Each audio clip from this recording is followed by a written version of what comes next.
Velkomin að Rauðaborðinu á miðvikudagskvöldi, ekki miðjan vetur, það svona farið að líða að því að veturinn klárist. Það verið komin út úr 100 dimmustu dögum ársins, það komið vor bráðum, ekki kannski alveg strax. Það er forvor, ekki? Forvor, hérna Oddný Eir Ævarsdóttir sem ætlar að kynna þáttinn með mér.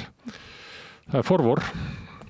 Og hvað höfum við, þú ert með hérna í lokþáttarins, ætlar þú að tala umhverfi og heilsu?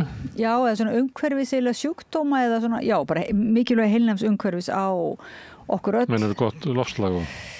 Já, þetta er eiginlega bara mjög vítt svið, sko, dálítið dularfullt og ég held að þetta verði upphafið af bara svolítið... Sofa góðu rúmi.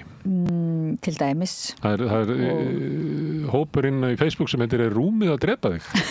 Já. Mér finnst það svo spennandi, ég held að ég sé í honum. Já, það er svolítið svona... En ég hef ekki lækað neitt, þannig ég er alveg hættur að sjá þetta.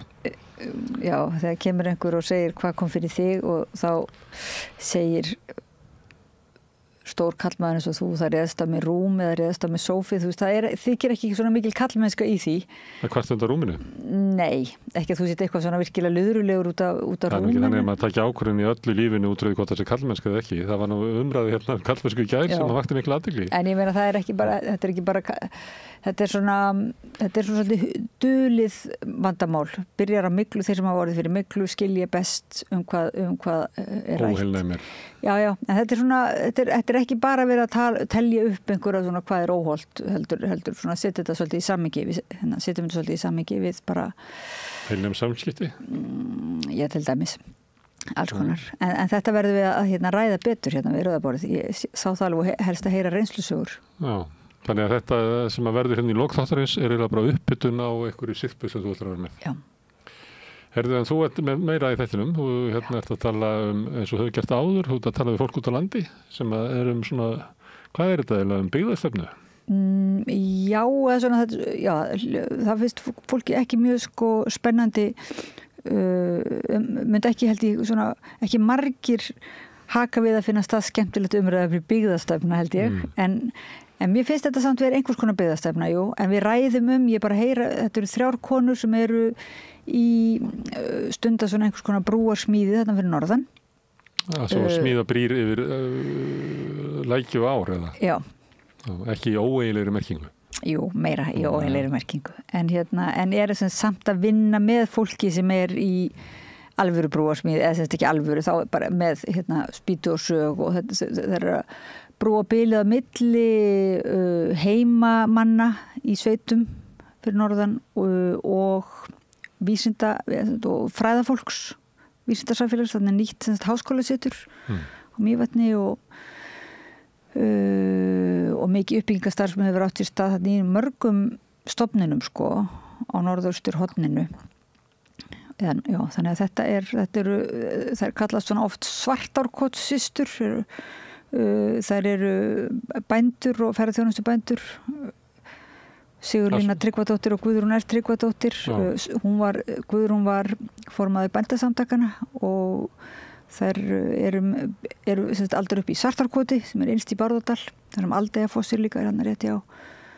Og svo er þetta þessi stofnun sem er nýstofnuð Hulda sem er náttúru hugvísindasetur og vinnur með þá háskólasetrinu með Auði Aðalsteinsdóttur, doktor. Vinnur að hverju að búa til brýr? Byggja brýr þetta milli heimamanna og eiginlega gera svona menningatengda ferðarþjónustu eitthvað alvöru, ekki bara eitthvað klafa og svo líka byggja brýr á milli vísindagreina og... Þú hefur verið með svona áður, það sem þú ert eiginlega að tala eitthvað svona líf út á landi sem er kannski ekki bara sauðfé og fiskur, heldur eitthvað annað. Það er eitthvað svona þráður sem byggðast þetta við má hugsa öðruvísu landsbyggðina og landsbyggðina öðruvísu sjálfan sig. Og kemur í ljós, fólk bændur til þess mjög svona tilbúnir til þess að vera í samræðu við til dæmis fornleifafræðinga á svæðinu eða náttúruvísinda fólk sem að rannsaka Mývatn og vera í þessari samræðu, gefa af sér af sinnum reynslu heimi, þannig ég held að þetta sé dálítið bara mjög mikilvægt starf sem á sér stað á nokkrum stöðum á landinu sko, mjög öflugt starf, þannig að ég að reyna að svona fá að kynnast því aðeins. Ég held að þetta sé bara eitthvað, þess vegna þetta sé ný byggðastefna fyrir Ísland en líka bara fyrir okkur Íslendinga alveg sko. Og ferðaþjónustan kemur inn í þetta líka á, þú veist, þannig að gera ferðaþjónustuna, búa henni einhvern veginn, gefa henni svolítið nýja merkingu líka. Ég get nú ekki alveg orðað þetta svona vel, en þetta er bara betur að heyra hvað þeir segja. Gestina það. Herðu, ég er hérna með það sem við höfum kallað klassiki rockar, ég meina fyrir betra nafn á þetta er svona skritin nafn. Það er koma hérna Sóley Lóa Smáradóttir, dóttir mín, og Sól, dóttir Björns. Við erum með þetta saman. Og nú fáum við 2 gesti, við fáum hérna Hildikunni Hafsteinsdóttur, fiðluleikara, sem vildi svo til að spilaði í stórum tónleikum sinfóníunnar sem að Mahler 9 var spilaður. Er hún ekki Halldórsdóttir eða? Er hún Halldórsdóttir virkið? Já. Ég held að breyta þessu, ég veit ekki hvað þetta kom. Það er eins og þú þekkir að það kemur einhvers þegar villa inn að þá bara losnum við ekki við hana sko. Já, ok. Ég var að leiðrétta hana áðan en einhvern veginn heldur hún áfram. Og svo Helga Jónsson sem er slagverkskennari og við ætlum að ræða bara ýmislegt. Þetta er svona hugmyndin að bara þetta sé svona eðlilegt afslappað samtal klassíska tónlist sem að stundum vill verða svona í svolítum hátíðabúningi og þannig þetta er svona eina af þessum tilraunum sem við erum að gera hérna. Þetta er nú svona brúarsmíði líka. Það er brúarsmíði. Við erum að gera brúa milli tónlistarnemanna og kynslóða. En það sem að kom til tals hérna síðast þegar við hittust og þá kom hann til talsan Pól Žukovský sem var hérna með Sinfóníu Æskunnar og mikil námskeið hérna og er svona stór menni í íslenskri tónlistarsögu en svolítið svaka menni líka að fara af honum tvennasögur og enginn efast sko stórkostlega tónlistarhæfileikans og innsýn og allt það en hann var eiginlega ekki húsum hæfur sko fyrir yfirgang og freki og ekki bara það var hann líka mjög fallega sögur en það sem hann kvarti yfir hann tók svona ákveðin köst og var með svona eineltistilburði og grætti nemendur sína og það er margir sem segja það að þótt að við lært mikið af honum að þá var ekki eftir að bjóða neinum upp á þetta í dag. Nei. Heldur það sé niðurstaðan? Það er kannski mín kynslóð sem ég kallast þetta beglaða kynslóð þetta yfir sig ganga. En það er heldur engin svona fín sinfóníuhljómsveit unga fólks í dag sko, það má nú segja. Það er kannski tilgangur Helga meðalið spurningamerki. Og bóla burt. Ég held að margir segja það sko að þetta var bara ævindi lífsminns að hafa kynst þessu og tekið þátt í þessu með fólki á mínu reki að raunverulega ráðast á svona stórvirki og vinna svona stórkostlega sigra en ég myndi ekki leggja þetta á börnum mín. Það er svolítið þannig. Þetta er náttúrulega svo Brynjar körfubolta þjálfari líka. Þetta er svona stór pæling og Sigurður Gylfi segir Ég ætla að fá stelpur úr liðinu hans á morgun við Rauðabrið. Nú, spennandi. Við Brynjar. Þannig kannski þetta þema frekir karlar. Mér varst líka spjall þitt við Brynjar einmitt fyrir árið síðan eða eitthvað svoleiðis. Fannst mér alveg sérstaklega skemmtilegt. Sem er mjög langt. Mæli með því, já. Það eru 4 tíma eða eitthvað. Má ég nokkuð nefna því ég glemt að nefna hvað þeir heita sem að koma frá samtökunum Zoom sem er sem sagt Harpa Fönn Sigurjónsdóttir lögfræðingur umhverfisinni og Guðrún Birna Lusage sem er framkvæmdastjóri Zoom og verkefnastjóri Píeta-samtökana. Það er þær sem segja okkur frá samtökum áhrif umhverfis á heilsu. Við ætlum að tala Žukovský og svo kannski tónlistarkennslu og svo Mahler og það er svo gaman að tala tónlist sko, þú getur talað þú getur talað hljóðburðin í Hörpu og þú getur talað hvað sem er sko og það er svona eiginlega hugmyndin að baka þetta spjall okkar að við erum ekkert þetta er ekki gagnrýni eða þannig þetta er nú bara svona fólk sem sest við rautt borð og spjallar tónlist. Maður fær að komast inn í hennan heim tóltið svona. Herðu en þú ætlar að segja okkur frá Tabú. Verðum eitthvað tabú? Já, það er vegna mjög spennandi viðburðar sem er á morgun í mannréttindahúsi heitir, hvað heitir hann nú aftur? Mjög frá hjartarótum, skrif eftir fatlaðar konur og jaðarsett kyn. Og það koma 2 konur sem að munu lesa upp á morgun og segja mig frá mjög fallegum textum sko. Það er að segja lesa báðar upp úr minningar frá dvöl sinni á svona sumar dvalarstað fyrir fötluð börn og þetta það Þorbera Fjölnisdóttir sem varaformaður MPA miðstöðvarinnar og Sigríður Jónsdóttir, aktivisti og listakona og þær eru báðar sér sett í þessu sem heitir Tabú sem feminísk fötlunar hreyfing sem bara mjög merkileg og svona vettvangur bara fyrir eiginlega nýja samræðu og þær segja líka frá svona skynsegin rými það sem raunverulega viðburðurinn hannaður þannig að sem flestum geti líðið vel þar og upplifið sig velkomin. En árið því kemur og þá kemur Sigurjón Magnús verður hérna með það sem að kalla reynslubolta. Hann ætlar að fá Drífu Sigfúsdóttur sem varaformaður Landssambands eldri borgara og Ólaf Þ. Harðarson, prófessor og Arnar Björnsson, fréttamann sem lengi var íþróttafréttamaður en var svona síðustu árin sín almennu fréttamaður, alveg frábær fréttamaður. Þau ætla að fara bara svona bara fara daginn og veginn. Já. Fara yfir stöðuna. Þetta hérna eiginlega fastur þáttur á miðvikudögum. Það sem að Sigurjón fær svona fólk. Reynsluboltarnir rosalega skemmtilegt finnst mér spjall. En áður en því kemur og þá kemur Valur Ingimundarson prófessor og ég ætla að ræða við öryggismál Evrópu, sérstaklega ljósi ummæla og stefnu Donald Trumps. Kannski ræðið eitthvað Grænland og svona en það nú fyrst og fremst að koma í dag bara ný stefna ríkisstjórnar Donald Trump varðandi Úkraínu sem það að landamærin fyrir 2014 eða fyrir innrásina eða yfirtökun á Krím að þau verði aldrei aftur og Úkraína sé ekki á leiðinni í NATO sem stefnubreyting Bandaríkjastjórnar sem að þeir setti þetta eiginlega á dagskrá 2008 eiginlega gegn mælum bæði Frakka og Þjóðverja að Úkraína myndi enda í NATO.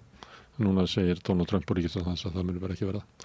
Bandaríkin ætla ekki að vera með friðargæslu þarna, það verður bara að redda friðargæslu með einhverjum öðrum hætti. Þetta náttúrulega, ég veit ekki hvað, þetta náttúrulega setur upp í loft allan söguþráð sem okkur hefur kynntur undanfarið 2-3 ár. Þannig ég ætla að ræða þetta við Val sem kemur hérna reglulega og hérna alltaf mjög fróðlegt að tala við hann. Áður en að því kemur og það sem kemur núna bara eftir hérna smá hlé hjá okkur að þá ætlar Björn Þorláks að taka á móti spillingapáfum miklum. Ekki fyrir það að þeir séu spilltir, heldur að það mikið fjallað spillingu. Þorvaldur Logason sem stjórnarformaður Transparency International á Íslandi og skrifaði bókina Einræðaklíkuna. Og Jóhann Hauksson, blaðamaður sem hefur mikið skrifað spillingu og Þorvaldur Gylfason sem hagfræðingur og telur spillingu vera bara lykilatriði í sambandi við hagstjórn. Ég spurði hann ekkert hann að því, hvað þyrfti svona helst að gera og ég held að hann fara að tala eitthvað jafnvægi ríkis, það var bara gegn spillingu, það var aðaladrið. Og þeir ætla að ræða út frá því að það, ég veit ekki hvað þú tókst eftir, það voru fréttir einmitt frá Transparency, svona alþjóðleg mæling að við höfum svona skánað á spillingulistan. Það varum ekki, en ég held að þeir séu á því að það sé ekki. Það sé bara einhver mæliskekkja. Sendi tapp aftur í kampavínu, við erum ekki að vera að minna spilt. Það er 50% þjóðarinn sem trúið því að sé minna spilt og 50% trúið því að sé mæliskekkja. En aðalega frétt dagsins finnst mér vera það að það komin formlegar stjórnarmyndunarviðræður, nýjan meirihluta í Reykjavíkurborg, það sem Samfylkingin, Píratar, Sósíalistar, VG og Flokkur fólksins. Ætla að mynda þetta. Spennandi. Þetta eiginlega eina sem raunhæft. Því að ef við gerum ráð fyrir því að sósíalistar hafa hafnað Sjálfstæðisflokknum, Píratar, VG og Flokkur fólksins, en þá eina leið Sjálfstæðisflokksins að mynda stjórn væri með Samfylkingunni. Því að þeir eru bara með Framsókn og Viðreisn sem að vilja vera með þeim, það vantar einu upp á það og einu sem að hafa ekki hafnað þeim Samfylkingin. Þannig að þá þurfa það náttúrulega ekki Viðreisn, þannig að þá verði það Framsókn, Sjálfstæðisflokkur og Samfylkingin, finnst það líklegt? Nei. Hinn kosturinn að einhver flokkana hætti við að hafna Sjálfstæðisflokknum, eins og Flokkur fólksins, já, við reyndum hitt en úr því sem komið að verðum við að fara aftur yfir til hægri flokkana. Og þá getur við fengið Sjálfstæðisflokk, Framsókn, Viðreisn og kannski Flokk fólksins eða VG, kannski vill VG. Það nú alveg glata samt einhvern veginn að hætta við, vera svona flott í því að neita þessu og fara svo að hætta við. Það bara raunsæið. tók yfir. Það var pólitískur ómöguleiki að mynda aðra ríkisstjórnir það sem að menn segja. Fórna sér. Síðan það þannig að því að Viðreisn hefur hafnað sósíalistum, segir og við viljum ekki verið ég held að minnst að Sjálfstæðisflokkurinn hafi ekki gert það, en Viðreisn alveg bara, við förum ekki svo langt til vinstri og vill ekki bara vera og að því að sósíalistar og VG hafa myndað svona bandalag, koma sameiginlega til þessara viðræðina, að þá eiginlega Viðreisn að stimpla sig út úr þessu, þú veist ég að í sjálfum sér hefur getað tekið bara gamla meirihlutann án Framsóknar og tekið þá sósíalista og VG í staðinn, en Viðreisn vill það ekki og þar lendir Flokkur fólksins þarna inni og þar lendir þetta eiginlega eina sem er raunverulega í stöðunni sko. Okay. Þannig að þau hljótar á þetta reyna og rosalega það eitthvað skrítið að segja sósíalistaflokkur er svo mikill vinstri svona fyrir Viðreisn? Já. Viðreisn er náttúrulega sumir segja Viðreisn er sko hægri sinnaðri flokkur heldur bæði miðflokkurinn og já, það er nú samt alveg svona vinstri það er nú alveg vinstri hreyfing inn í honum sko. Já, þeir eru bæði sko. Já, ok. Og það er mjög blátt hjartað í Viðreisn þeir vilja, eins og maður sér bara á ríkisstjórninni, þeir vilja jafnvægi í ríkisrekstri en ekki leggja á nýja skatta, þannig að það verður bara að spara fyrir þessu þannig að það er svona en þannig að ég held að þetta er spennandi að geti komið af því að þetta er þá alveg nýr meirihluti. Þetta er ekki að halda fram að það sé verið hjálpardekk undir gamla sem að sprakk eða fjall eða eitthvað svoleiðis, eins og hefur verið sagt myndum meirihlutans 2022 og 2018, 2014 líka. En þannig að þetta væri þá alveg nýr því að það eru bara Píratar og Samfylkingin sem komu gamla, en það koma 3 nýjir flokkar inn sem er sósíalista, VG og Flokkur fólksins. Nei, þetta er spennandi.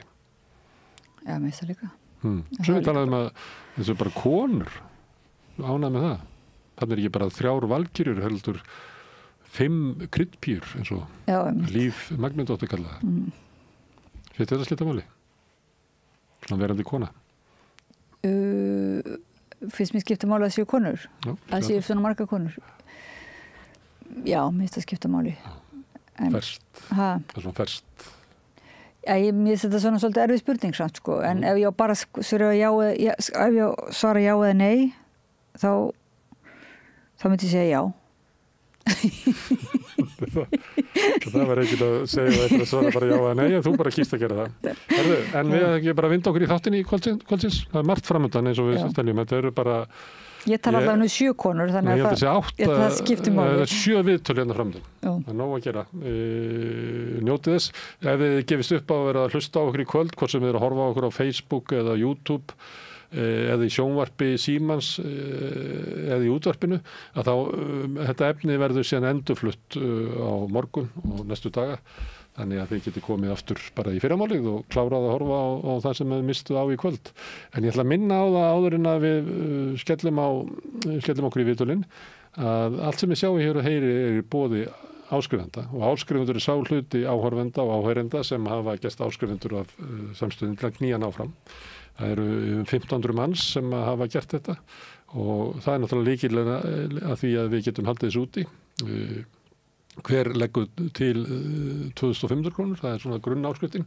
Þið megi borga meiri þið viljið og ef þú vilt slást í þennan hóp að halda samstöðunni gangandi og ég vil íta undir að hún vaxi en frekar, þá hveti ég til að fara inn á samstöðun.is, það er hnappur sem ástendur áskrift og framhaldið ætti að verða nokkuð skýrt. En takk fyrir í bili, ég ætla aðeins að bregða mig frá.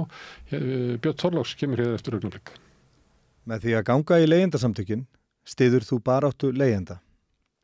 Leigjendasamtökin eru fyrir öll þau sem vilja vinna að réttlæti og öryggi á húsnæðismarkaði. Leigjendasamtökin.is. Þarftan að tala borgarfulltrúa. Borgarfulltrúar Sósíalistaflokksins eru með viðtalstíma alla mánudaga klukkan 13:30 til 14:30. Það þarf ekkert að bóka tíma, endilega kíkjum við í Bólholt 6, 105 Reykjavík. Allt það besta er ókeypis. Knúsaðu vini þína. Samstöðin þar sem manneskjurnar koma saman.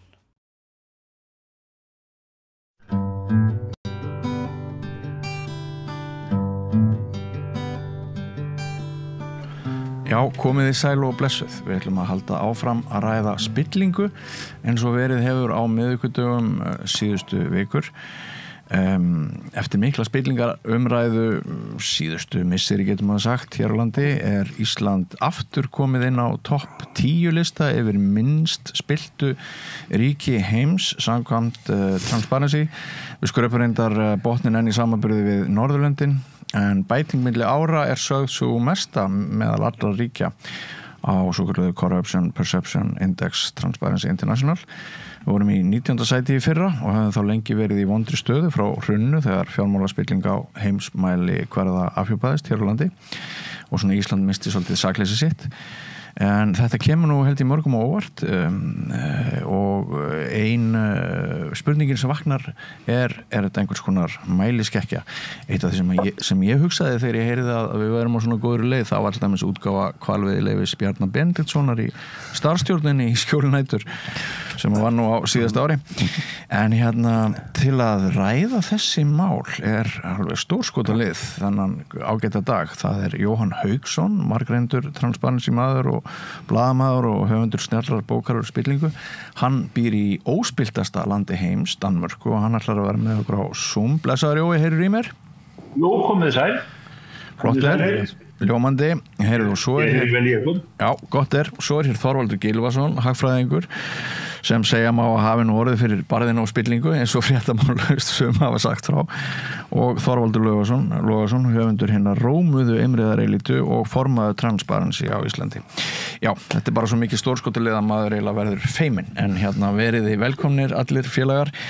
Ég ætla að byrja á þér formaður Þorvaldur Logason. Þetta rétt mæling eða getur verið að sé einhverjir þættir sem að hafi áhrif á þessa útkomu? Að við sem að verða óspiltari og miklu óspiltari milli ára. Þessi niðurstaða kom alltaf mjög óvart og ég hafði strax samband við Flóru Kressvells sem sér þetta yfir umsjónarmann í þessa lista Já.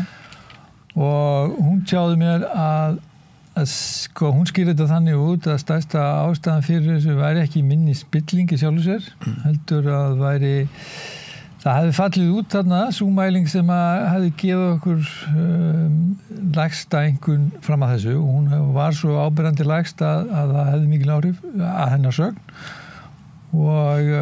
og svo nefndi hún það að svona stóru spillingamálin Samherji sem svona alþjóðleg spillingamál sem vekja mjög mikla athygli alþjóðlega og svo einkavæðing Íslandsbanka og það hafi og kannski svo ég bæti við, hún nefndi það nú ekki en svo ég bæti við kannski lögbannið á stundina sem var náttúrulega alþjóðlegt mál líka svona hún mata þannig að þegar lengra líður frá þessum stóru málum og þá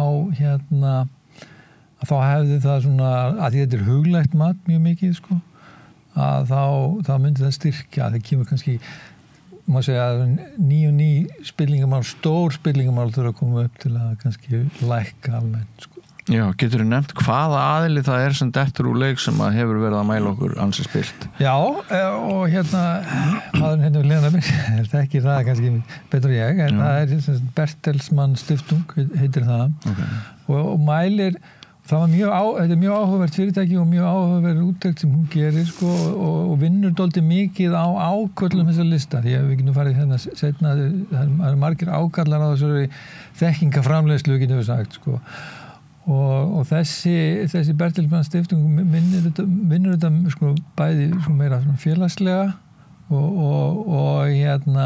og sækir til innlendra sérfræðinga og þar með mannsins hefur náðumis Gylfason. Hefur að gefa honum boltan? Já, við skulum gefa honum boltan.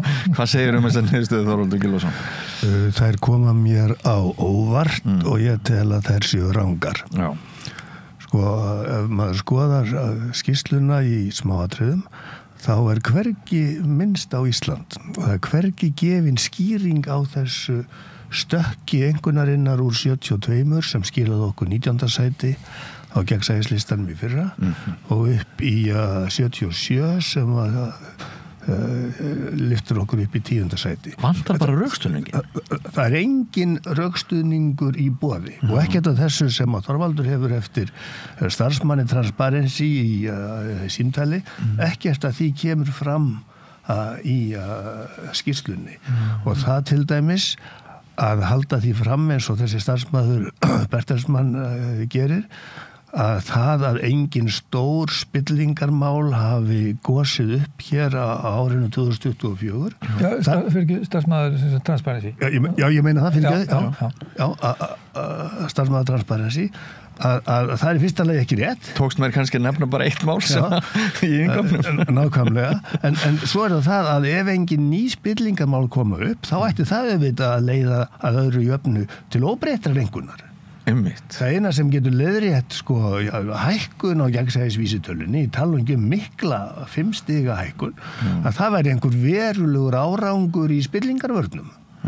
En engin slíkur árangur sýnilegur þannig að ég tel að þarna hafi bara Transparency orðið á mjög óheppileg skissa sem grefur undan trú almennings og blaðamanna og annara á þessum mælingum. Þetta mælt þannig að Transparency talar við fullt af fólki, bæði fólki í viðskiptum sem spurt um það hvort að mútur tíðkist og hvað gerist ef menn neita að taka þátt í leiknum og svo framvegis og svo líka tala við viðskiptavini stjórnsýslunar þannig að það gegnsægi bæði í viðskiptalífinu og í opinberri stjórnsýslu sem þarna verið að reyna að mæla og það að þeir skuli svo reiða sig á þá sem að fylgdu í kjölfarið eins og Bertelsmann í Þýskaland og svo framvegis, það kemur mér spánst fyrir sjónir. Það var Transparency sem hóf þessar mælingar fyrir 30 árum. Ísland bættist ekki við fyrir en nokkrum árum liðnum, meðan fyrir mína hvatningu, ég bað á Guðs bænum að hafa Ísland með, en Ísland geldur smæðar sinnar að því leyti að það fær stundum ekki að vera með í gagnasöfnum af þessu tagi. Og ástæðan til þess að Bertelsmann tók Ísland út af listanum svo að fólksfjöldin hér undir 1 milljón og nýja reglan hjá þeim svo að skilja þau lönd út undan með sárafáum undantekningum eins og til dæmis Bútan sem þeim finnst mikilvægar að hafa þannig inni þrátt fyrir fólksfæð heldur en Ísland sem að ég tel vera ranga niðurstöðu og þess vegna finnst mér fráleitt að Transparency skýli sér á bakvið svona undirverktaka ef svo má segja í staðin fyrir að taka full ábyrgð á þeim mælingum sem þeir gera sjálfur eftir sinni gömlu góðu aðferð. Það nefnilega það. Jóhann Hauksson, hefur þú einhverju við þetta að bæta? Það nú kannski ekki mjög miklu við þetta að bæta. Ég held ég geti tekið undir margt af þessu sem að þeir nafnarnir eru þegar búin að segja en ég ætla ekki endilega að fara að taka til varna fyrir Transparency á þessu leyti. Það auðvitað leitt að vera svona lítill í alþjóðlega samhenginu en það skiptir mjög miklu máli að Transparency haldi þessu áfram og þrói þessi vinnubrögð sín kannski betur og lengur. Þetta náttúrulega búið að vera við lýði í 30 ár vegna þess að aðalatrið að mælingarnar sem sagt séu þannig úr garði gerðar að það sé hægt að bera saman, að það sé ekki verið að bera saman epli og appelsínu, það þannig að sami mælikvarðin sé notaður á öll lönd og við sjáum að Ísland var hér í eina tíð þegar að forsendurnar voru óbreyttar og fyrir hrun að þá var Ísland gjarnan í þessum efstu sætum og efstein í sinni og jafnvel það 2005 eða 6 satt best að segja bara svo ég fari aðeins út í þá sálma og gæti komið að því að þess á eftir án þess að vera orðlengja þetta mikið núna að á fyrsta áratug aldarinnar sem starfandi blaðamaður og þá kom það mér mjög spánskt fyrir sjónir að sjá Ísland þarna alltaf í efstu sætunum vegna þess að ég hafði mjög sterka tilfinningu fyrir því að það væri ekki allt sem sýndist á Íslandi og hafði reyndar þá þegar, við skulum segja 2005-06, virkilegar áhyggjur af því að hér eða á Íslandi grasseraði mikil spilling vegna þess að frá árinu 1999 hafði Ísland fullgilt samning við Greco í Strasbourg sem að eru samtök eiginlega ríkja Evrópuráðsins gegn spillingu og matsmenn á vegum Greco höfðu komið hingað og gert sína fyrstu skýrslu árið 2001. Já. Og í þeirri skýrslu kom strax fram mikil gagnrýni á meira að segja embættismennina sem að þeir töluðu við. Af því að þetta svona kvalitatív, það segja byggir á viðtölum eins og transparency. Já. Og ég get bara á þess að orðlengja það mikið að ég var kannski meðal þeirra fyrstu sem fór að grúska í þessari skýrslu og þær voru þá þegar orðnar 2001 og 2003 og það ákvæði og það áskilið í samningnum að niðurstöður skýrslu Greco skyldu birtar almenningi. En þeim hafði verið stungið ofan í skúffu og ekki þýddar yfir á íslensku svo seint sem 2005 og það eitt og sér náttúrulega spilling. Já, einmitt. Og ég byrjaði semst að vitna í þetta og ég var orðinn mjög sannfærður að þetta væri mikið ólag á þessu öllu saman strax fyrir hrun og varðandi spillingun og skrifaði mér það ýmislegt vitnandi í skýrslur Greco. Ef ég má bara vitna í eitt sem ég bara eftir minni þá segir á einum stað í annarri skýrslunni frá 2003 að mig minnir, þar segir berum orðum að þeir embættismenn, lesist íslenskir embættismenn sem að Greco talaði við á þeim tíma til að byggja undir sína skýrslu, að þeir embættismenn íslenskir sem telja að á Íslandi ríki engin spilling, þeir eru ekki líklegir til þess að grípa til aðgerða, til þess að ganga úr skuggum það hvort að sú trú þeirra sé á rökum reist. Þetta beint í mark. Þú fyrirgefur að ég hlæ. Einmitt. En sko Jói, aðeins áður en ég skil við þig núna í bili, þú kemur nokkla aftur inn síðar í samtalenu, af því ég nefndi að þú býrð í óspiltasta ríki heims samkvæmt þessum lista og við Íslendingar þurfum alltaf samanburð til þess að skilja okkar eigin stöðu í þessi eyja. Hvað eru Danir að gera betur og öðruvísi heldur en Íslendingar? Mín tilfinning svo bara á þess að orðlengja það mikið að hér í Danmörku hefur rétt eins og á öðrum Norðurlöndum, Noregi og Svíþjóð, svo ég nefni það nú bara það sem ég þekki aðeins til, sérlega í Svíþjóð, að þar samkvæmt áratuga langri ekkert hefð, heldur bara kúltúr, þessi fræða armslengd á milli stjórnmálana og viðskiptalífsins. Og það virt. Maður hefur mjög sterklega á tilfinningunni hér að stjórnvöld, hvernig svo sem allt veltur í stjórnmálunum hér í Danmörku, þau eru ævinlega að vinna fyrir almenning en ekki fyrir sérhagsmuni og gegn alls konar þjóðskrifamálum, má ég nefna stjórnarskrármálið bara svona sem dæmi. Og að hér beygja sig allir undir þennan aðskilnað á milli ríkisvaldsins og viðskiptalífsins. Það hlýtur að vera framandi tilfinning fyrir Íslendinga að upplifa þetta. Þetta helsti ljóðurinn á íslenskum stjórnmálum, hversu samofin þau eru sérhagsmunum.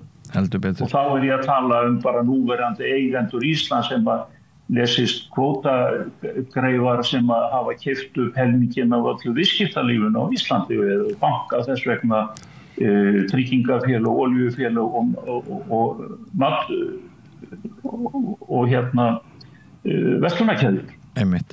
Vegna þessara orða Jóhanns Þorvaldur Logason deilum við ekki þeirri tilfinningu að við einmitt upplifum eiginlega hið andstæða á Íslandi? Já. Hver er þinn hugur til? Já, ég held að bara hugmyndin hagsmunaárekstra sé bara dálítið týnd á Íslandi, bara almennt og sé það ennþá í dag og ef ég man rétt þá var forstjóri Granda til dæmis stjórnarformaður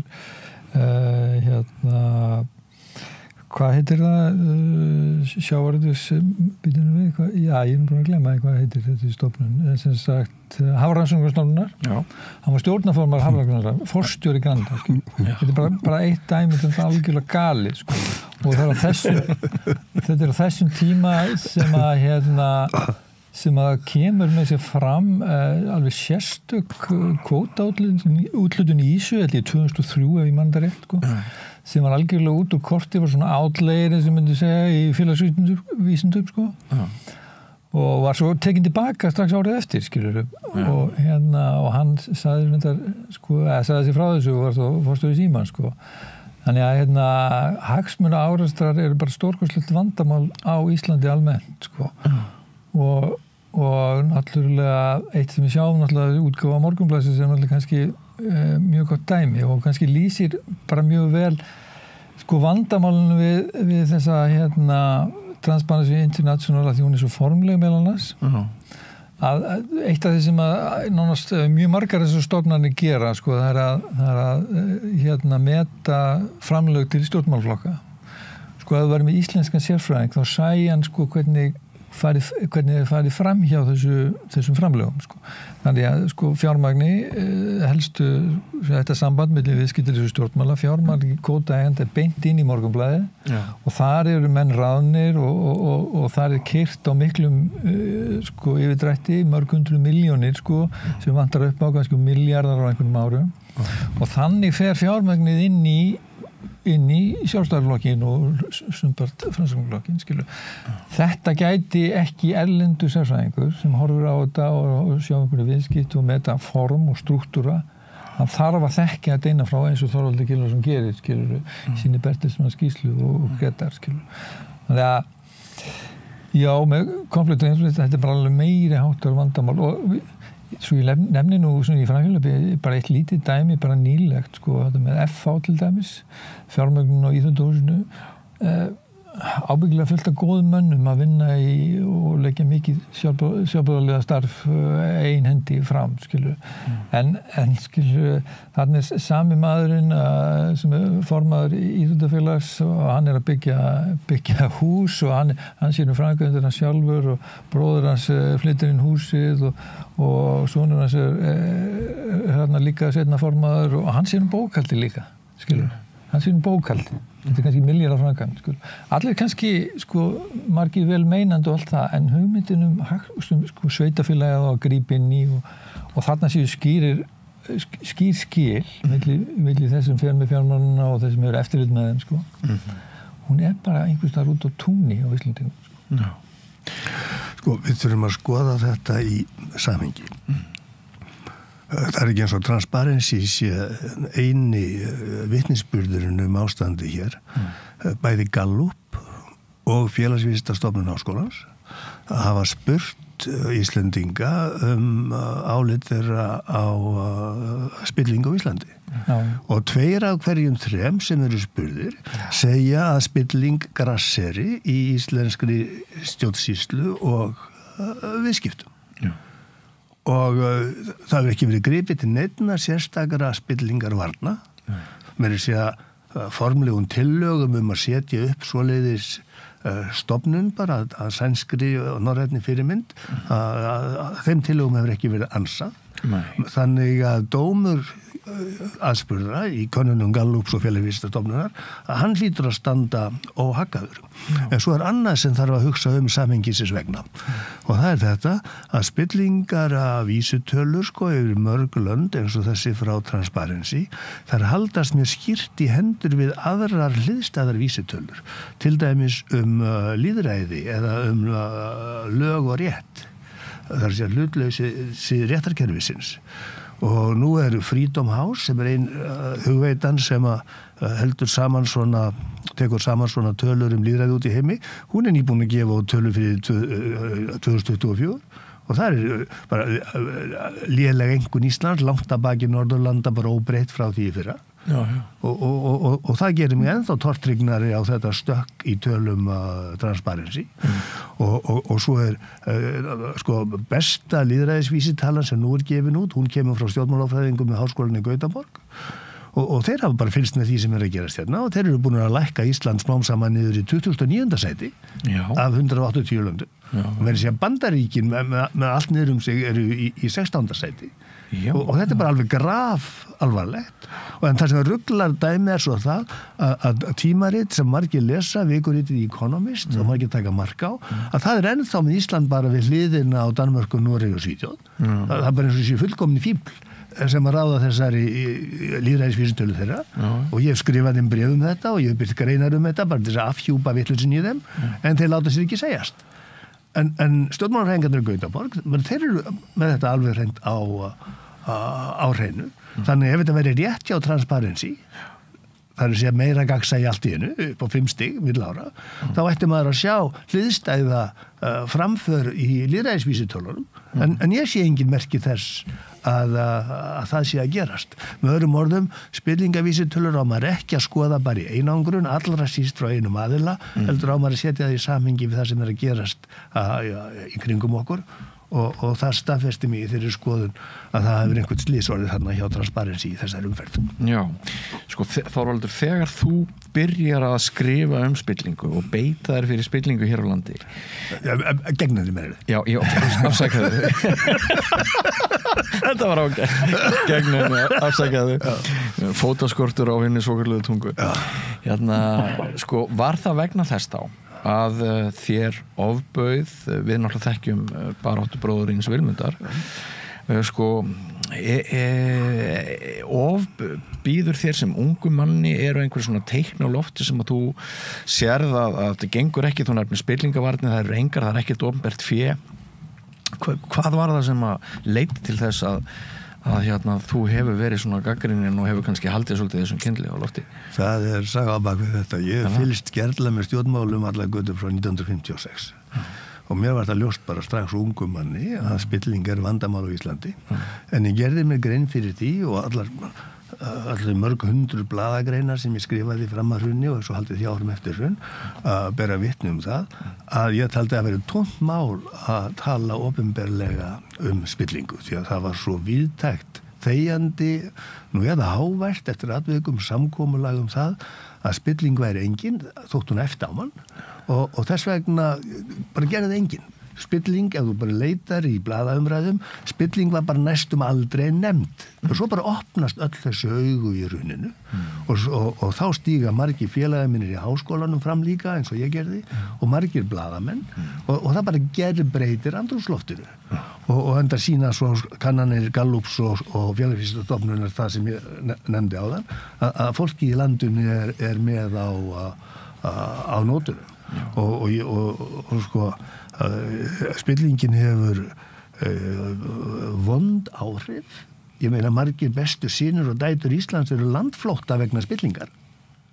Það bara liggur fyrir og nú hafa komið margar bækur ein af ári, fyrst bók Ólínu Þorvarðardóttur hún var ekki einu sinni fyrst, bók Jóhanns var á undan og svo þessi fína bók þín, Besti vinur aðal og bók Þorvaldar meðarelituna bara gögnin bara hrannast upp ýmist gögn liðnatíð eða nútíman og þetta bara æpir á mann og þetta kallar á viðbrögð og það þess vegna sem ég hef oftar en einu sinni lagt það til á prenti að það verði sett upp hérna einhvers konar apparat sem að vinnur gagngert gegn spillingu svoleiðis tíðkast í mörgum löndum, það verður segja í stjórnarskrá Tælands að slík stofnun skuli starfa og ég þekki forstöðukonuna og hún upp á 8. hæð í skrifstofuhúsinu í Bangkok og samt koma múrsteinar fljúandi inn gluggann hjá henni. Hún sagt mér þetta sjálf. Já. Og mörgum orðin þetta ekkert grín, en þetta bara þarf að gera. En af því að næstum allir í viðskiptalífinu og næstum gervöll stjórnsýslan þrætir fyrir spillinguna, að þá bara mjög erfitt að koma svona málum í gegn. En nú vill svo til, ef ég man þetta rétt, að þegar Samfylkingin var leiðandi flokkur í stjórnarandstöðu á síðasta kjörtímabili, þá minnir mig að þau hefur lagt fram tillögu í þinginu spillingarvarnir. Og nú Samfylkingin orðin leiðandi flokkur í ríkisstjórn og nú að sjá hvort hún gerir þetta. Ég man ekki eftir að hafa séð þetta í stjórnarsáttmálanum og sjáu þið, og þá sjáu þið veikleikan. Þetta ekki bundið við einn eða tvo flokka. Þetta er miklu almennari og djúpstæðir vandi. Já. En aðeins meira á persónulegum nótum frá þér að sko það var náttúrulega fjallaðan það í fréttum fyrir nokkrum mánuðum þegar Bjarni Benediktsson setur þér stólinn fyrir dyrnar og var það ritstjóra stöðu telur þig á pólitískan. Það sko það sem ég að spyrja út í verður okkur alltaf hengt ef við reynum að anda á spillingu og berjast gegn spillingu? Já, fjöldi fólk stígur fram í samtölum við Ólínu Þorvaldsdóttur í bókinni hennar Skuggabaldur og lýsir því að því séu allar bjargir bannaðar. Og rannsóknarnefnd Alþingis lýsir þessu líka. Akkur ættu við þá ekki bara sogast með inn í spillingan og fljóta með? Akkur ættu við að reyna að berjast gegn henni?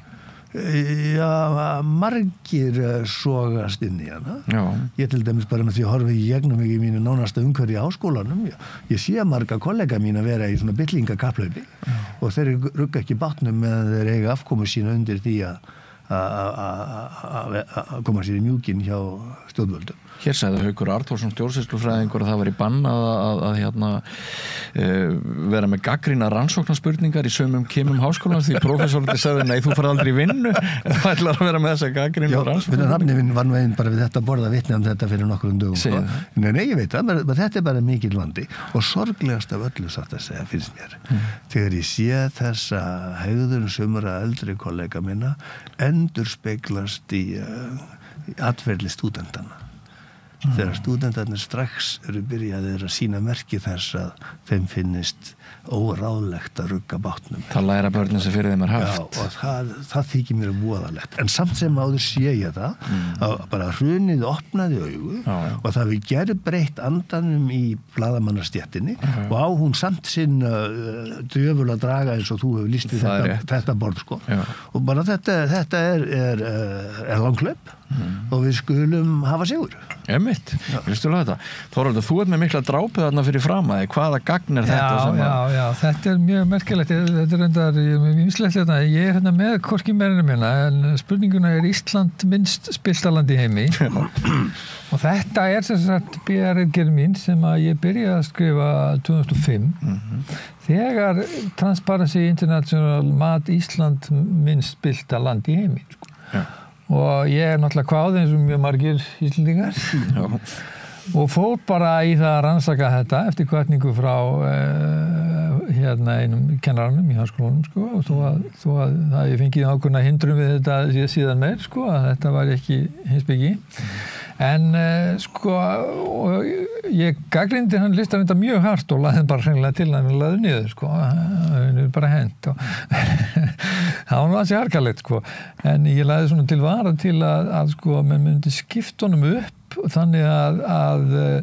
þannig að sko þessi viðskiptaspilling og spilling sem er svona minna pólitísk hún yrði bara tekin til hliðar og aðalega kannski vegna þess að það sem við erum að horfa upp á núna í heiminum að við erum að horfa upp á stríð gríðarlega glæpi við erum að horfa á þjóðarmorð á Gaza það er ekki inn í spillingarlistanum þú getur ímyndað þér sko og það er náttúrulega eitthvað sem sprengir alla skala og samkvæmt þessu ætti Rússland og Bandaríkin og Ísrael bara að vera þarna einhvers staðar lengst niðri og þau getur og bara vera þurrka út á kortinu nánast í þessu bara fá bara 0 sko en það er ekki inn í þessu vegna þess að fór ég með þessi að skoða hvernig þetta þróað og þetta sprengir náttúrulega allir skala, það ekkert að bera saman við mútur og einhverjum embættismanni á Íslandi, og ég fór að skoða þetta hvernig þetta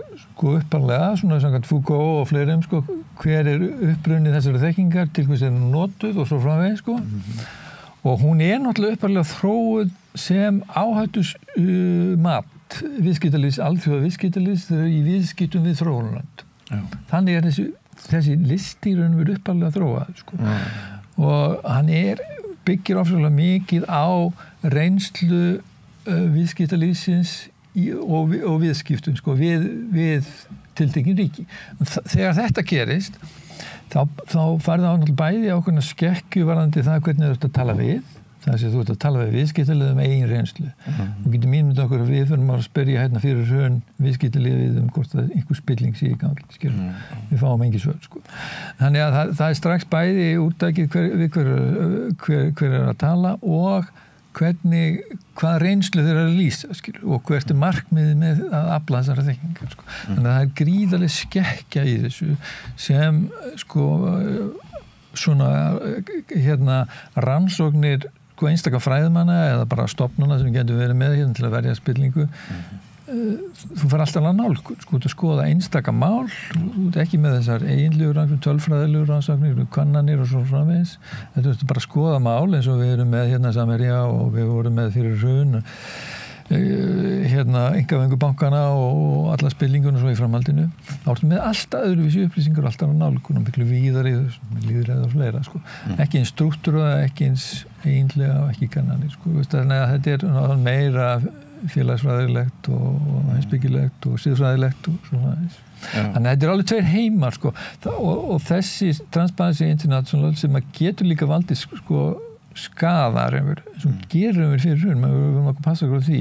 Það að við séum komin á top 10 getur valdið gott fyrir viðskiptalífið kannski, af því að þessi listi notar og greiningafyrirtækjum. Við fáum betri lánakjör. Hugsanlega, það er svona hort til hans allavega, en ekki beint inn í matinu, en hann er hort til hans. En á móti kemur að við getum orðið grandorlaus skakvatspillingu eins og við vorum fyrir hrun. Þannig að það þarf að horfa á þetta þetta er ákveðin sýn og spillingu fyrst og fremst sem þarna og hún er mjög takmörkuð raunveru og ekki almennilega, í okkar tilfelli ekki almennilega byggt á innlendri þekkingu. Jóhann, Þorvaldur Logason var að minnast á Foucault og sennilega þekkjum við allir eitthvað sem hann hefur skrifað valdið. Ég veit ekki hvort þú ert kunnur panoptikum-kenningunni með þetta sjálfseftirlit. Það sem að ég hef rekið mig á svolítið á Íslandi, hefur mér fundist í áratugunar rás, er að sá sem ætlar að benda á spillinguna og draga sig út úr, hann fær gjarnan spurninguna, hvað heldur þú að þú sért? Og þetta er svona, hefur mér fundist einhver svona mér er fundist þetta þjóðarmein að þykist þú vera eitthvað betri en aðrir, fær sá gjarnan að heyra sem ætlar að standa fyrir til dæmis siðferðislegri umræðu eitthvað í pólitík í fjölmiðlum. Rímar þetta einhverju leyti við þína reynslu líka að þetta sé vandi? Já, sannarlega. Ég þekki Foucault ágætlega, hann er mjög frumleg nálgun og kenningar valdið og þessar þetta ósýnilega valdir sem getur maður sagt. En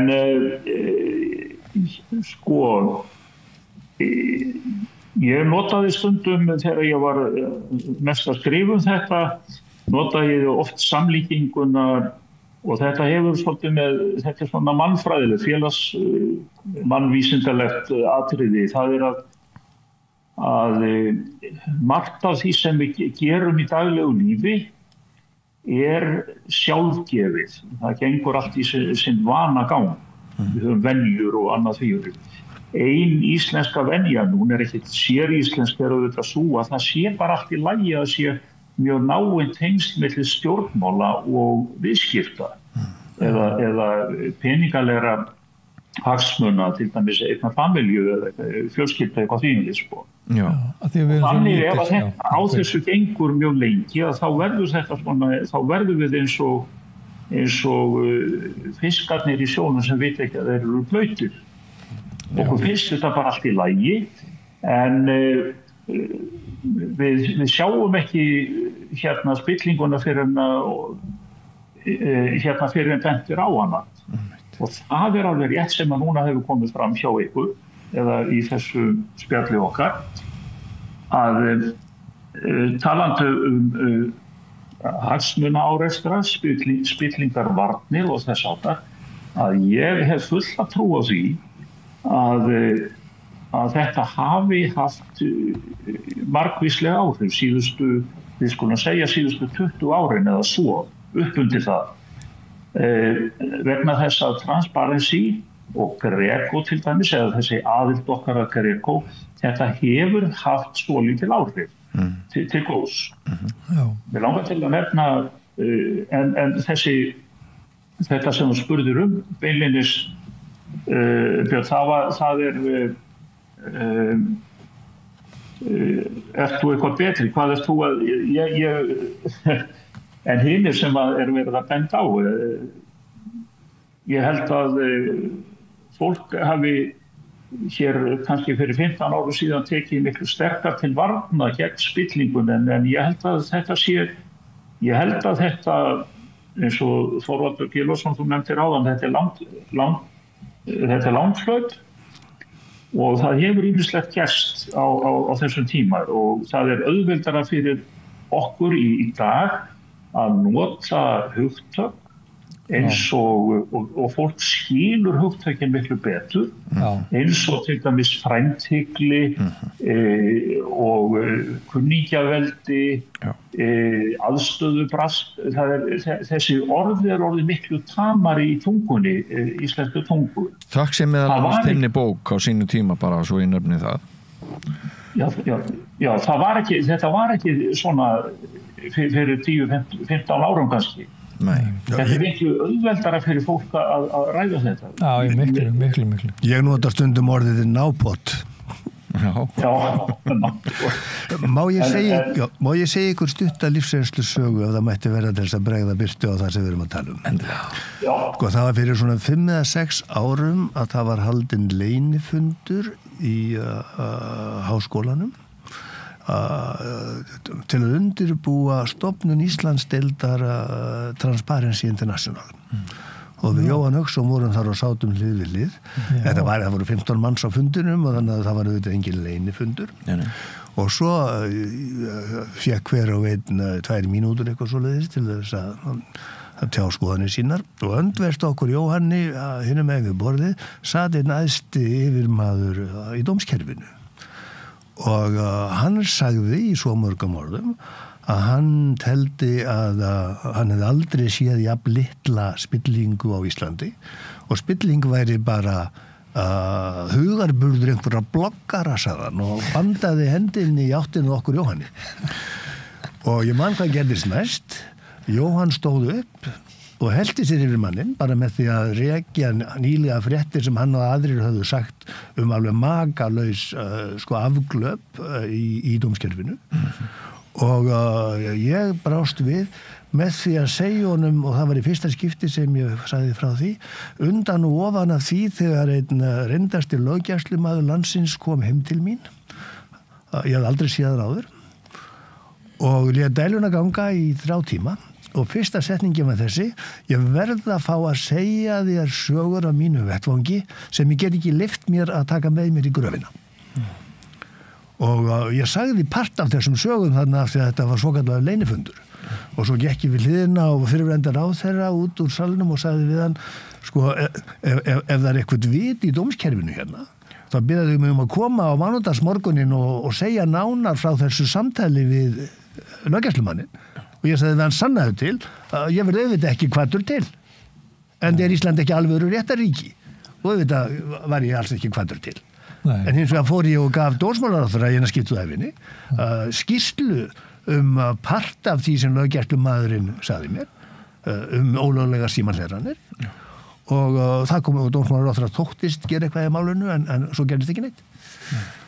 Og þetta bara hversdagslegur raunveruleiki og hugsið ykkur það að ríkissaksóknari embættið óstarfhæft vegna þess að ríkissaksóknari og vararíkissaksóknari talast ekki við, heldur heyja bara stríð inni á skrifstofu embættisins. Og þeim sem að vilja ríkissaksóknari embættis veikt, auðvitað fagna þeir þessu. Já. Í staðin fyrir að láta bæði fara og möblur upp á nýtt. Sjáðu, þetta bara íslensku raunveruleiki núna 2025. Já, við höfum náttúrulega mútu ásakanir æðstu mönnum ríkisins, bæði Davíð, eða æðstu mönnum ríkisins, helstu viðskiptajöðurum landsins, 300 milljónir mútu ásakanir, sem að voru bara svo bara undir teppið og aldrei teknar alvarlega, Það er alveg galið út af fyrir sig. Nú ég blaðamaður Þorvaldur, hagfræðingur. Hver var þessi maður sem þú nefnir á fundinum hana? Sem ég vil alltaf fá nöfn á. Já, veistu, ég vil helst ekki segja það. Ég segi bara að þetta var einn æðsti yfirmaður í dómskerfinu. Já.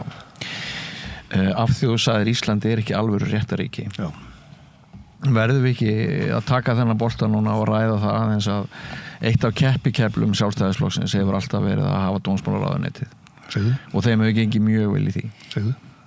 Og nú erum við kannski loksins að horfa upp á algjör valda umskipti svona í rólega heitunum getur maður sagt, ekki þessum ofsa sem var 2009 og gefur það ykkur tilefni til aukinnar bjartsýni? Ég held að taki, eitt af einkennum spillingarinnar hvað tekur langa tíma. Ef hún verður alvarleg eins og hún var alveg gríðarleg, þá megin einkennum spillingum að tekur mjög langan tíma að hreinsa hann út, hún fer náttúrulega aldrei alveg, menn aldrei að dreyma þar, það var langt frá því, en já, það mun taka langan tíma, það nú verið talað að menn hafi, einu sinni þegar ég var ungum maður, þá var talað að lögfræðital Íslands og Sjálfstæðisflokkurinn, þetta var nokkuð venna saman. Þannig að Þú ert að segja, Þorvaldur, fyrir geðu að það taki kannski jafn langan tíma og aðskilnaður ríkisins og Sjálfstæðisflokksins. Já, þetta tekur rosalega langan tíma og það verður ekkert kraftaverk á 4 árum, það er alveg á hreinu, Leyfið mér að segja ykkur aðra lífsreynslu sögu að það mætti verða til þess að breiða frekari birta máli. Ég ætla ekki að nefna nöfn. En þannig að dómari Hæstarétti játaði fyrir mér í einkasamtali lögbrot í réttinum. Já. Og ég taldi mér bæri bara borgarleg skylda til þess að gera ríkissaksóknara viðvart. Og ríkissaksóknari tók málið alvarlega og óskaði eftir því að lögreglan á höfuðborgarsvæðinu rannsakaði málið. En lögreglan á höfuðborgarsvæðinu neitaði að rannsaka málið og þá lagði ríkissaksóknaraembættið niður skottið og málið var fellt niður og glæpurinn fyndist. Já. Lögreglunum bera sjálfsögðu lagaleg skylda til þess að rannsaka mál. Ég tala nú ekki mál sem að snúa að lögbrotum í Hæstarétti. Þannig að lögreglan brást skyldu sinni, en það engin viðbrögð við því.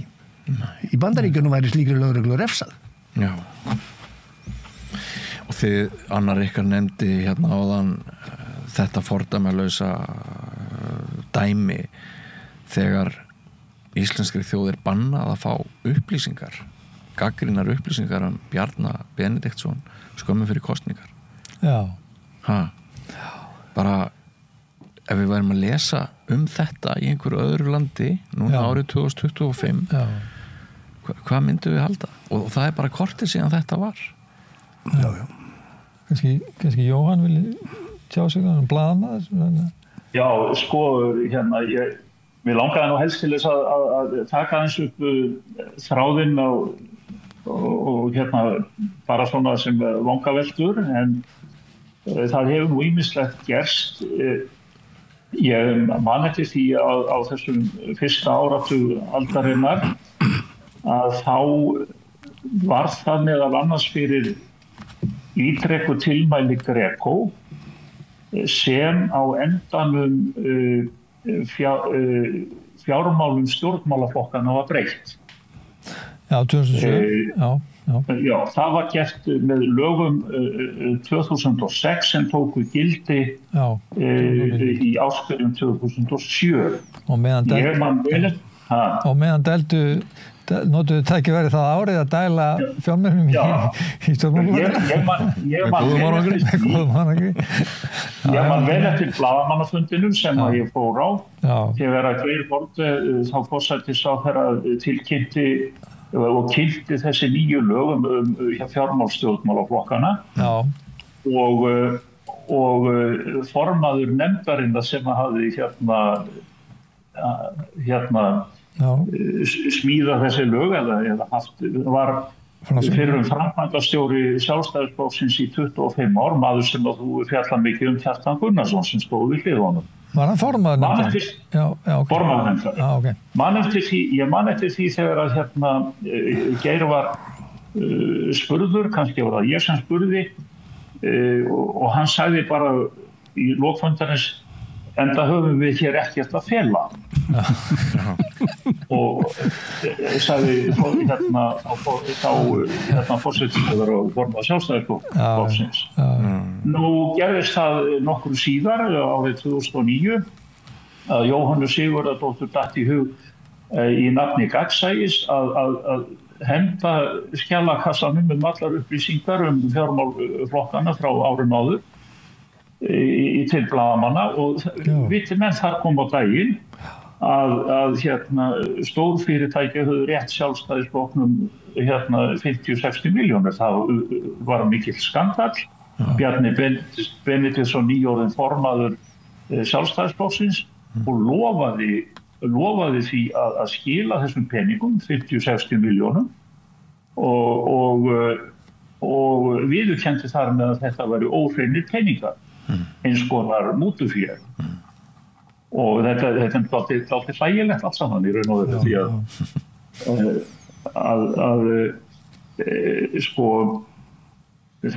það sem ég er að reyna að segja er þetta að það er jú framför að gera breytingar á fjármálastjórnmálaflokkana þó framkvæmdin sé ekki endilega góð.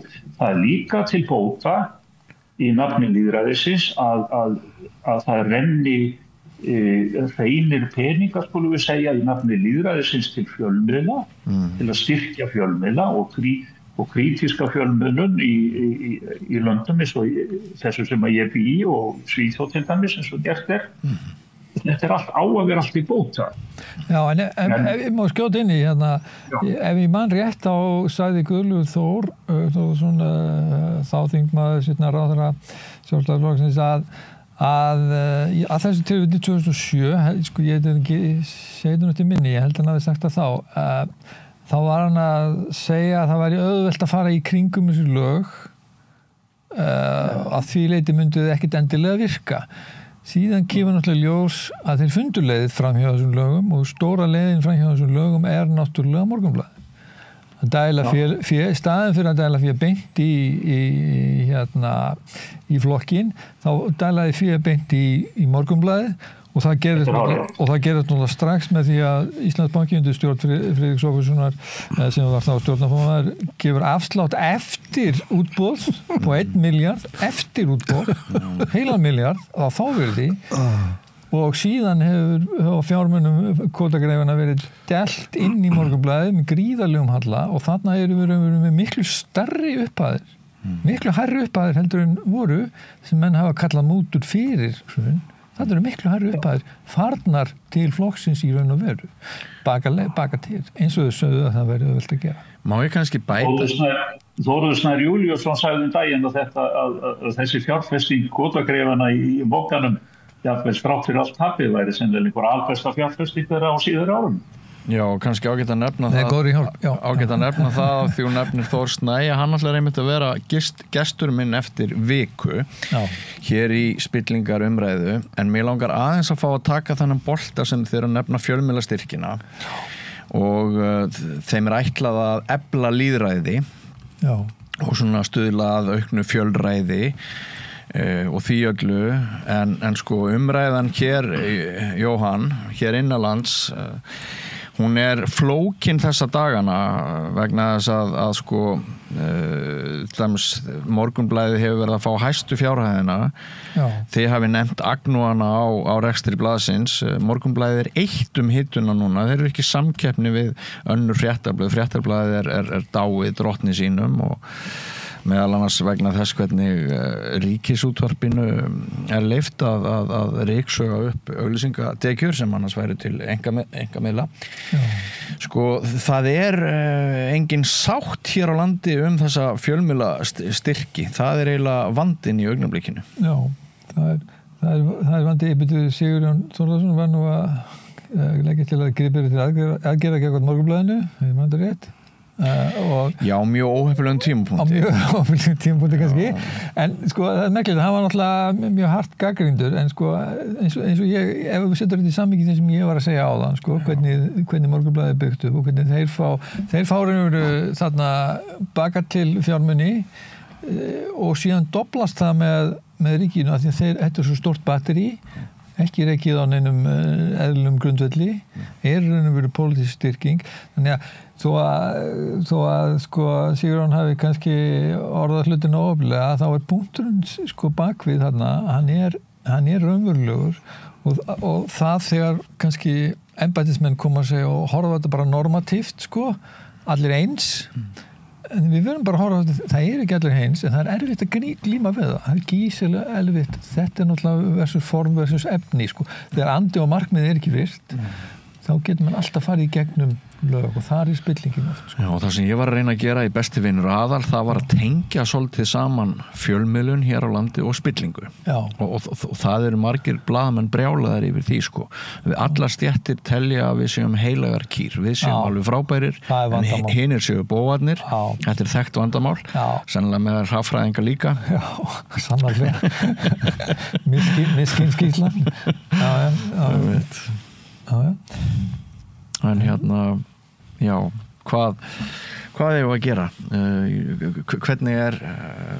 Hvernig okkur best borgið fjölmiðlalega núna, því að það hlýtur að vera eitt sterkasta tækið út úr spillingar ógöngum samtímans, það öflug fjölmiðlun. Já, við bara höldum áfram að berjast. Og höfum sigur á endanum. En við verðum að sjá það sko, Trump og það sem að gerast í Bandaríkjunum og þessi áráðusmaskína sem áráður skiptir alveg gífurlegu máli varðandi alla spillingu og alla þessi breytingu í samfélaginu. Og þetta nær mjög langt aftur. Ég geti rækið þetta aftur til sko, Montpellier samtakana sem stofnuð eftir síðustu heimsstyrjöld sko. Þannig að sko, áráðusvélin sem búin í gangi, Trump ekki afurð, sko, ekki bara einhver svona populistið sem sprettur upp. Hann afurð langstíma áráðurs.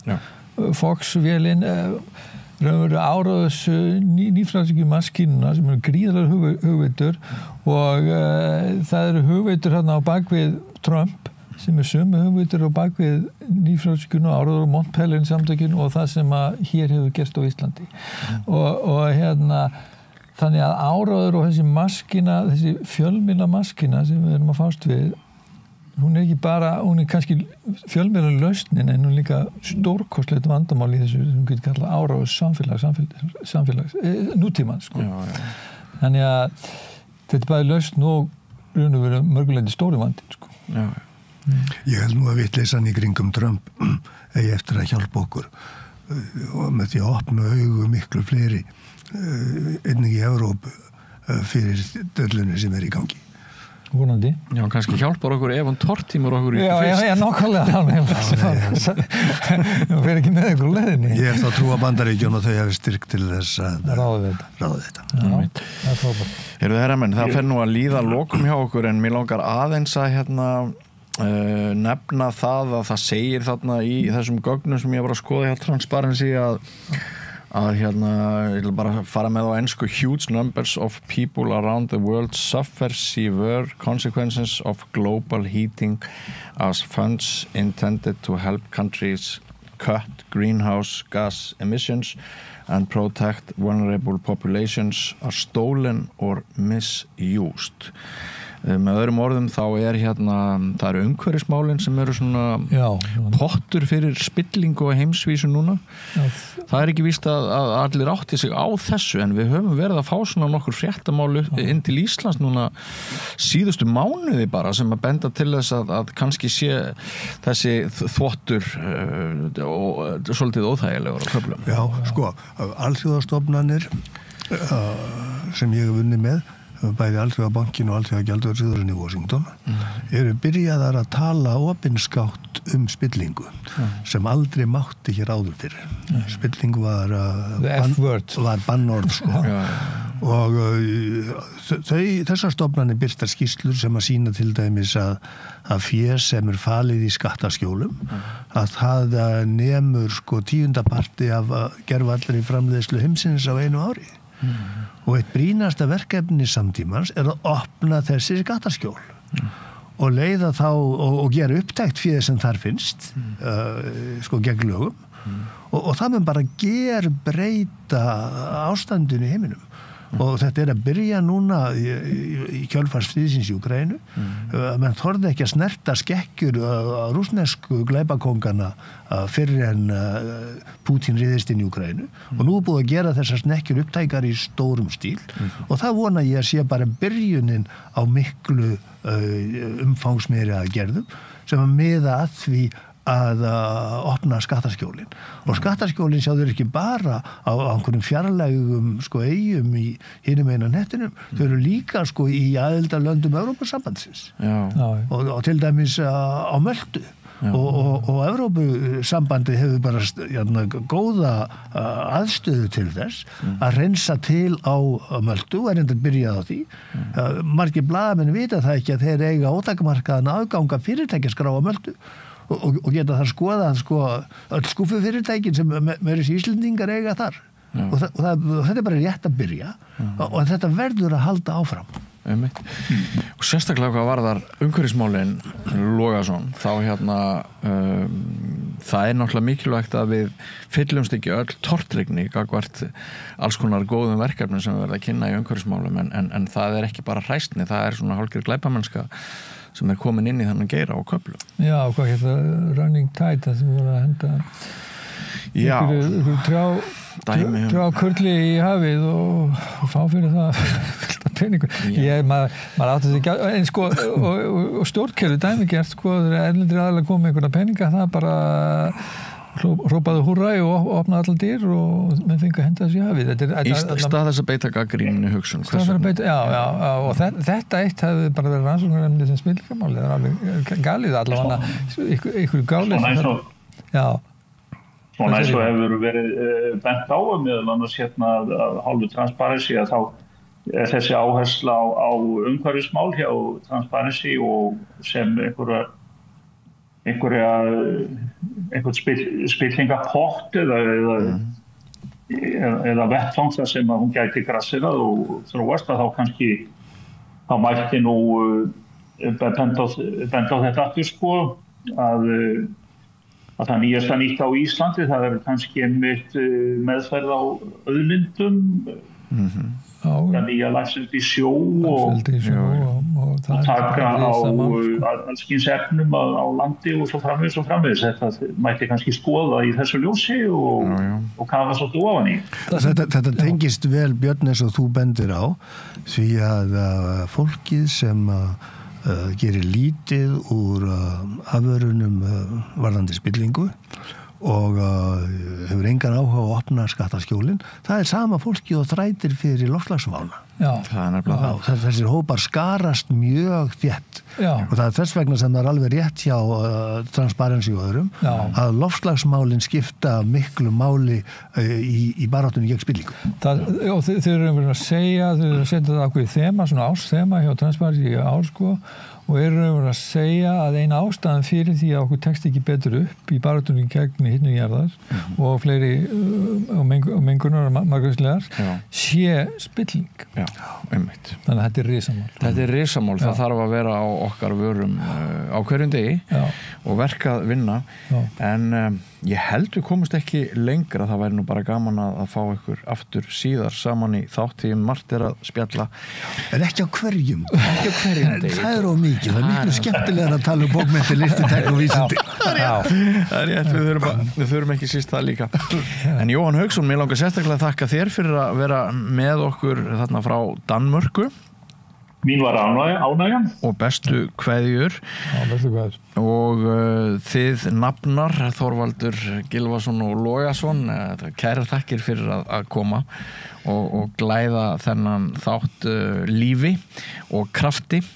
Og við höldum áfram, hlustendur og áhorfendur góðir, að fjalla spillingu á miðvikudögum. Mér sýnist að það sé að nóg að taka. Ég heiti Björn Þorláksson, ekki fara langt, annað efni hér handa við hornið. Samstöðin er í eigu hlustenda áhorfendur.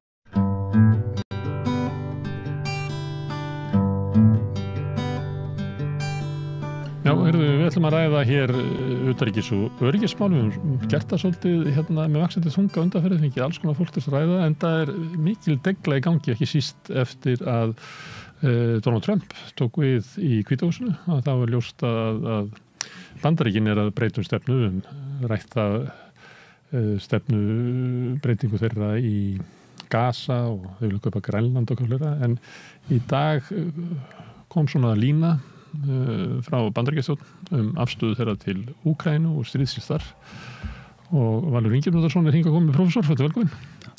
Er ekki rétt að reyna að meta það hvað í þessu felst?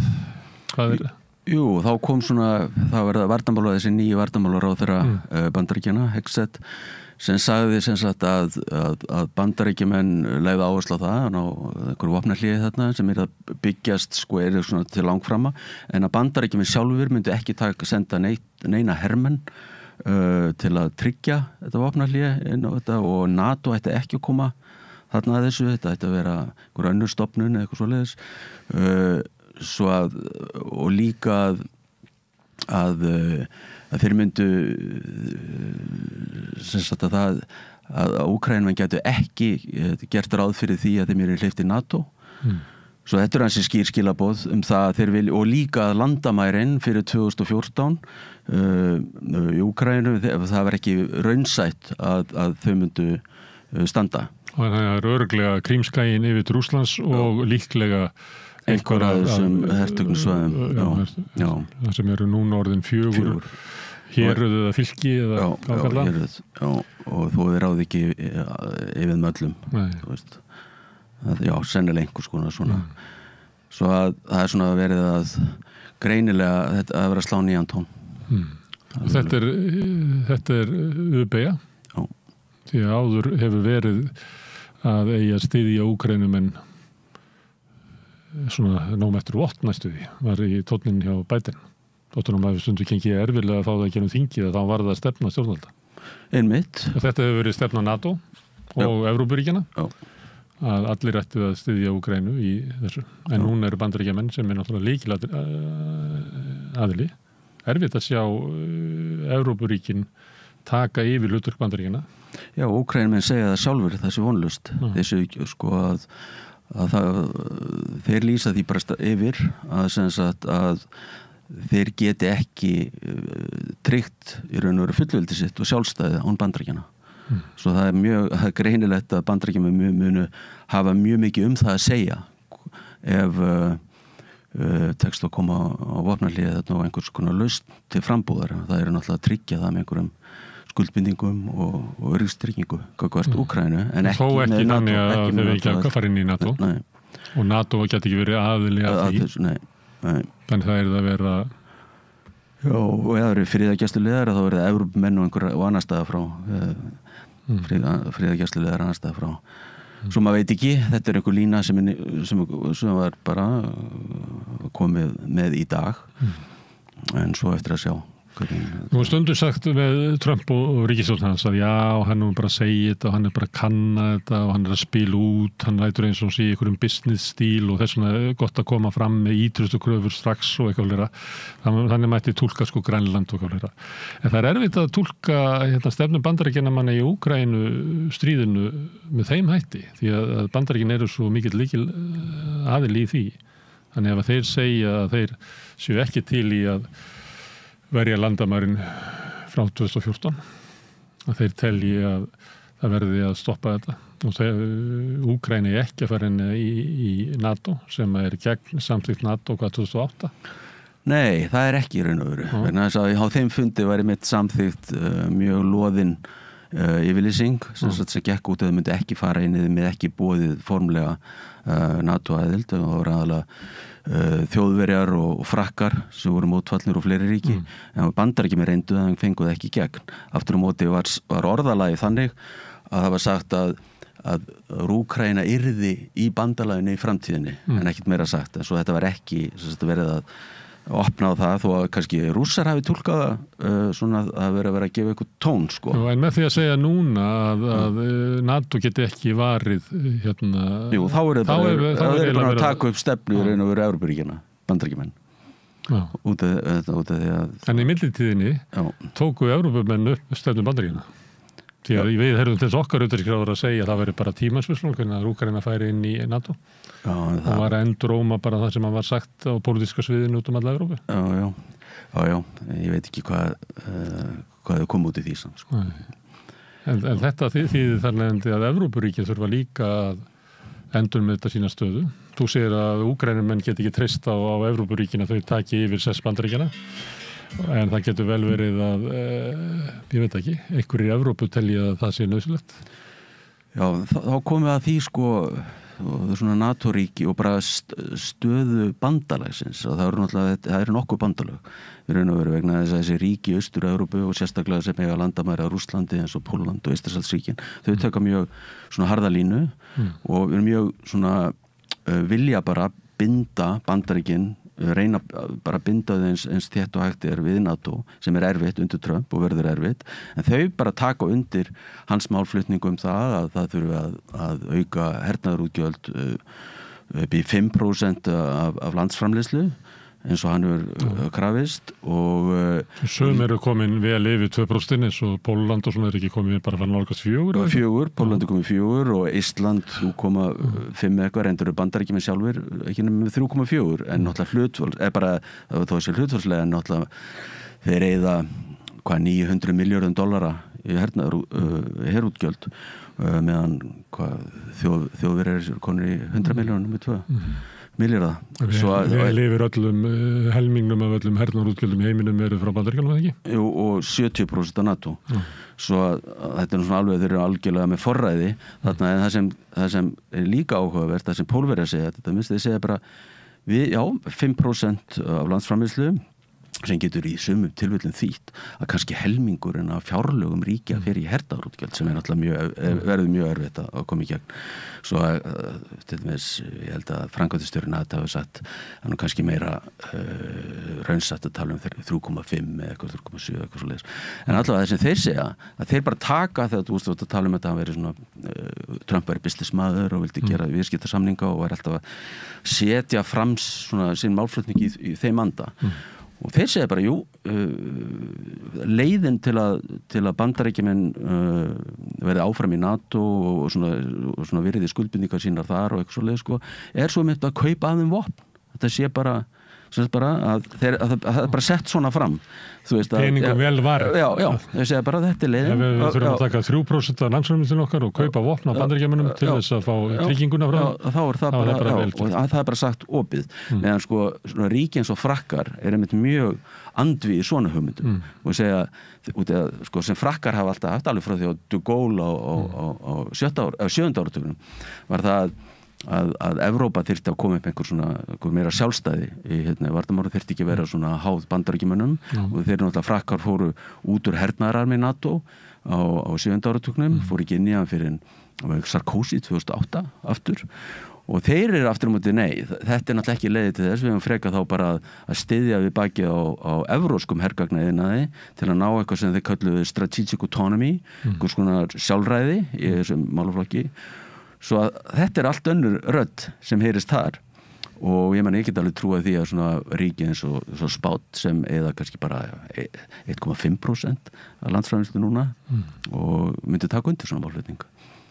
Svo að er mjög mismunandi hvernig litið á þetta og líka þetta samband það alveg augljóst nú innan NATO og líka bara innan Evrópusambandsins að það bara reynir að bregðast við þessu útspili Trump á svo mörgum vígstöðum alveg frá það hann tók við og líka það var þetta haldin fundur sem ekki var haldin áður um hermál bara varnarmál sem sagt á vegum Evrópusambandsins það sem Bretar líka sátu þann fund og þar var bara verið að leggja línur það að hækka hernaðarútgjöld á næstu árum og líka út af það augljóst að menn vit ekki hvert Bandaríkjamenn að fara það einn helsta ástæðan. Þó svo að Pólverjar taki undir þetta og telja eðlilegt að fara með hernaðarútgjöld svona upp þá eru þeir kannski síst allra og þau og Austræðslöndin ekki ánægð með þessa stefnubreytingu gagnvart Úkraínu. Þeim líklega líta á að þarna muni aukast ógnin af Rússlandi með því að ég meina, maður heyri það rættir þarna innan úr þessu löndum að eina leiðin til þess að hafa eitthvað fríð og öryggi eiginlega að brjóta Rússland niður sem einhverjum hætti veikja það. Já, en þeir telja líka að það getur verið út eða þeir svona kannski tala málið bara eftir að Trump var kosinn ég var einhver ráðstefnu einmitt í Íslandi og þá var fyrirvændi forseti sem sagði það á einhverju pallborði sem var að segja það að hún væri bara litið svo á að þetta var bara gott fyrir Evrópu að fá Trump vegna þess að Biden var svona hún kallaði þetta væri svona líkt honum við Kissinger og þetta væri svona og þessa stefnu tant slökunarstefnuna svona alltaf tilbúin til að gera einhverja samninga við Sovjetmenn einhver svona stabiliteti og einhver svoleiðis í samskiptum. Þetta var ekki alveg rétt mætt gagnvart Biden, hann var nú frekar harður í Úkraínumálinu, það ekki það? Jú, ég leit svo á þegar hún sagði þetta, ég leit svo á þetta var nú kannski bara nýr veruleiki og það hvernig að bregðast við honum og Eystrasaltsríki telja sig alveg vera mjög háð Bandaríkjamönnum og þessi ykkur leiti þess en þetta það getur, en svona málflýtsku gekk út á það að Trump gæti líka hóta Rússum, ef þið gerið ekki þetta við eitthvað svona, þá er ég tilbúin til að gera meiri refsi aðgerðum eitthvað svo liður sko. Það er vægi ef að Bandaríkjamenn hótur suðan, það er ekkert sérstætt vægi ef að frakkar eða Bretar gera þetta. Þannig talað fórað með þessar ríkja. En alveg eins og Úkraína þá horfa þessi lönd á það að til þess að tryggja öryggi sitt að þá verða að hafa Bandaríkin í sínu liði.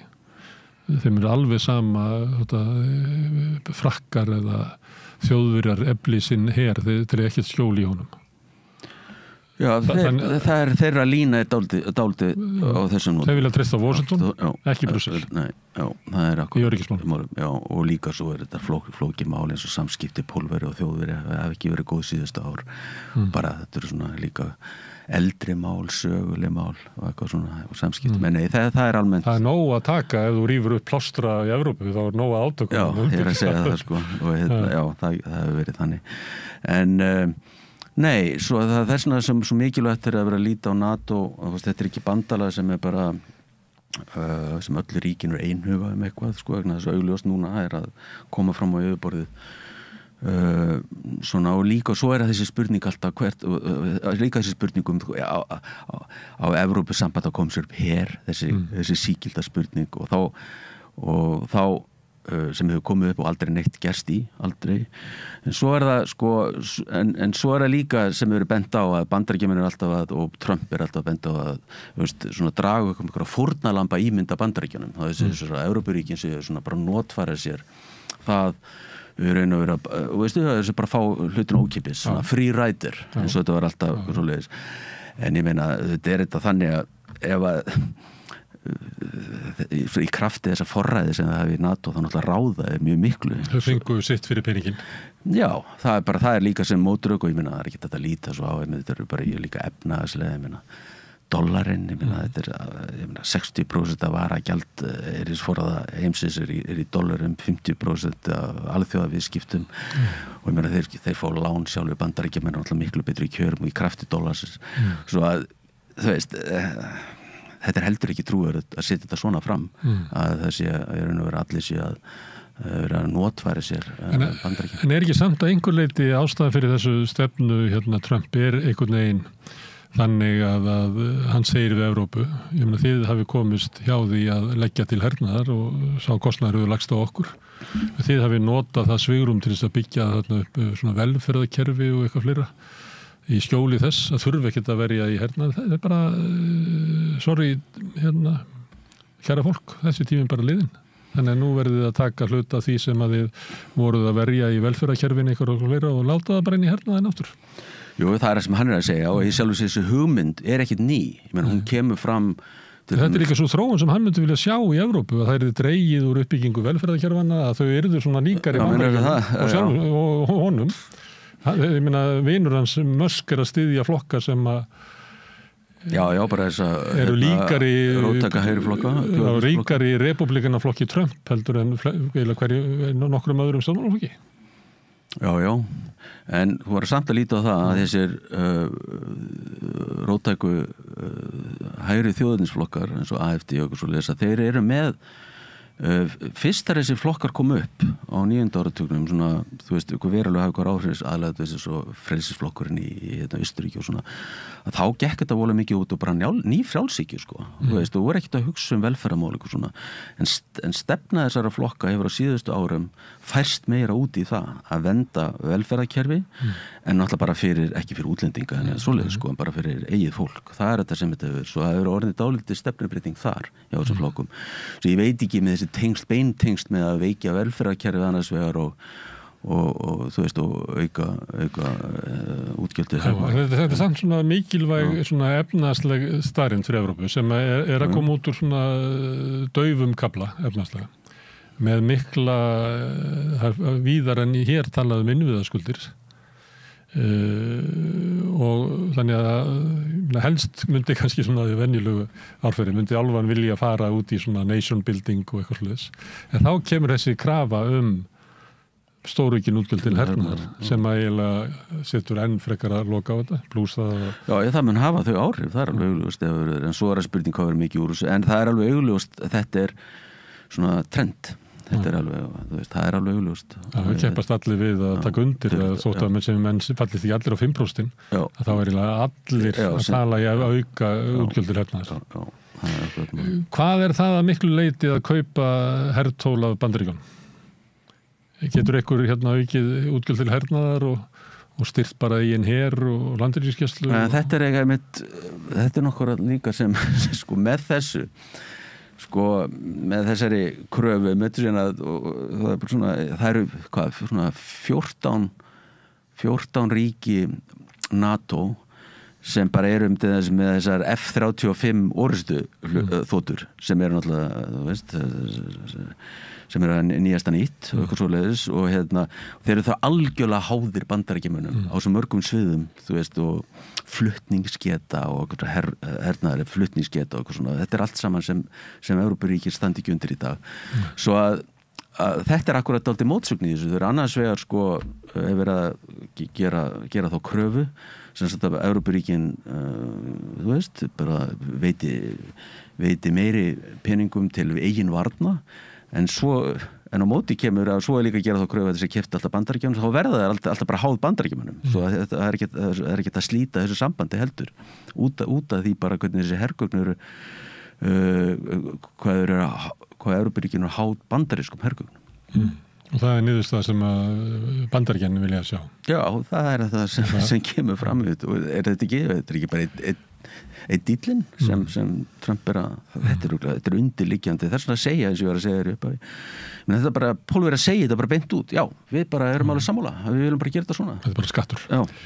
En það eru ólík sjónarmið löndum sem liggja upp að Rússlandi og eru austar í álfunni heldur en Vestur-Evrópa það sem að mér hefur fundist undarlegt kannski svona síðustu 2 ár það hvað Norðurlandaþjóðirnar eru raunverulega svona freka svolítið svona austanmegin í þessu, mjög harðar í Úkraínu, mjög harðar í svona hernaðaruppbyggingu þeir náttúrulega fóru bæði Finnar og Svíjar í NATO í kvelli og fíla sig þar vel en það náttúrulega einn helsta ástæðan er þessi ríki eiga landamæri eins og Noregur og Finnlandi og náttúrulega Finnland alveg rísa landamæri að Rússlandi og lögsa, Svíar lögsu líka.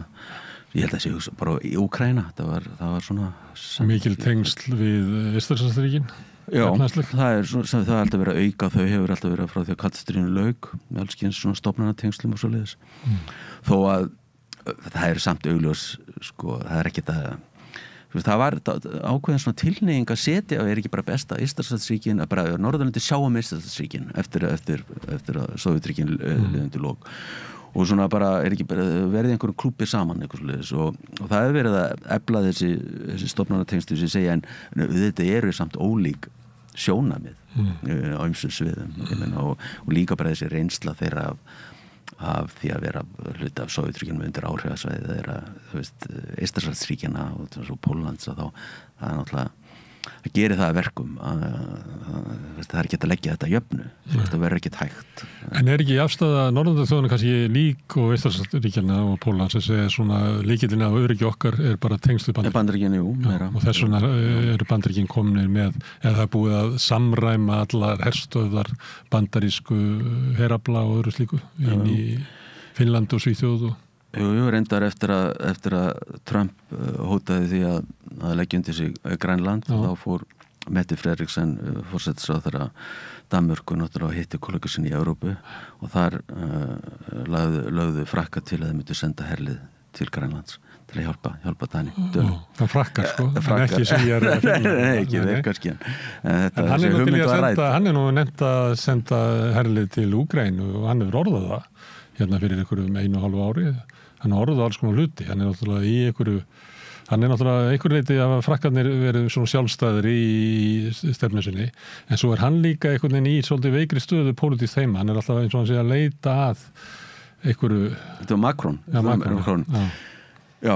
Ég veit ekki hvað hérna mikið tekið mark á hann. Sko. Nei, hann er einhverju leyti er hann svona dead man walking í evrópskri pólitík.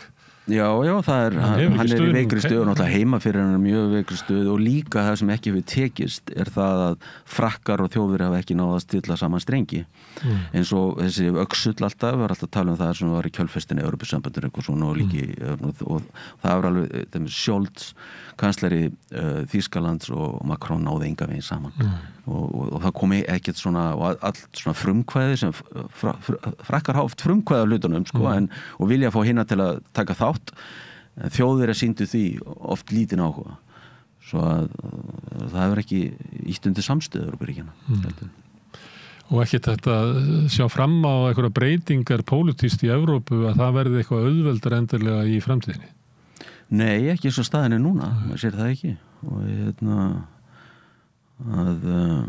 en svo getur Trump haft þessi áhrif Rætt alla þjóðirna saman Já, bara saman, já, það er alveg mjög ekki En hérna, þú nefndir hérna Grænland og það er náttúrulega er þetta ekki ansi stór krísa innan NATO að þegar að stærsta ríkið og forseti þess hann nefndi þarna einhvern tímann með vopnavaldi, einu sinni en svo heldur þetta áfram að núna komið frumvarp inn í bandaríska þingið svo á einhverjum manni sem heitir eitthvað Chuck að hérna verið skiptu nafn á Grænlandi það heitir ekki lengur Grænland, heldur Rauð, Hvít og Bláland og verði hluti af bandaríkjum Já, þetta er bara þessi umræða heldur áfram Já, einmitt, það er alveg honum er alvara en hvað sem kemur út úr þessu það er akkurat það sem er að svona destabilisera alla veist, og NATO-ríkin líka hvað þetta er maður átti sig ekki á því og þetta frumvarp, þetta er einn maður náttúrulega einn þingmaður, þetta er náttúrulega að fara í gegnum báðadildir og eitthvað svona svo maður veit ekkert hvað er úr því en þetta er bara alltaf hugmyndir alþjóðapólitík en hafa verið í gangi áður ég meina það er bara fullveldi greinilega bara í hans augum Trump bara skiptir ekki máli það lítur á þetta svona eins og fasteignaviðskipti og þetta er svona ákveðið afturhvarf til svona valdapolítikur svona veist á 19. öld til dæmis allavega seinni parti 19. aldar en og já, þetta er alltaf svo NATO-ríkin hafa verið að tala sko alltaf þessi frasi sko rule-based og international order og eitthvað svoleiðis sem ég meina, það ekki að segja það nota þann frasa eftir Hvorki þarna niður það sem hann leggja til á Gaza sem eiginlega enn klikkað. Það með mitt sko og hann alltaf og það náttúrulega allir sammála um þetta sé alveg fráleitt náttúrulega þessi hugmyndir sem henni að nema Ísraelar reyndar en þú veist að þetta bara allt önnur orraða líka og svo það bara spurning hvaðan gengur langt og svo það líka sem hann að gera hann alltaf að svona kallað það hefur komið upp aftur áður í svona bandarísku utanríkisstefnu svona linkage að tengja óskild mál saman og til að ná fram einhverju þú veist, hann getur sagt sko þú veist, ef þið gerir þetta við erum tilbúin til að styðja NATO ef þið sem sagt dragið úr einhver regluverki gagvart þessum tæknirisum og eitthvað svo varaforsetinn var að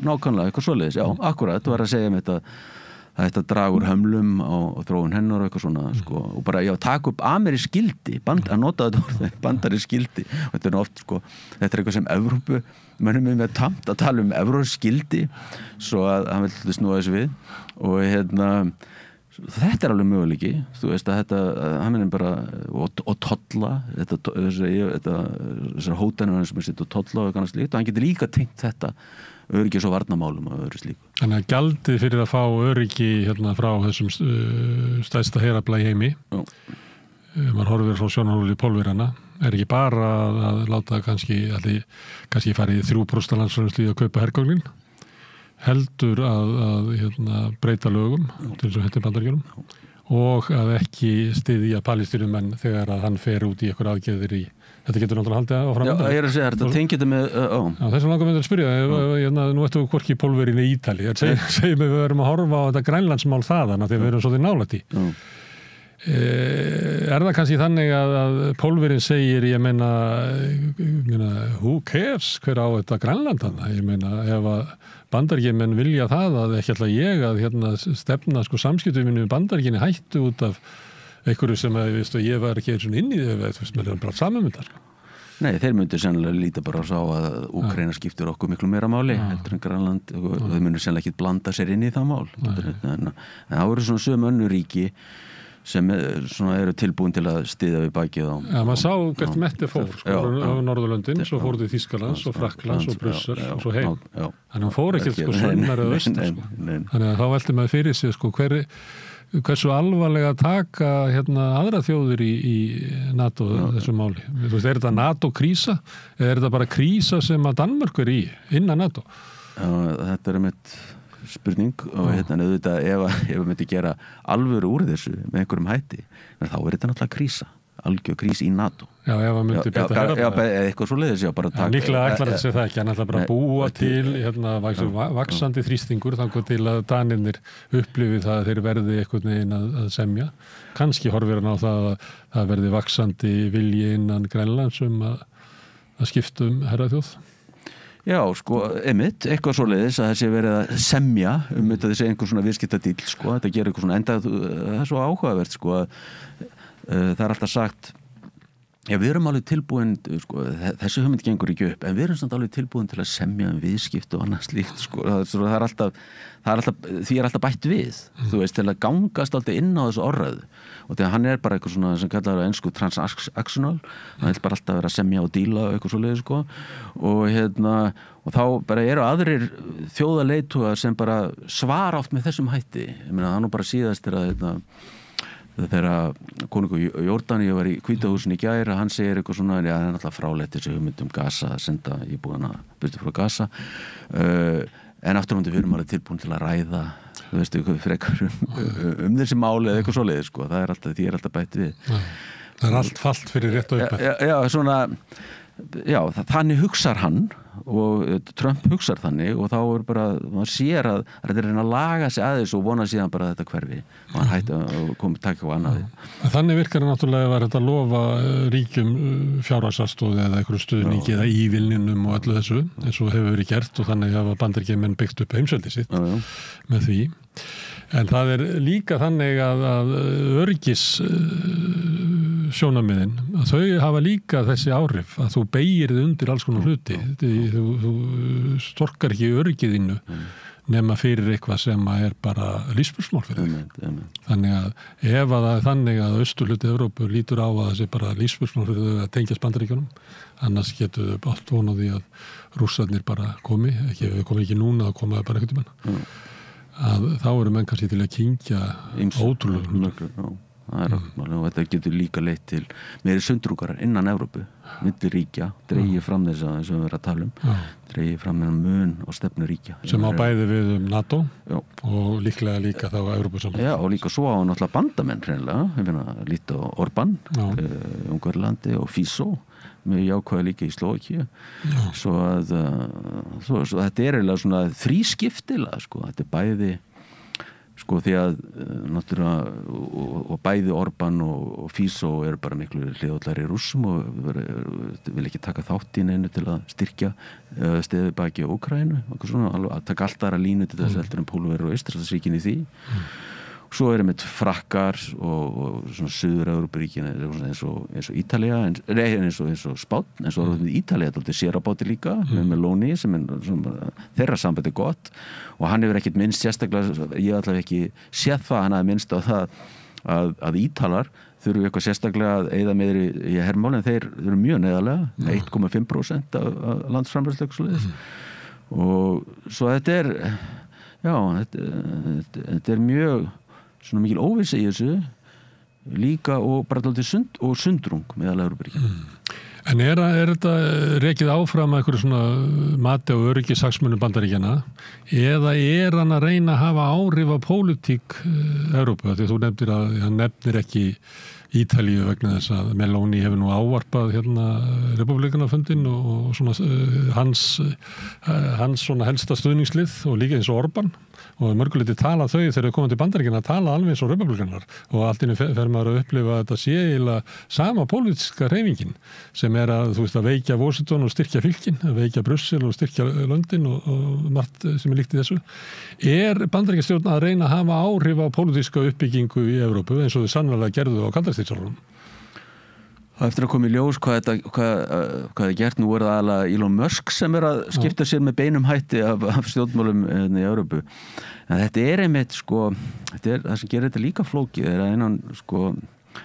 að Trump svona á margt sameiginlegt með þessum populistaflokkum, þú veist, og þessi armur innan republikanflokksins, þessi þjóðirnis armur, þú veist, þessu MAGA og eitthvað svoleiðis, sem svona populískur hægri hreyfing sem hefur alltaf verið til staðar republikanflokkum, eins og McCarthy tíðanbylunu, tebóðshreyfingin og svona, þetta kemur alltaf upp sem í og það svona ákveðin spenna svo milli þessa arms sem kemur stundum upp og svo bara haldið niðri og íhaldsmanna bara hreinlega sem er ekkert í raun og veru og margir á þinginu er ekkert í sjálfu sér á línu Trump, þingmenn republikana, þú veist, en þegar hann bara ræður núna flokknum, það svo þessi lína en þú, til dæmis á Steve Bannon sem var náttúrulega fyrsti starfsmannastjóri endist nú ekki lengi hafði áhuga á evrópsku stjórnmálum mjög og var alltaf með þetta, vildi búa til bara, vildi sameina þessa flokki einhverju hreyfingu og vildi sjálfur vera þar í aðalhlutverki á sínum tíma eftir á fyrra kjörtímabili Trumps en hann hefur bara sagt að byrjunni hann er alveg á móti Elon Musk hann kallar hann og þessa tækni mógula hann talar þessu tækni lénsherrar techno-feudalism og þetta bara dæmi techno-feudalism þessi reyndar svo þetta alltaf interessant að þessi frasi kemur frá Varoufakis, fyrirverandi fjármálaráðherra Grikklands bók sem gengur út á þetta og hann bara tekur þetta upp sem náttúrulega bara á vinstri línunni en hann tekur þetta upp og einmitt að nota þetta gegn íhaldsmönnum sem tengjast og á þingi og líka sem eru innan stjórnarinnar eins þeir sem einhver, þú veist, miklu minnum svona establishment menn þar en á fyrra kjörtímabilinu að þá hann samt að segja að þetta séu stórhættulegir menn það er svo að það er þarna innan líka stjórnarinnar og innan þessar hreyfingar Trumps það er líka tekist þar mikið á og milli þessarar því að þeim Bannon, hann svona maður sem bara talar bara svona efnaðslega þjóðutisíkju svona, komum við fyrir innflutning á bara fólki, þú veist eitthvað svona og innflytjendum og stöðva innflutning á fólki og annaði þeimdur en alveg, og vill skattleggja auðjöfra bara eins og þessa tæknimókla og hann vill hann að berjast fyrir þessu, hann að berjast gegn Trump innanfrá svo þetta er líka dálítið áhugavert og þetta svona birtist líka en svo með þessu mótsegnin svo aftur mútið Elon Musk að raun að vera stiðja þessa flokka í Evrópu sem Bannon getur líka alveg gert eins og AfD þessa svona þjóðatisflokka róttaka þjóðatisflokka herrvænum svo þetta er svona margt í gangi þetta er svona þessari hægri bylgju Herðu, en við erum hérna í miðju Atlantshafi á áruvöðsöðu Bandaríkjanna og við erum með varnarsamning sem að manni finnst núna í ljósi umræðinu á Grænland að kannski skiptir bara engu máli, ég meina Bandaríkjamenn munum bara taka þetta ef á þarf að halda en við þurfum ekki að gera samningu það er hérna meinar taka Ísland? Já, taka Ísland það þarf ekki að gera samning þetta það er bara, þeir skilgreind út á sínum öryggishagsmunum að ef það verður ófriður í norðurhveli jarðar þá verður þeir að hafa Ísland og þeir munu taka það, hvort sem við samningum það eða ekki þú veist að því að það verður eitthvað svo bert í hvernig þeir tala Grænland að þeir telja sér bara eiginlega hafa það, þeir hafa fengið að hafa alla þannig hernað sem að vilja þarna en þeir telja það ekki vera nóg og þá er stundu sagt og ég veit að út af þessu hvernig Trump lætur og hvað áhrif hann hefur á öryggismál í Evrópu og slíku og hvort það sé hægt að stóla á hann og annað slíkt að nú sé komið tími að Íslendingar snúi sig þá að Evrópu að það sé eiginlega en eins og þú er búin að vera að lýsa Evrópu að þá er eiginlega ekkert það er eiginlega eitthvað bjöllur hann að hringja á því að það er ekkert ljóst hvert væri haldið í því að margir innan Evrópu treyst ekki einu svona Evrópu Akkur þetta við þá að snúa okkur að Evrópu vegna þess að það var ekki lengur á það stólandi að treysta á Bandaríkin Já, jú, þetta er ég held að verði mjög lítið talað núna raun og veru svona Bandaríkin í þessu samhengi og miklu meira NATO og þá er svona dregin uppdálítið mynd af NATO þú veist að þessu Evrópuríkin í NATO sem Íslendingar eiga með sameiginlegt með En Bandaríkin stjórna NATO og stýra því Já, en það er bara ekki orðað þannig ég held að það verði bara út af því að ég gerir ráð fyrir því að íslensk stjórnvöld vil ekki fara að vekja athygli á Íslandi núna þú veist, eins og hann talar Grænland bara næsti nágranni þú veist og svo að en þetta opnar þetta spurningar bara hver stefnir hér og líka ef hann myndi gera eitthvað þú veist þetta er enn sem komið þetta orðaða og sem samt tekinn þátt alvarlega sem við verðum að ræða og en bara hver þið bara almennis álitið á Íslandi myndi líka geta bara breyst á bara svipstundu og bara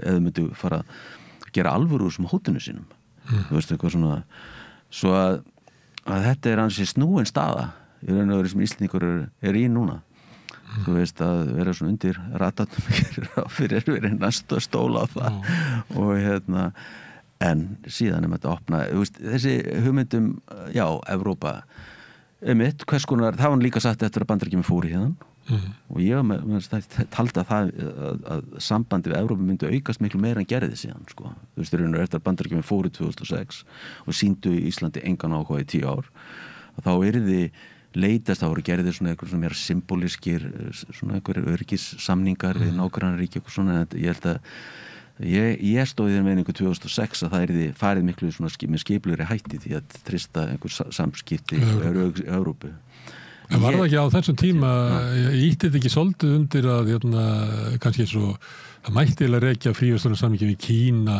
til þess að þegar Bandaríkjamenn fara eða herinn, að þá fara Íslendingar að leita sér að einhverju svona öðruvísi neti að treysta sér á og afraksturinn var eiginlega aukinn samskipti við Asíu Og náttúrulega umsókninu með Evrópusambandið, mætti kannski ekki ég held bara kannski meiri fókus á þá, en ég leit svo að þetta svona, þetta sem í Kína og svona, þetta var svona tilraunastarfsemi og sérstaklega þegar Ísland var svona veikt eftir hrunið og líka mættum andstöðu, náttúrulega bara við að fá aðstoð, efnahagsaðstoð strax eftir hrun, svo þetta var svona leitun, þetta var svona sem kallaður á ensku hedging, þú veist bara, ef allir að snúi okkur bæki þá verðum við bara að leita annað, eins og menn sögðu, eins og Geir Haarde sagði bara, við erum að leita annað þegar Rússaláni kom upp.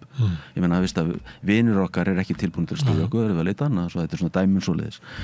En ég held kannski, en það var náttúrulega líka á þeim tíma, það var ekki litið á að það var einhver hernaðarógn sem væri eitthvað svona yfirvofandi á þeim tíma heldur. Það var svona, svo, og Bandaríkjamenn skiptu sér ekkit að þessu upprunalega, þú veist að þessu auknu tengslu í Kína og eitthvað svona, og það skiptu sér ekkit að þessu. Það verður ekki fyrir nú Trump-tímanum? Nei, það gerist ekki fyrir síðar. Og með þessari nýju þjóðaröryggisstefnu Bandaríkjanna sem var með tekin upp á Trump fyrir að kjörtímabili Trump, það sem bara Kínverjar eru óvinurinn og Rússanum með 2. Svona, eða þá, veist, í þessari þjóðaröryggisstefnu, þetta er svona, en Kína. Og síðan hafa Bandaríkjamenn endurskoðað og líta á að þeir verði hafa eitthvað svona örugt aðgengi að norðurslóðum og það er ástæðan fyrir þeir að tala um Kanada og Grænland og við erum hann eitthvað þar í búljunni, líklega það að þeir telji sig ekki geta varið hagsmuni sína á norðurslóðum bara sem fulltrúi Alaska. Ég dettur það í huga, það sé liggja bak við þetta Kanadatal líka sko, að þeir þurfi bara að hafa meiri, að því að hinum megin ertu með Rússland sem með helmingin af öllu svæðinu sem snýrað norðurslóðum. Jú, ég held að bara, sko, Bandaríkjamenn er ekki norðurslóða þjóð í sjálfu sér, svona Arctic Nation, eins og Kanadamenn eru bara, þetta er svona alveg mjög sterkt í þeirra sjálfsmynd og utanríkisstefnu. En ég veist að tala sko, það sem gerist á þessu tímabili sem við erum að tala sko, frá 2008 til 2016, 14, þetta er krím og svona, þá er í raun og veru það var bara að vera að vekja athygli á norðurskautunum svona, en Bandaríkjamenn voru ekki sérstaklega að sína þessu mikinn áhuga, þú veist, í sjálfu sér sko. Og svo bara eftir Krímska og svona þá beinist athyglin meira að Norður Atlantshafi og svona, og þess vegna koma þeir hingað, bara með þessu umsvið hér, kapota, leit og eitthvað svo leið sko. Og þá er svo út af það var alltaf litið svo að norðurslóðir, að norðurskautið, þetta er náttúrulega, þetta er náttúrulega geit, þetta er þessi hugtök. Þeir eru átt blanda saman einhvern veginn, þú veist, norðurslóðir er svo vítt, en sko þetta er kallað á ensku Arctic, þú veist, og svo nota normenn á ensku, þú veist, þeir tala þetta á ensku, tala High North, sem er líka eitthvað sem þeir skilgreina sjálfir og eitthvað svona, en hérna á Íslandi það var svona, bara norðurslóðir er bara allt undir einhvern veginn, líka Norður Atlantshaf og svona, en þarna var alltaf sérstaklega áður fyrir voru gerð svona mild greinamunur á Arctic, norðurskautinu og svo Norður Atlantshafinu sko, norðurskautsvæðið og Norður Atlantshafinu, svo þetta hugtak norðurslóðir er svo vítt einhvern veginn og maður bara það er líka þeirra stjórnmálamum stundum er að tala þetta svona, þeir blanda þessu öllu saman eitthvað sko. Og það er reyndar í svona hermálum og svona er alltaf þessi svona þessi tilraun til að aðgreina þessi tvö svæði og náttúrulega það er ekki að ganga núna, þetta er allt orðið miklu meira svona þú veist, litið á þetta svona og talaði um þetta svona sem andráni vegna þess að það var svo mikil áhersla lögð á það þegar að vera að tala norðurskauti, það var alltaf hér, þetta væri friðarsvæði þú veist, það var líka alltaf þess vegna þarna væri bara norðurskautsríkin 8 sem unnu bara saman í sátt og samlyndi og jafnvel eftir Krímska var svona, við verðum samt halda þessu samstarf og þess vegna var svo mikil áhersla lögð á það að aðgreina þetta svæði frá öðrum svæðum þegar svo Norður Atlantshafinu sem allt gefur ykkurleis. Svo við erum að sjá þetta líka. Þessi tími er bara liðin. Já, algjörlega liðin. Og þess vegna er ég að nefna þetta að Bandaríkjamenn myndi ekki líta svo að þeir bara þurfi bara meira pláss við borðið. Jú. Og það er við ætlum ekki að una því að Kanadamenn og norðmenn séu að geta okkar hagsmuna á móti Rússum. Það verður að koma þarna bara einhver sterkur maður á móti Rússum. Það geta lögsast. Og endur það sko, en ég veit að innan þess Norðurskautsráðsins og svona, þetta er náttúrulega starfs þetta bara dysfunctional ráðið eins og í dag ég meina það ekkit raunverulegt samstarf þarna milli, það bara þessi 7 ríki og svo Rússland ég meina það akkurat en það svona verið að reyna að halda einhverju sambandi við Rússland svona allavega tákrænu eins og eitthvað í gangi vegna þess að það svo mörg ríki sem telja ef Norðurskautsráðið verður bara lagt niður og Rússar segja sig úr því og eins og varst að segja með 50% af svæðinu þá getur bara Rússar ok, við myndum bara annað bandalag með Kínverjum og Suður-Afrikumönnum með einhverjum sem við viljum vinna með þú veist á þessu sveið og það svona sem það minnst svona normenn og svona vilja það ekki þú veist, vilja ekki þú veist, bara gera sér vonum það í framtíðinu verið einhvern veginn hægt að semja þetta að nýju og ná einhvers konar lendingu í þessu en það ekki að gerast í dag Það samt meira núna heldur en var kannski fyrir 20 árum að Ísland sé komið svona nær einhverjum svona ekki kannski átakasvæðum en svona ágreiningssvæðum sem það breytt afstæða til norðursins og síðan Evrópa gangi gennum mikla breytingar hefur Evrópa einhvern annan kost heldur en að fara bara upp í hernaðaruppbyggingu að kröfu Bandaríkjanna og þar leiðandi þurfa þá að stokka aðeins upp áherslur í ríkisbúskapnum og endurskilgreina ríkið með einhverjum hætti einhver möguleiki á því að mynda einhvers konar fara einhverja friðarlið að reyna að byggja upp eðlileg samskipti og viðskipti við Rússland og Kína þó svo að það sé gegn hagsmunum Bandaríkjanna, það náttúrulega mjög ólíkir hagsmunir ef að Bandaríkjamenn skilgreina Kína sem sinn höfuð andstæðing þá lendir Evrópa í stórkostlegum vanda og eru þegar já, það akkurat að bæta því ofan á hernaðaruppbygginguna og stöðnun í innviðum og mikla þörf á því að byggja upp kerfið eftir langvarandi viðskipta þá þetta eiginlega bara orðið verkefni sem ekki hægt að leysa Evrópu lengur Nei, þetta með allt svo mótsagnakent annars vegar eru svona ríki eins og frakkar þjóðir eins og frakkar sem segja við verðum að Evrópa vera sjálfstæðari í þessum málaflokki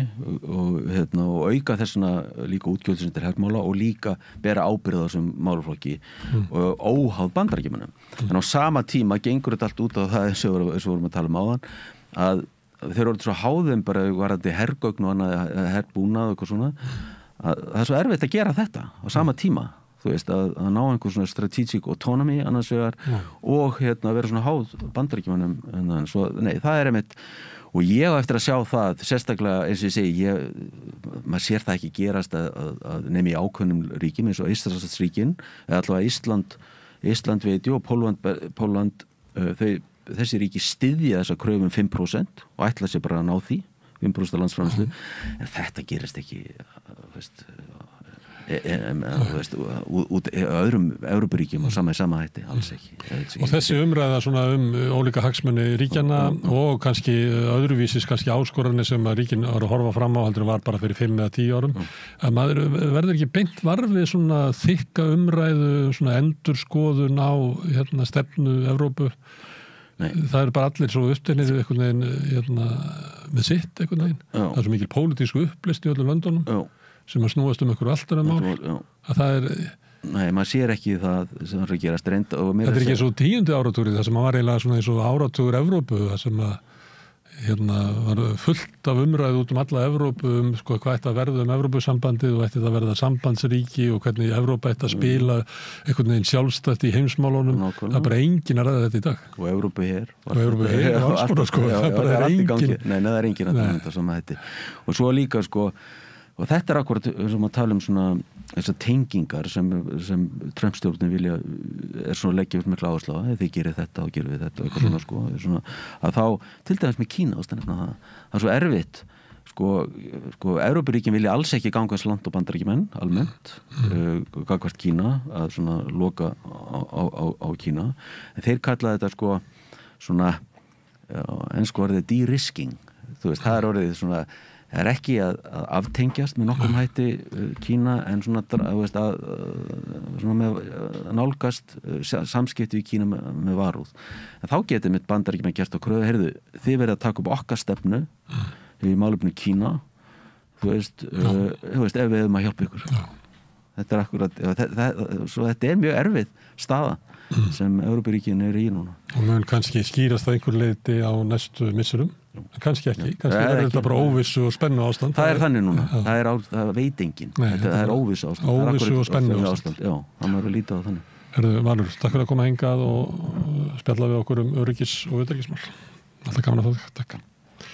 En við höldum hér áfram við rauðaborðið að reyna að skilja hana heim sem við lifum í, sem alltaf að breytast, þannig að við höfum aldrei undan. Næsti kafli eftir augnablik.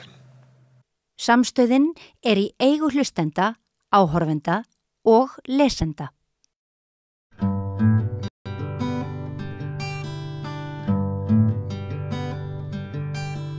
Já, komið þið sæl. Þetta svona kafli í þættinu sem ég kalla reynsluboltar og ég komið 3 reynsluboltar.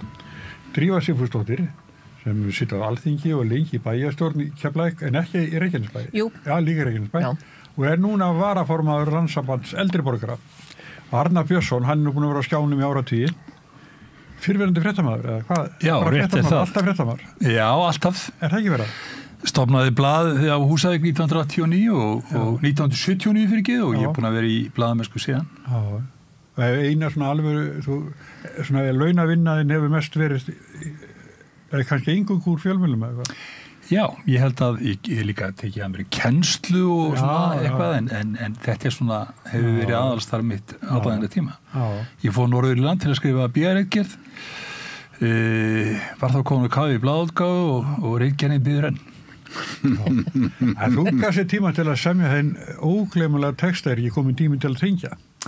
Jú, þetta var svona í bríari í Menntaskólanum á Akureyri við Bjarni Hafþór. Máur með vorum að gantast oft og áður við fórum í Sélland þá var það venja að lesa minningagreinar, sérstaklega minningagreinar tímanum, Döðens magasín. Það voru marga hverjar algjöru meistarastrykki og oft var verið að lýsa, var það greinar höfundur í sjálfur sem að tók af skarið og sagði frá sér og sínu fólki og þetta var mjög gaman og við hlóðum mikið og fórum alkáttur í Sjallan.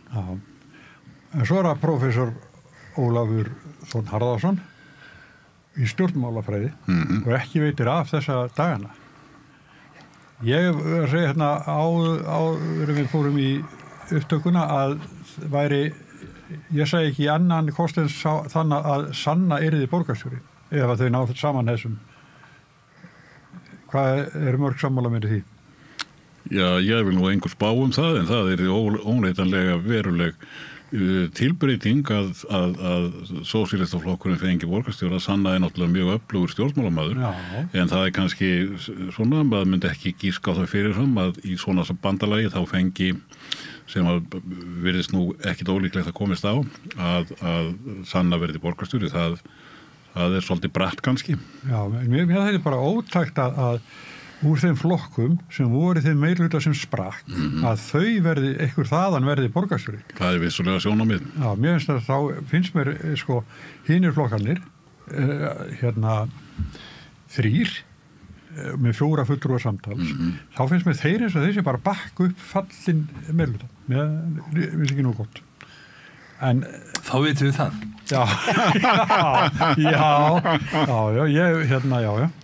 Ég svolítið reynslað þessu, ég nefnilega var að mynda meirhlutavestur í Ólafsvíkinsinni. Hann eða þá við líðið? Nei. Kristján Pálsson, ég gerði hann að bæjarstjóra. Já, þú verði ábyrgð á því. Já, ég ber ábyrgð á því, Já, þetta nú hins vegar svolítið minnir á málflutning sjálfstæðismann Morgunblaðsins Dag B. Eggertsson þegar þeir segja alltaf því að Dagur búin að halda saman meirihlutum í Reykjavík, gerði það í 15 ár sem að nú pólitískt afrek en þeir benda alltaf á það að margir þessara meirihluta hafi fallið og þá hafi einhverjir nýjir komið og verið lappað upp á meirihlutum með því að bæta nýjum inn og það auðvitað alveg rétt en það nú kunstinn við meirihlutamyndun að ef þú verður fyrir áföllum þá verður nú að reyna að fá eitthvað til viðbótar og öðrum hefur ekki tekist þetta í Reykjavík þannig að þú ert að tala svona eins og Morgunblaðið svolítið. Já, nei, svo það líka það ekki konar 3 vikur frá því að Dagur kveður í ráðhúsinu. Nákvæmlega. Var allt komið við háa loft. Já. Þetta sýnir kannski hvað hann hefur verið mikill mannasættir eða, ég veit ekki. Þetta allavega þessi árangur með meirihlutana og í rauninni það líka sem sé náttúrulega á kjörtímabilinu sem var frá 2006 til 10 þá voru 4 meirihlutar og algjör upplausn og síðan fáum við bara 15 ára tímabil stöðugleika þar sem að sko menn eru náttúrulega ekki sammála það hvort að árangurinn hafi verið góður eða slæmur, það bara pólitík sem menn rífast en varðandi samstarfið þá hefur það gengið alveg ljómandi vel allan þennan tíma og nánast ekki borið neina hnökra á þannig að já, ég held að það megi segja það að það bendir flesti þess að Dagur hafi verið límið í þessu meirihlutum alveg eins og hún Katrín Jakobsdóttir var að margra mati límið í sinni ríkisstjórn í 7 ár. Einar var greinilega ekki með sömu líftúmpuna og Dagur. Því þetta eiginlega merkilegt hvernig þetta fór þessi samstæði, hvernig hún hvarf og ég held að Einar hafi ekki áttað sig á því að það voru konur Ólafsfirði sem hafi greinilega loka orðið í því. Ég held að Helga hafi ekki allavega eins og ég hlustaði á Silfri þá fannst mér eins og hún hefði verið til í þennan slag og Einar sennilega metið það bara þannig. En svo kemur Inga og skellir hnefunum í borðið og segir nei, þú ferð ekki fett. Það er mjög óvinlegt að þingmenn og ráðherrar sé að skipta sér af því hvaða meirihlutar að mynda í sveitarstjórn. Ég þekki bara, ég vildi ekki dæmi það. Þetta var nú svona í gamla dag. Já, ég held að það sé nú frekar í minna heldur en menn telja. Þess að almennt að þannig að bæjarfulltrúar, borgarfulltrúar, þeir eru trúin eigin sannfæringu, ekki ykkur skipunum ofanfrá. Þannig að þannig held ég að það hafa almennt verið. Ég kannast ekki við og það ekki nú býsna marga frá því ég var í sveitarstjórn. Það er ekki þannig. Ég held að þetta sé alveg rétt hjá Drífu að þetta ekki sérstaklega algengt en hins vegar gegnur kannski dálítið öðru máli með Reykjavík heldur en minni eða önnur sveitarfélag. Að þetta svona meiri pólitík, það hefur verið á margan hátt sko tengsl milli landsmálana og sveitarstjórnarmálana í Reykjavík sérstaklega til að mynda hefur Sjálfstæðisflokkurinn unnið alla sína stærstu sigra í borgarstjórnarkosningu í Reykjavík þegar hafa verið vinstri stjórnir í landinu, í landsstjórninni og ég held hins vegar að þetta sé rétt líka að Hildur Björnsdóttir hefur líka sagt að það hafi allar tíð verið í 7 ár verið mjög gott samstarf milli hennar og Kolbrúnar Baldursdóttur sem núna farin á þing og ég held að það sé líka rétt að Helga hafi vel getað hugsað sér eða bendið til þess að hún hafi vel getað hugsað sér að fara í slíkan meirihluta og málefnalega hefur verið samstaða með þessum flokkum og flokki fólksins í ýmsum borgarmálum. Hins vegar náttúrulega þeir sem að kunna meira fyrir sér í pólitískri refskák, það kemur þeim ekkert sérstaklega óvart að flokkur fólksins hafi þessa dagana þegar hann liggur undir sífelldum árásum Morgunblaðsins og Sjálfstæðisflokksins að þeir hafi neitt sérstakann áhuga á því að mynda svona meirihluta og það reynda sagði Helga að ekki bara að sem sé Inga hefði tekið af skarið heldur hefði hún líka uppgötvað þegar hún heyrði í sínu baklandi sem ég geri þá ráð fyrir að síðu flokksfélagar hennar í Reykjavík skor sem að standa baki borgarfulltrúanum að þar hafi ekki verið mikil stemming fyrir því að fara með Sjálfstæðisflokknum og hún sagði einmitt, ef ég man þetta rétt, að það hefði komið sér á óvart hvað flokksfélagar hennar voru harðir á því að fara ekki með Sjálfstæðisflokknum og auðvitað það rétt hjá Drífu að formlega séð þá þannig bara borgarfulltrúar sjálfir eins og alþingismenn sem eiga það við sína samvisku hvað þeir vilja gera en í reyndinni það náttúrulega mjög oft þannig að menn hlusta á það sem að félagar þeir í flokknum eða kjósendur hafa að segja og það náttúrulega það sem Einar bar fyrir sig þegar hann sleit þessu meirihluta að hann sagði að hann hefði verið kosinn til þess að gera breytinga í Reykjavík og nú sæi hann það á þessum kjósendum sem veru meira og minna allir farnir frá honum að þeir greinilega teldu að hann hefði ekki staðið við það og þess vegna vildi hann slíta þessu meirhluta. En sko það var alveg ljóst í kosningabaráttunni, hefur lengi verið að fulltrúar Framsóknarflokksins hafa ekki viljað að flugvöllurinn fari út af öryggissjónarmiðum og fleiri. Þannig að það vissu allir í bæði meiri og minnihlutar og borgarstjórn. Þannig menn vissu að það myndi skerast leikar þar. Ég skil aldrei, ég skil nú bara ekki það að menn sé að ræða flugvöllin. Ég sé til dæmis á Morgunblaðinu í dag að þeir eru að finnst það rosaleg tíðindi að samfylkingin segi að flugvöllurinn sé ekkert að fara af því að samfylkingin hefur og fleiri hafa náttúrulega viljað að flugvöllurinn fari en þeir hafa ekki verið að segja þannig að fara á morgun og miðað sérstaklega eftir að hvassarinn hefur verið slegið út af borðinu þá náttúrulega er það öllum mönnum ljóst að flugvöllurinn ekkert að fara í augnablikinu og langtíma sjónar með hvort að hann fari 2040 eða 50. Ég fæ nú ekki séð hvernig þau eiga að sprengja meirihluta í Reykjavík. Mér finnst það bara mjög skrítið. Hins vegar og mér finnst líka mjög skrítið að menn geta ekki einu sinni séðum að fella tré í öskulíðinni og það þurfa að loka flugbrauð út af því. En að þetta sé eitthvað sérstakt ágreiningsefni, eitthvað sem að kalli á slit á meirihluta, ég bara sé það ekki. Það er ekki bara þetta, það er líka hitt að það er sífellt verið að þrengja flugvöllunum. Þarna er verið að flytja líffæri á milli með flugvélum erlendis frá. Það er alls konar, við vitum öryggisatriði þarna og það er sífellt verið að þrengja flugvöllum. Þetta snýst ekki bara að flugvöllunum verði, heldur að hann geti annað sínu hlutverki og það er það sem er verið að eyðileggja með því að sífellt fjölga byggð í kring. Ég hef lengi verið þeirra skoðunar að sem landsbyggðarmaður, að ef við erum að tala til að myndum ferðamennskuna, að Bandaríkjamenn sem koma hingað til lands að mótni í 3 daga, þeir fara ekkit út á land. Þess vegna hef ég alltaf sagt og lengi sagt allavega að innanlandsflugið og utanlandsflugið eiga að vera á sama stað í Keflavík.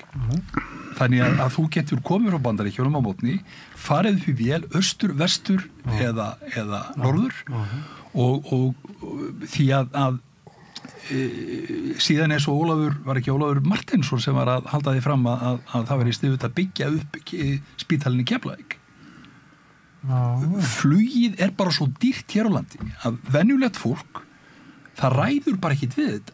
Þetta er allt og mikið högg fyrir það og ég held að ef að innanlandsflugið var á sama stað og millilandaflugið að þá gæti kannski komist á meiri samkeppni þar sem að verðlagið yrði annað hagstæðara. Því þetta er alveg glórulaust verðlag á því ef að maður þarf að sækja hingað suður að það er miklu betra fyrir hann að keyra.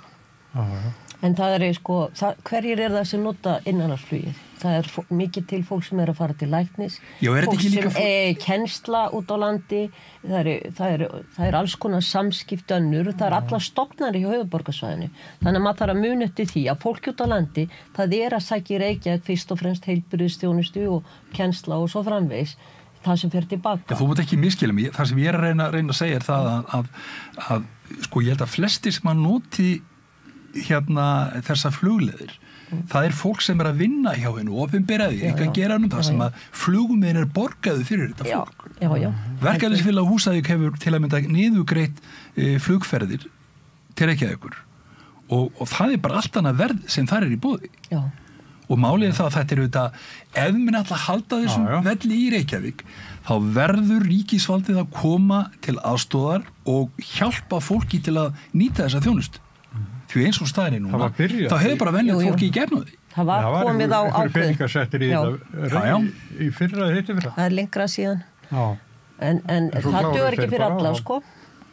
En hvað er að því að vera með innanlandsflugið í Keflavík? Sko, ég var lengi þeirra skoðunar, en svo er ýmis önnur rök, eins og ég segi, það er heilbrigðisþjónustan, það er mjög algengt og þurfur að koma fólki hratt til læknis og þá þarf að vera slíkur möguleiki. En hann er á sunnurinn, ekki? Þú getur verið með þyrlu í Keflavík og flutt. Þyrlan er bara ekkert alltaf til staðar eins og þú þekkir. Nei. Og líffærin sem við erum að fá og senda, það er alls konar svona hlutir sem þarf að skoða þegar maður er að fjalla um þetta. Þannig að ég held að ég var mjög hlynnt í að flugvöllurinn yrði færður þangað til ég skoða þessa heilbrigðisþættina. Ég fór að vinna í heilbrigðiskerfinu. Þannig að ég tel að við þurfum að skoða það betur. Þetta er flóknara og almenningur er ekki að tala um þá hluti. Það er á hverjum degi eitthvað að vera í heilbrigðisþjónustunni. Fæðingar þar sem að barni kannski að deyja því að kemst ekki á spítala. Þetta skiptir líka máli. Það sjálfsögðu þetta rök. Við leysum þetta ekki hérna, sko. Ertu viss um það? Já, en hérna meistari minni í flugmálum, hann er sammála þér. Að það innanlandsflugið á að vera á sama stað, þannig að fólk geti farið úr millilandaflugi í innanlandsflug án þess að ferðast, burðast með farangurinn sinn og flera. Ég held að ef spítalinn í Keflavík verður eldur og ég vil byggður ný spítali, þá held ég að þetta sé leið sem við þurfum að sjá næstu árin, því að eins og Ólafur nefndi að Reykjavíkurflugvöllur er ekki að fara næstu árin. Sko það væri ef að heilbrigðisþjónustan væri á Suðurnesjum og hún væri í lagi, þá myndi fólk geta sótt þar. Auðvitað væri það spennandi ef við geti tekið eins og núna er flugið til Færeyja, Keflavíkurflugvelli. Þannig að fólk kemur þarna og fer svo fram og tilbaka. Ég er alveg sammála að það væri gott að það væri, en þar sem að hópurinn sem er að sækja flugið, fólk fer ekki að gannu sín í flug eins og það kostar. Það er ástæða fyrir því.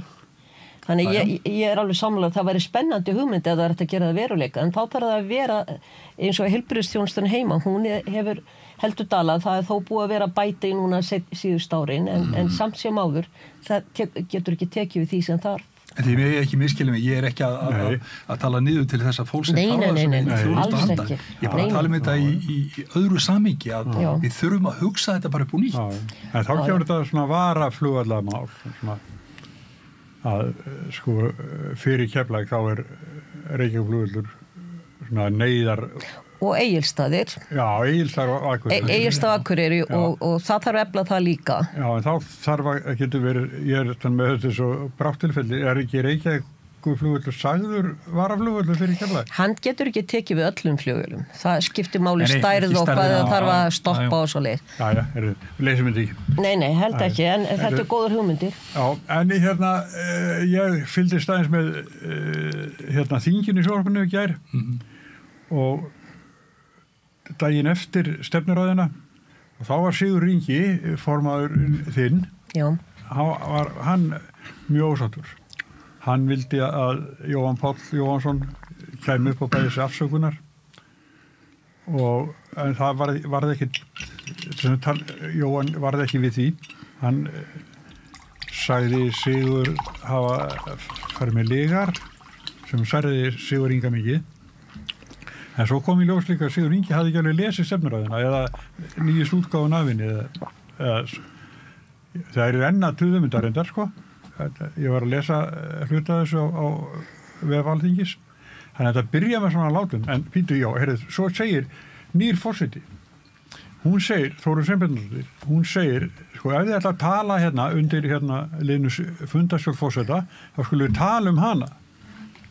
Ykkur verður ekki boðið upp til að tala um eitthvað allt annað en fundarstjórn. Þetta er til að tala um fundarstjórn. Það er nú nokkur tíðindi það ekki að hafa nú verið mjög frjálslegt, forsendar hafa nú verið mjög frjálslegir með það hvað falli undir. Það er alveg ótrúlega hluti sem falla undir fundarskjöld. En hins vegar er þetta alveg rétt hjá Sigurð Inga og ég hlustaði á ræðuna og það sem hann sagði í ræðunni var að í útbýttri eða útdeildri ræðu forsætisráðherra þá hefði ekkert verið minnst á þetta kennaraverkfall. Mér sýnist að það sé algjörlega rétt. Hins vegar bætti Kristrún inn vegna þess að málið er brennandi og bætir hún inn smá bútum kennaraverkfallið sem að mér fannst mjög eðlilegt en menn eru núna að æsa sig yfir því að ég veit ekki hvert er ætla af hneykslan á því að þetta brjóti í bága við þingsköp og ef það gerir það þá finnst mér það nú skrítin regla að ræðumenn í hvort sem það er framsögumaðurinn stefnuræðuna, hann þurfi að vera búin að ganga frá öllu 2 dögum eða 3 dögum fyrir umræðuna.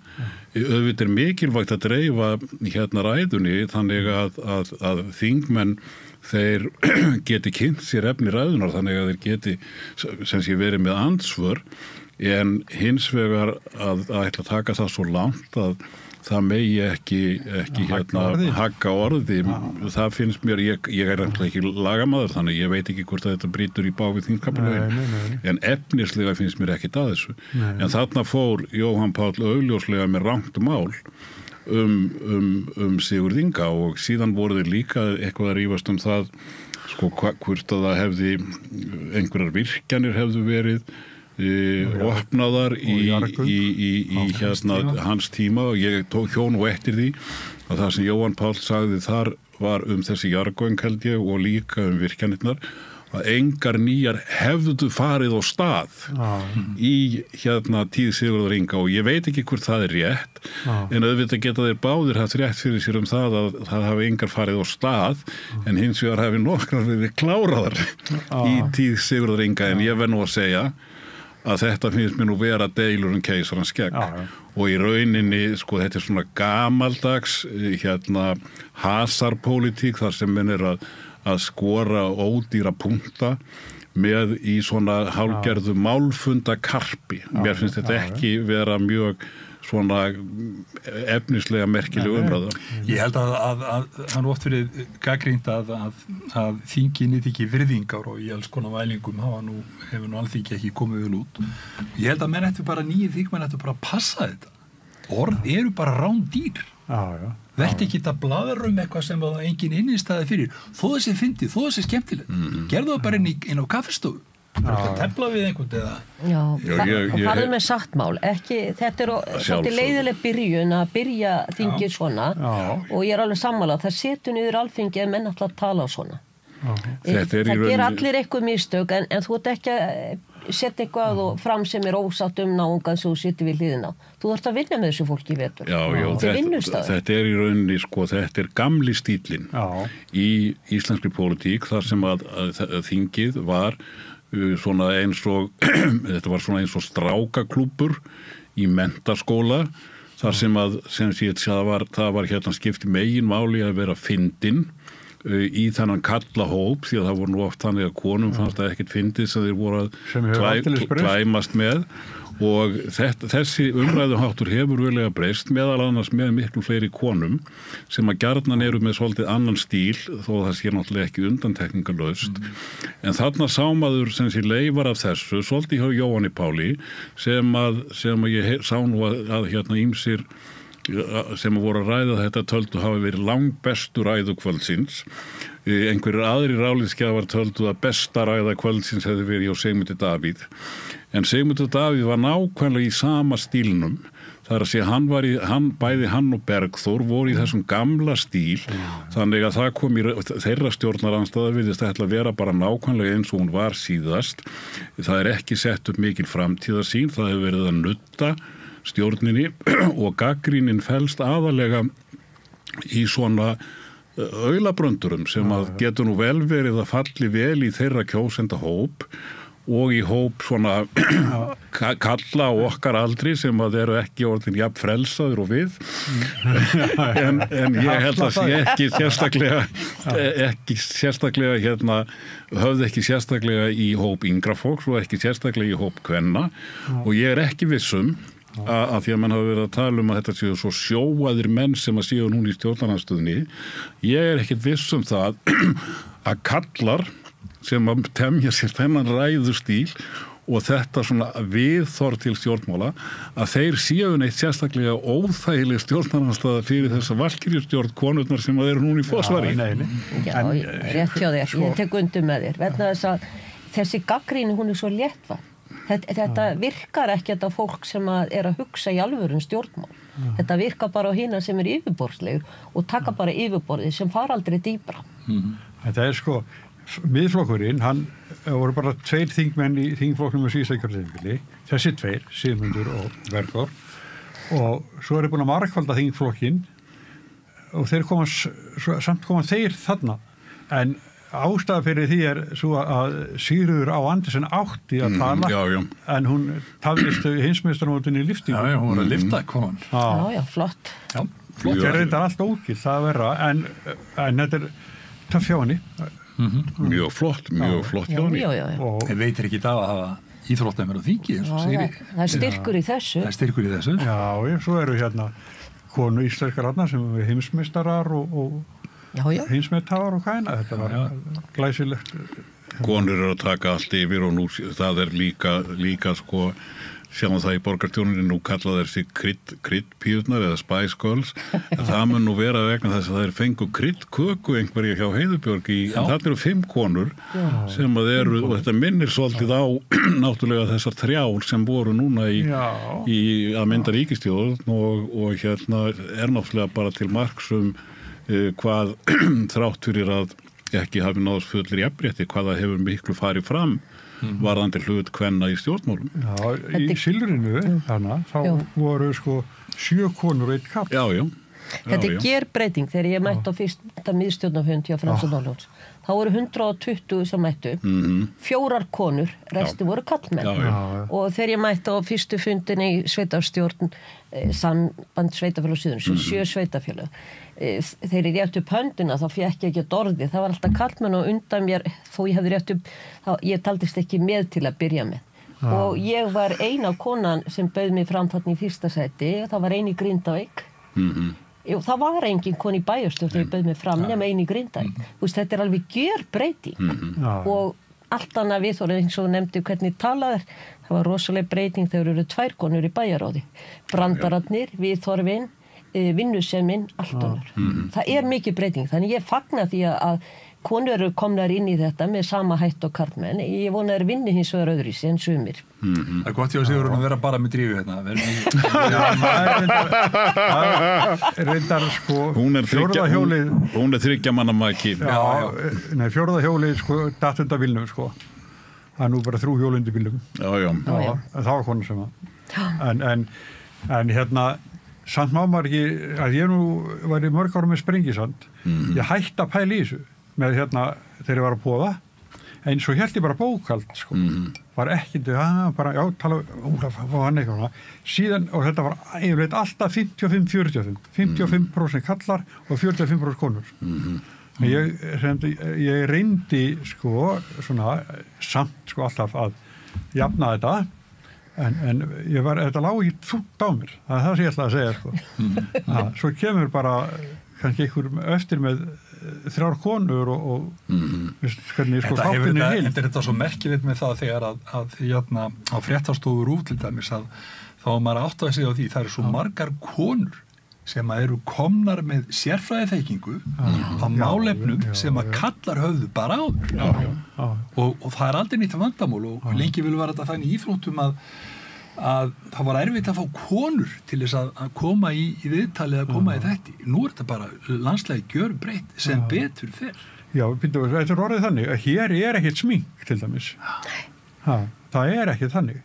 Þetta er bara, við erum bara svona það sleppur og reynum ekki að, þetta er svona þetta líka áður sko, þegar ég sko fyrir 40 árum þegar maður ætlaði að fá viðtalið konu og svo taka mynd af henni minn alveg hárið á mér, það kom oft þannig en svo er þetta algjörlega þurrkast út algjörlega þetta er lagast þetta var alveg oft mjög erfitt sko.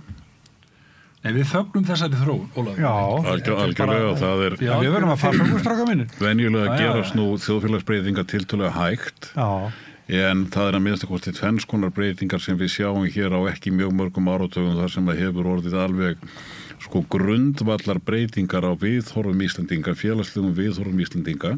Það er annars vegar varðandi réttan hlut kvenna sem að framfarirnar hafi verið stórkostlegar, breytingarnar hafi verið stórkostlegar og hitt er síðan varðandi réttindi samkynhneigðra og svona fjölbreytileika í samfélaginu og í rauninni kannski er það ennþá meira undrunarefni fyrir þá sem að hafa svona stúderað hvernig þjóðfélagsbreytingar og viðhorfabreytingar eiga sér stað í samfélaginu, hvað þetta hefur gerst ofboðslega hratt á Íslandi miðað við þetta er venjulega þróun sem að tekur áratugi og hins vegar þegar að verður svona þróun þá gerist það nú gjarnan að það er einhver hópur, minnihluta hópur í samfélaginu sem að finnst þessi þróun ekki í góðu lagi. Þeim finnst að gömlu góðu gildin sem að hérna voru við völd þegar að við vorum krakkar að það sé bara alltaf hrynja í kringum það og þá fara þeir stundum að skrækja, þeim finnst að það sé verið að rústa þeirra lífsýn og breytingarnar séu eiginlega allar til bölvunar og þá fara þeir stundum að skipuleggja sig, stofna stjórnmálaflokka og þó að slíkir flokkar fái dálítið fylgi að þá verða mér náttúrulega að hafa það í huga. Talaðu skýrar, hvaða flokka töfum við þetta? Já, til dæmis við populista flokka í Evrópu. Talum hér á landi, en ég ætla að leiða því þar. Já, það ekki leyndamál að sá flokkur sem helst hefur verið að svona nálægt þessum populistaflokkum þetta miðflokkurinn. Ég hef nú svona hikað við að flokkan alveg fortakslaust með populistaflokkunum á Norðurlöndunum og í Evrópu, en það mjög margt í hans málflutningi og karakter. Sumir stjórnmálafræðingar halda því fram að hann sé hérna tilheyri þessum populistaflokkum. Auðvitað það þannig að ef þú ert með svona fræðilegar skilgreiningar að það eru svona markalínur og það getur orka tvímælis nákvæmlega hvorum megin hryggjar. Aðalmálið það að miðflokkurinn hefur mjög greinileg populísk einkenni og eitt af því sem ég tók sérstaklega eftir og mér fannst eiginlega mjög athyglisvert í síðustu þingkosningum það að miðflokkurinn greinilega lagði áherslu á það að eitt af höfuð vandamálum Íslendinga væru innflytjendamálin, sérstaklega hælisleitendamálin og það náttúrulega augljóst að þar hafa verið ákveðin vandræði en varðandi hælisleitendarna sem menn hafa ekki ráðið við fjölgun sem var hérna á 2 ára tímabili. Hins vegar kemur í ljós í kosningunum að það eru bara tiltölulega mjög fáir kjósendur sem eru sammála hérna miðflokknum það að þetta sé eitthvað meiri háttar vandamál. Þeir virðast miklu frekar hafa verið sammála Sigurði Inga sem að sagði í sinni frægu símaræðu í sjónvarpinu að bæði Bjarni og Sigmundur, þeir væri á villigötum.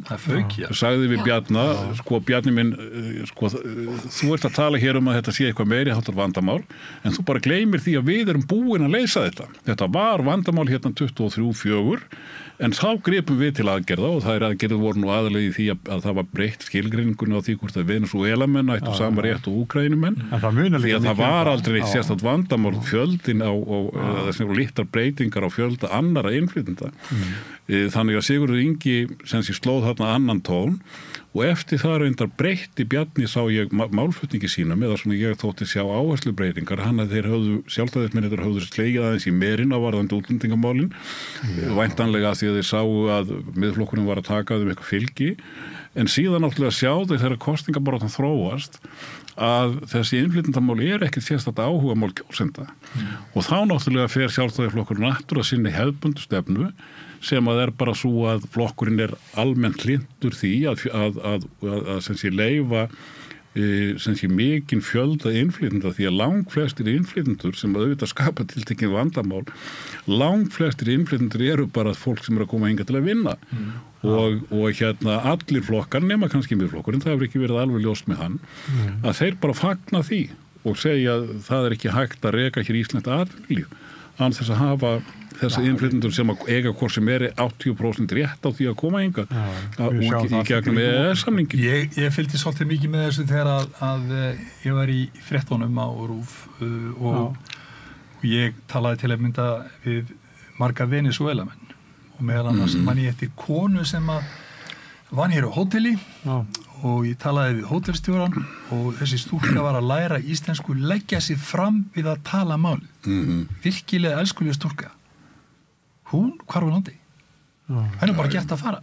Og ég segi bara við þurfum að vera svolítið meira tillitsum gagnvart fólki. Ég meina það þekkja allir einhvern mann sem að erlendu bergi í broti.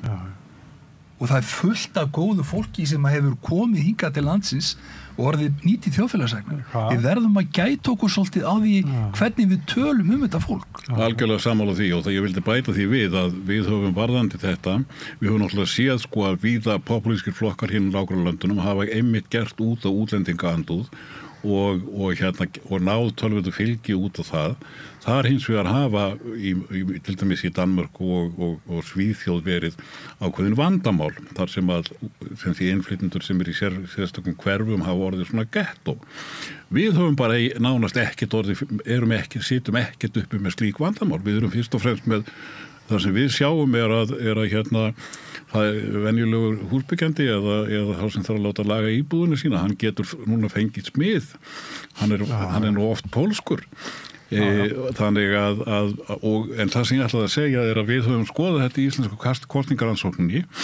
Það er spurning sem að fjallar það hvort að innflytjendur séu alvarleg ógn við þjóðareinkenni Íslendinga eitthvað svo leiðis og við spurðum fyrst að þessu 2007 og þá sem sé var það meiri hluti svarenda sem að tók undir það en í öllum kosningum síðan eða kosningarannsóknum síðan þá hefur umburðarlyndi gagnvart þeim verið mjög að aukast.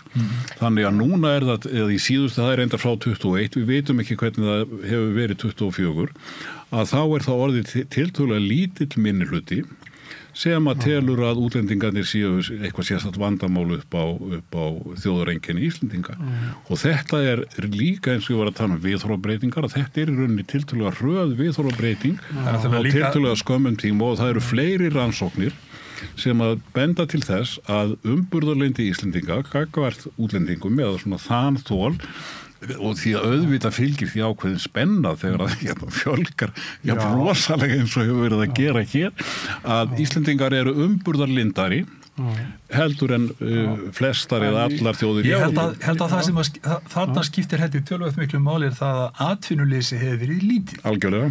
Ég get ekki hugsað þá hugsun til enda ef við stæðum í þeim sporum núna að menn vera að berjast að fá vinnu. Þá er hættur að andúðin alveg blossa upp á nýjanleik.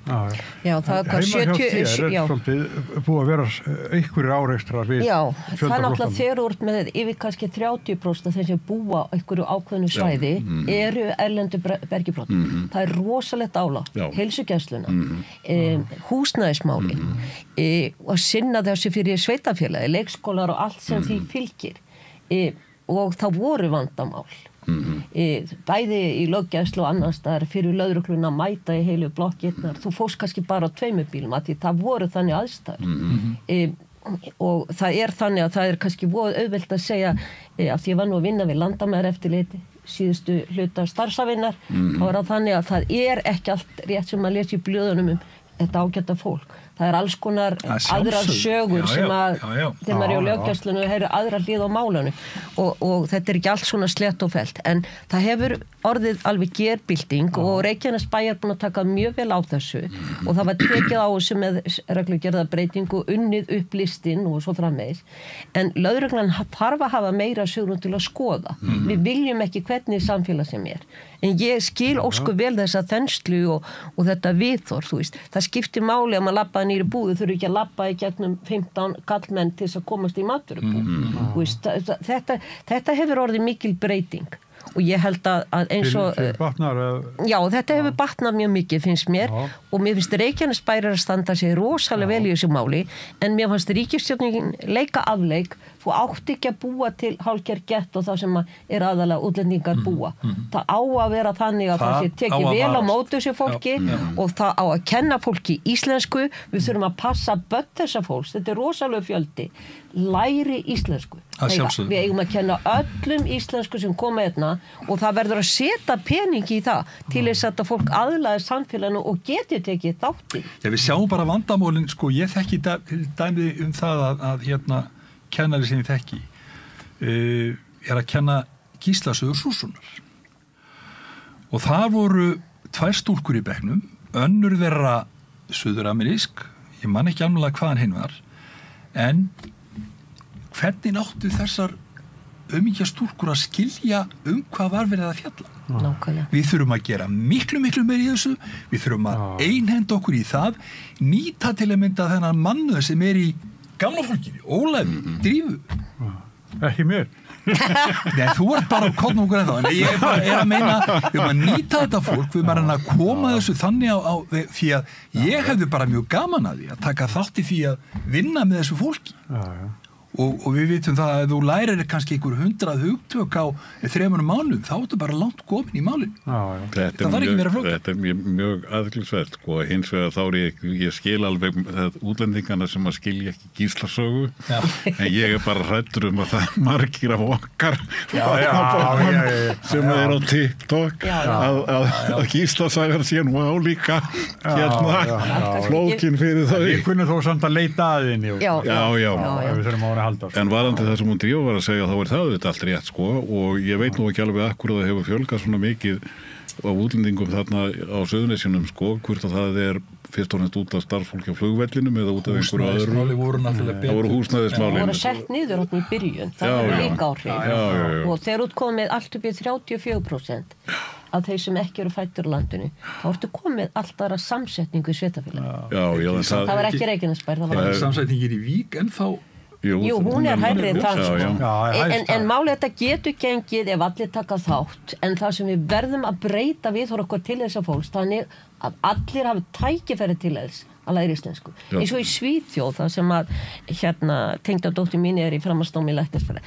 Þar fór sonur hennar sem satt í eitt hverfi tók strætó til þess að læra sænsku og annars að læra íslensku og hann kennt það.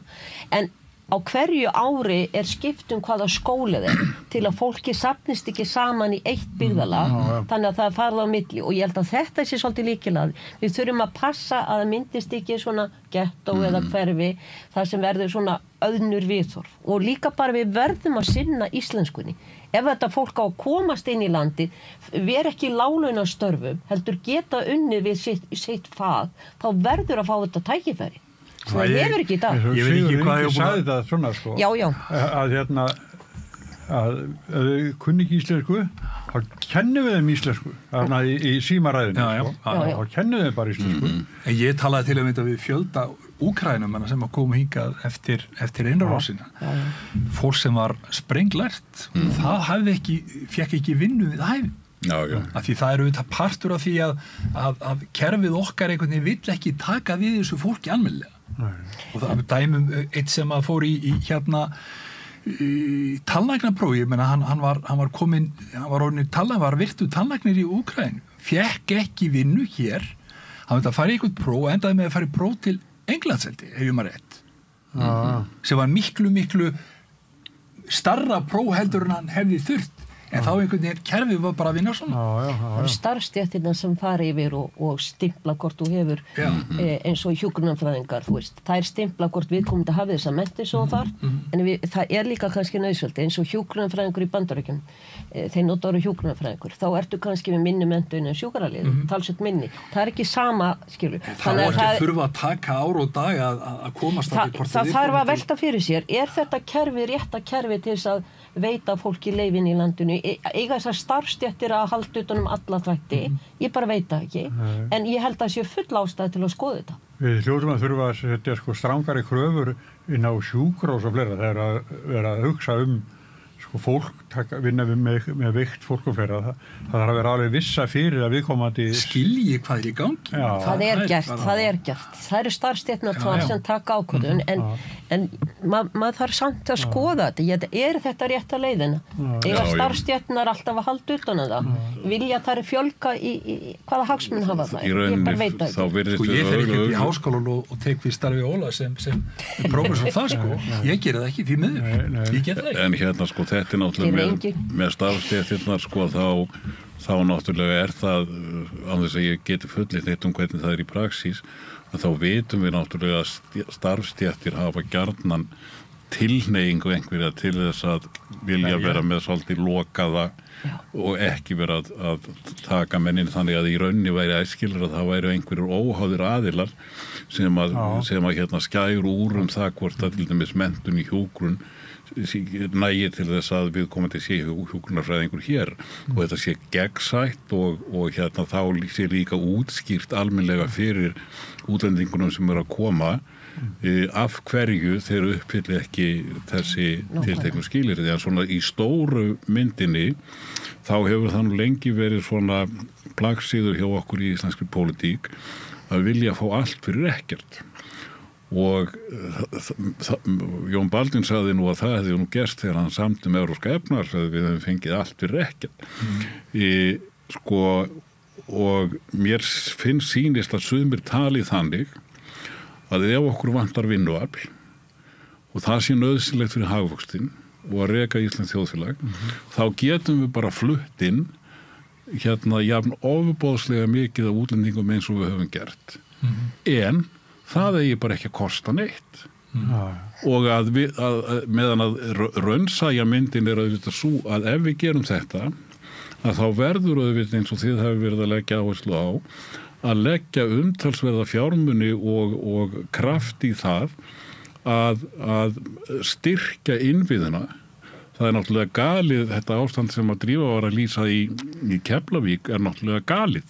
Að þar sem hvort sem að það var nú rétt að setja þessi innflytjendur þarna svona marga eða ekki, ef við voru komnir þarna þá þurfti náttúrulega að bregðast við með varðandi innviðin og það virðist nú bara að vera augljós heilbrigð skynsemi og ef þú gerir það ekki þá ertu bara að búa til vandamál en það er ekki útlendingunum að kenna, það er okkur sjálfum að kenna. Nákvæmlega. Já. Það er rétt. Það er það. Herrið en sko Landssamband eldri borgara, þú ert varaformaður þar. Já. Nú er Inga Sæland komin í ríkisstjórn. Já. Og hún lofar 450.000 skerðingalöst, skatt og skerðingalöst. Já. En er ekki eitthvað fyrir að þetta gangi eftir? Þetta ekki svona... Ég vona það og ég ætla bara að trúa því þangar til annað kemur ljós. Sko, eins og við tökum almenna frítekjumarkið, það var óbreytt frá 2017 þangar þegar Sigurður Ingi fór í fjármálaráðuneytið, hann hækkaði 11.500. Það er ekki næg hækkun til þess að mæta því sem var 2017. Það er svo langt síðan að það var hækka. Við erum að segja í dag, miðgildið á þeim sem er að fá úr lífeyrissjóði er 249.000. Og það er eitthvað 20.000 mann sem eru með þær tekjur og minna. 40.000 manns fá úr Tryggingastofnun eitthvað. Það er mismunandi. Það sem að Landssambandi telur mjög mikilvægt er að við höfum enga samningarétt eldri borgara. Þannig að Landssambandi tekur að sér að tala við ráðamenn, benda þeim á tölur, safna saman upplýsingu, láta vinna það og tala af fólk. Það hefur eiginlega ekkert gengið þangað til í haust að fengu smá leiðréttingu. Það kom reynda núna líka í 1. janúar en það er allt of lítið. Þannig ég bara vona að þessi ríkisstjórn munu standa við gefin fyrirheit vegna þess að gamla fólkið, eldra fólkið er búið að bíða lengi. Það er fátækt fólk í allavega 2-3 tíundum í það minnsta og það er, ef ég man rétt í annari og 3. tíundu er fólk almennt sem er að fá borgaður 77 ára. Þetta er fólk sem er ekkert á vinnumarka og getur kannski ekki bjargað sér. Svo er sko frítekjumarkið við sko segja fyrir þá sem eru með atvinnutekjur, það er 200.000 á meðan hitt hækkaði úr 25.000 í 36.500. Þannig að þá hefja skerðingarnar en það er ekki nema 56% eldra fólk sem er á atvinnu og það er aðalega karlmenn með góða tekjur. Og svo líka má velta fyrir sér hvort að þetta fólk að ég hætta 70 skrifstofu fólk á sjúkrahúsi, það verður að hætta 70 en læknar geta verið alveg 8 jafnvel að skera. Þú veist, það þarf eitthvað að skoða þetta, ekki þvinga fólk til þess að hætta eða vinna, heldur að það verði eitthvað kerfið þar sem að er meira svigrúm. Það er komið svigrúm fyrir heilbrigðisstéttir en ekki fyrir aðra. Norðurlöndunum eru mjög skiptaskoðun. Í Danmörku eru algjörlega móti að breyta þetta og í mörgum öðrum löndum en mér finnst það að verði svo líka hitt að það er eitthvað 6% eldra fólk sem á ekki húsnæði ef ég man rétt töluna. Það fólk er í bullandi vandræði. Þú getur verið með eins og ég var að skoða íbúð hérna í Reykjavík. Það sem að þú ert með, ef þú ert í miðgildinu og farið líka húsaleigubætur, þá ert að borga fyrir 2 herbergja minnst íbúðina sem er í boði hérna. Þá ert að borga 41-42% af laununum í húsaleigu. Þá var ekki mikið eftir. Þetta eitthvað, sko, það far alltaf fyrst þessa dýri íbúr, 450.000, 500.000. Við þurfum ekki að áhugjur að fólki sem hefur góða tekjur getur farið þangað. Það hinur hóparnir sem ég hef áhugjur af og það þarf að taka á. Þannig að ég bara rétt vona að ríkisstjórnin standi við stóru orðin og ég hef trú á því. Þetta er ekki hugana en að taka mark á því. Þetta bara sjóðandi umræða, sko. Hún er flókin og svo getur við líka velti fyrir okkur fólk sem er að fara í framhaldsnám og er að taka námslán, að hver á munurinn að vera, ég meina borgara sig fyrir fólk að er þetta fólk að koma til landsins ef að munurinn kannski orðin það lítill? Ég veit ekki, það getur verið, ég veit ekki. Þetta marg slungin vandi. En spáið það að ef þú tekur starfsgreinasambandi lagsti texti sem 449.000 og lagstu launin hjá TR að það munar 102.000 hvað ellilífeyrisþegar eru lægri. Eiga þeir að vera þarna eftir að unni alla sína hunds- og kattatíð og minn árgang ef við sko segja fólk á mínum aldri. Þetta vinnusamt fólk sem byrjaði að vinna kannski 13-14 ára og yfirleitt búið að vinna all árin nema þau hafi farið í skóla og þá með námslán og búin að borga þau kannski. En á þetta fólk ekki rétt á aðeins meira en að vera undir lægstu laun? Ekki misskilja mig, ég bara segja að þetta er bara flókin umræða. Það sem ég hins vegar skil ekki af hverju við ráðust ekki í það með lífeyrissjóðunum, af hverju koma lífeyrissjóðunum ekki inn í þetta og byggja hér hjúkrunarheimili. Þeir voru ekki með leyfi til þess að byggja áður, þeir eru komnir með það núna. Já, máli var það bara, auðvitað eiga lífeyrissjóðunum að ávasta sig og það ákveðin ávöxtunar skilda, en ég meina ríkið getur þá bara mætt þessu, það bara vinn fyrir báða aðila. Af hverju á þetta fólk sem búið, þú ert að telja, segja, þínir skjólstæðingar, af hverju eiga þeir ekki geta búið mannsamandi lífi á efri ára? Nákvæmlega. Vera kannski að dragnast í einhverjum stórum húsum sem maður ræður ekkert við. Já. Það þjóðhagslega hagkvæmt að byggja íbúður sem eru á skikkanlega verði en eins og staðan í dag þar sem fólk að selja einbýlishús til að flytja þessar íbúður sem svokalluðum lífsgæðakjörnum sem mismundu hvað kalla það þá dugar kannski einbýlishúsið ekki fyrir því og þetta svo dýrt, það okkur það að vera okra á lóðum í Reykjavík og Reykjavíkurborg hefur haldið utanum sveitafélaginu á höfuðborgarsvæðinu þegar búið til skipula á svona rammi hvar þú mátt byggja Hafnarfjörður búin að byggja mikið á sér búin að klára lóðuna hjá sér Kópar búin að láta byggja mikið og eitthvað eftir sumstaðar annar staðar en Reykjavíkurborg hefur ekki viljað opna hennar ramma svo nákvæmlega sveitafélagin geti leyft að taka í gegn óbyggð svæði Ódýrstu lóðurnar það sem að taka nýtt svæði í notkun en ekki þetta byggð og þannig Reykjavík búin að loka á þetta í fjöldamörg langa tíma og hinn sveitafélagin ekki glömja og það þýðir bara það að hérna á höfuðborgarsvæðin þetta minna byggt af því það ekki svigrúm. Sko ég svo mikill landsbyggðarmaður að ég hélt að COVID myndi svolítið breyta hugsunarhættinum að við færum fólk geti búið á Akranes í Bíldudal, Raufarhöfn, einhvers staðar og unnið þar í fjárvinu. Og einhvern veginn finnst mér að það þarf að lyfta þessu miklu meira. Að fólk hugsið ykkur bara umferðar öngþitt. Og ég meina það allir skólar byrja á samtíma. Ég reynda búið að breyta því eitthvað aðeins. Af hverju óskupunum erum við ekki, af hverju þarf einhver búð í skipholtinu eða bólholtinu hérna og þér að opna klukkan 9? Af hverju opnar ekki bara 11 og þá bara til 8 eða eitthvað. Af hverju þurfum við allt, af hverju getum við ekki list þetta mál á skynsamlega hátt. Við getum það. Með því að henda öllum út í umferðina svo einhver vannbúinn bíll sem við landsbyggðarmenn hlæjum alltaf að sem að byrja að spóla og það myndast bara 30 km röð á nótæm. En það sem hefur náttúrulega breyst líka með bættum samgöngum að höfuðborgarsvæðið hefur stækkað.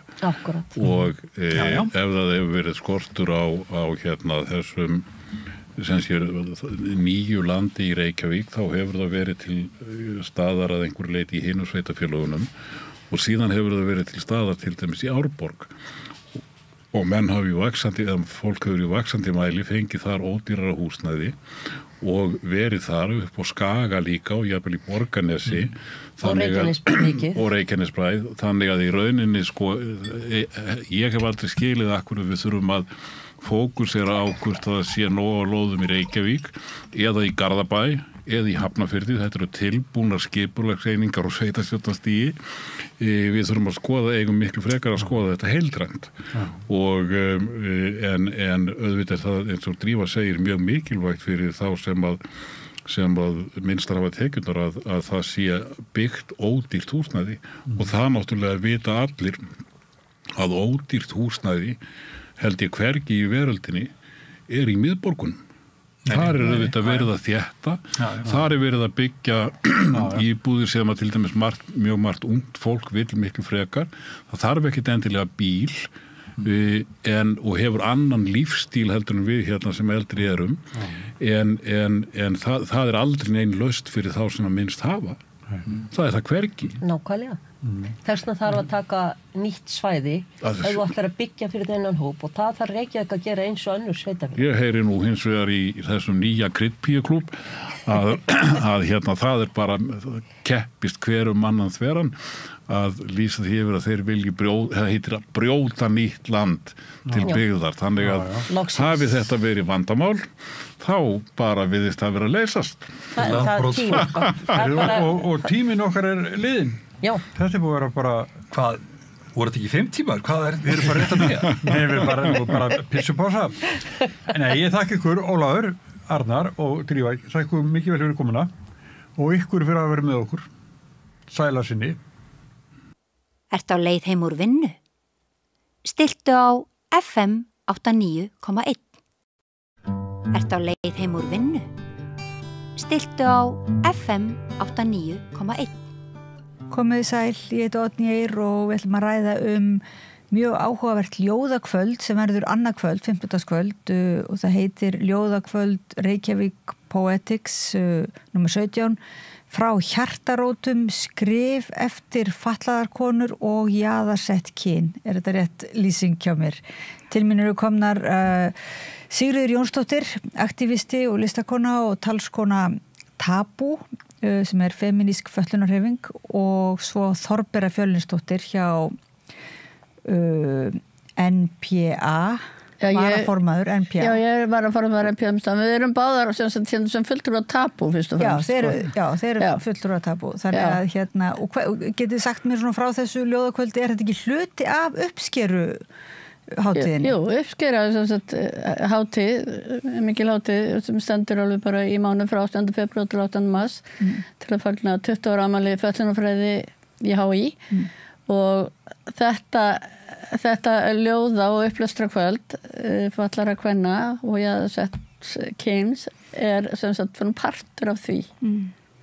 Þetta undir hatti uppskeru. Þetta alveg svakalega metnaði fullnefnilega dagskrá uppskeru þetta árið, myndlist og ljóðlist og þú Sigurður hefur nú skrifað ansi magnaðar greinar Takk fyrir það. Og einmitt skrifað, þið eru báðar að lesa upp það ekki á ljóðakvöldinu og eru þið að lesa upp ljóð þá? Ég að lesa upp úr skrifunum mínum ég ætla að lesa minningar frá því að ég var krakki og frá tíma þar sem að ég reyndar kynntist Þorberu. Við vorum bara stelpur þá og vorum þá upp í Reykjadal sem börn og deildum herbergi saman og ég hef skrifað svona nokkrar frásagnir, ég kallaði þetta 57 minningar númer 57, ég var númer 57, barn númer 57 í Reykjadal og já, ég hef svona verið að bara koma þessum minningum, þessari reynslu og upplifun af því að vera barn á þessum stað með svona hópi að fatlaðra barna og það auðvitað 50 ár síðan þetta var og hérna það hefur bara skipt mig miklu máli að hérna já og gera þessari reynslu sýnilega og einmitt frá dýpstu hjartarótum eins og titillinn á þessu kvöldi verður og ég hlakka bara svo til að heyra líka skrifannara reynslu heimur fatlaðs fólks í rauninni svo rosalega falinn. Hann hefur ekkert verið upp á yfirborðinu. Við erum fyrst núna að sjá kannski leikhússýningar. Vinkona okkar Kolbrún Dögg Kristjánsdóttir var með frábæra sýningu í kassanum núna síðasta vetur, eða bara núna í vetur. Já, ég sá henni. Já, alveg stórkostleg sýning. Og sýningin til dæmis Fúsa sem hefur slegið í gegn og margverðlunuð. Bara það skiptir bara svo miklu máli að koma veröld fatlaðs fólks og upplifun fatlaðs fólks af þeirri tilveru sem snýr á okkur. Að koma henni upp á yfirborðið. Það snýst svo mikið kannski, þú veist, að vinna gegn afmennskun fatlaðs fólks, kannski sem að hefur, við sjáum að bara gagnvart Trump til dæmis, einhver mannvera sem að kemur þarna og niðurlægir til dæmis af fatlaðan blaðamann, það var náttúrulega í hans fyrri tíð. En þetta bara, skiptir bara svo miklu máli að sögurnar okkar fái að heyrast. Já, við séum bara sýnilega við sem hluta af samfélaginu, við erum hluta af samfélaginu, en við höfum verið jaðarsett. Og hver það sem setur hópa út á jaðarinn? Það eru þau sem eru svona, það meiri hlutin þannig að nú eru þessi hópar, fatlað fólk og fleiri, að brjótast út úr þessari jaðarsetningu. Í samfélagið alls konar og fólk alls konar og hefur alltaf verið. Þannig að í staðin fyrir að þessum hópum hefur ítt út á jaðarinn í gegnum tíðina, þá erum við núna, við erum hérna líka og við höfum alltaf verið hérna og samfélag sem að ef við talum fatlað fólk, samfélag án fatlaðs fólks, það óeðlilegt samfélag. Já. Það væri mjög óeðlilegt þjóð, það sem að væri engir fatlaðir einstaklingar. Þannig að samfélagið þarf bara að átta sig á þessu og gera ráð fyrir öllum alls þar. En talandi kvöldið á morgun, þá textin sem ég lesi upp tengist líka Reykjadal. Já, nú það, já. Já, ég Reykjadal, það má nefna það, það ekki Reykjadal fyrir norðan? Nei, þetta Reykjadalur sumarbúði fyrir fötlu börn í Mosfellsdalnum. Já, í Mosfellsdalnum, já. Og ég var þarna 7 sumur frá því ég var 6 ára til 12 ára og ég mun lesa minningagrein jafnaldra mína sem var þarna með mér. Var þetta frekar, getið svona ljóstur, var þetta frekar góð reynsla fyrir ykkur að vera þarna? Hún flókin. Já. Hún aðalega flókin vegna þess að það var mjög einkennilegt að vera settur í þessa einangrun og ég fór bara beint úr bókasafninu upp í Sólheimum og Rólónum og þangað og fyrir mér var þetta ég kannski vissi maður ekkert hvað maður átti að gera við þessa reynslu af því að þetta var svo mikil svona maður tók svo þátt í lífi allra af því að og í lífi og tilfinningum og tjáningu og aðstæðum allra þessara fötluðu barna. Við vorum þarna bara alveg í einni kássu hvert og í öðru, mörg í herbergi og við lifðum svo lífi í svona einum tilfinninga og upplifunar Bing bara. Já, nákvæmlega sem að svo og það alveg ástæða til þess að og við höfum nú hist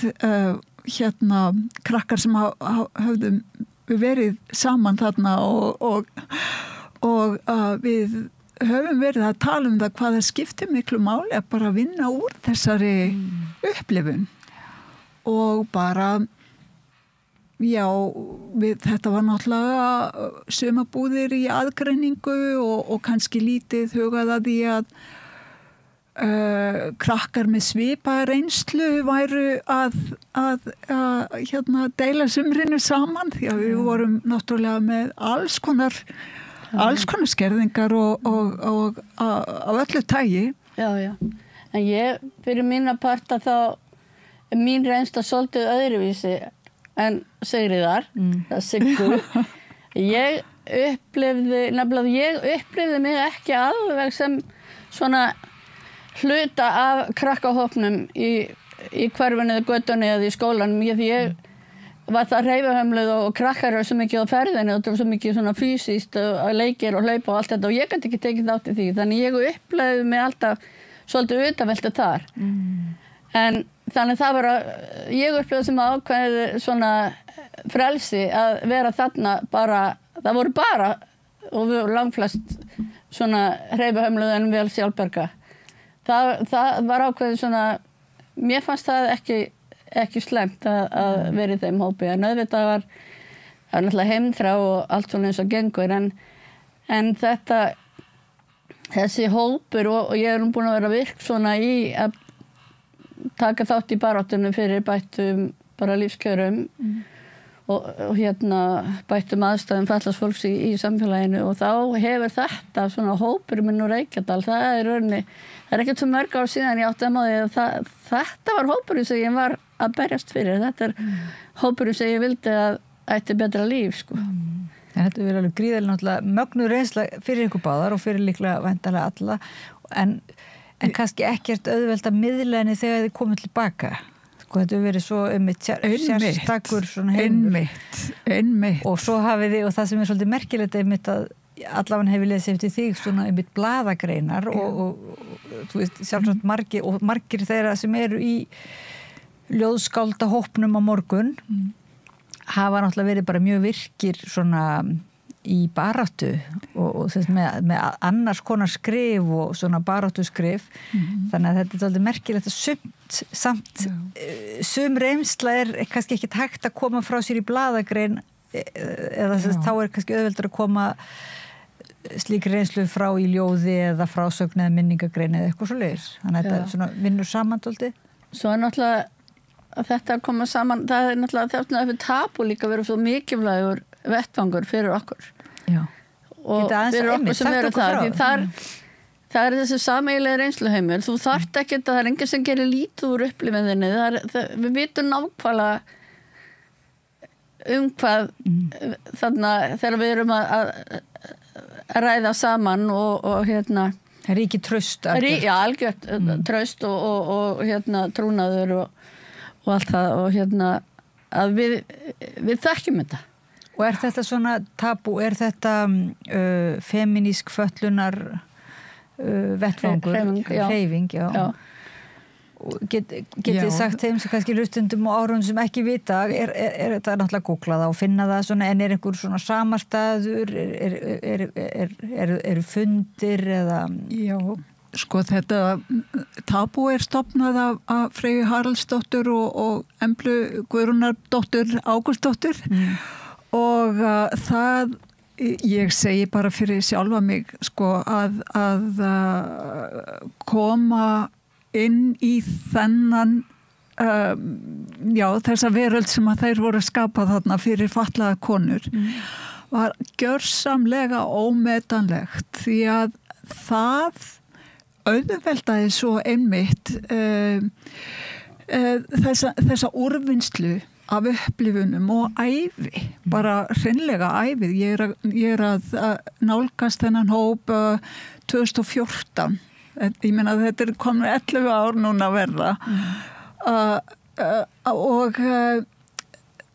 þetta bara það að þær buðu upp á námskeið, byrjuðu því að bjóða konum að koma á námskeið og þarna myndaðist hópur sem og svo var bara farið í þemu þú veist, að tala fjölskyldu, tala hjónaband, tala starfsvettvang, þú veist, bara að fara í gegnum svona helstu þætti bara í rauninni ævi eða daglegs lífs og bara vinda ofan af reynslu okkar og þetta skipti bara gríðarlegu máli fyrir mig til dæmis og þetta svona á þessum grunni hefur Tabú starfað gegnum COVID þá vorum við bara með fjarfundi og hérna alltaf spjall og það núna líka komið af stað að við erum að hittast já, þetta náttúrulega fyrst og fremst, þetta jafningastuðningur og það skiptir ekki máli hvaðan við erum að koma eða þú veist, hver ævi okkar hefur verið eða hversu mikið lítið fatlaðar við erum, það skiptir ekki máli því að grunnurinn og grunnstefið í okkar reynslu það sama.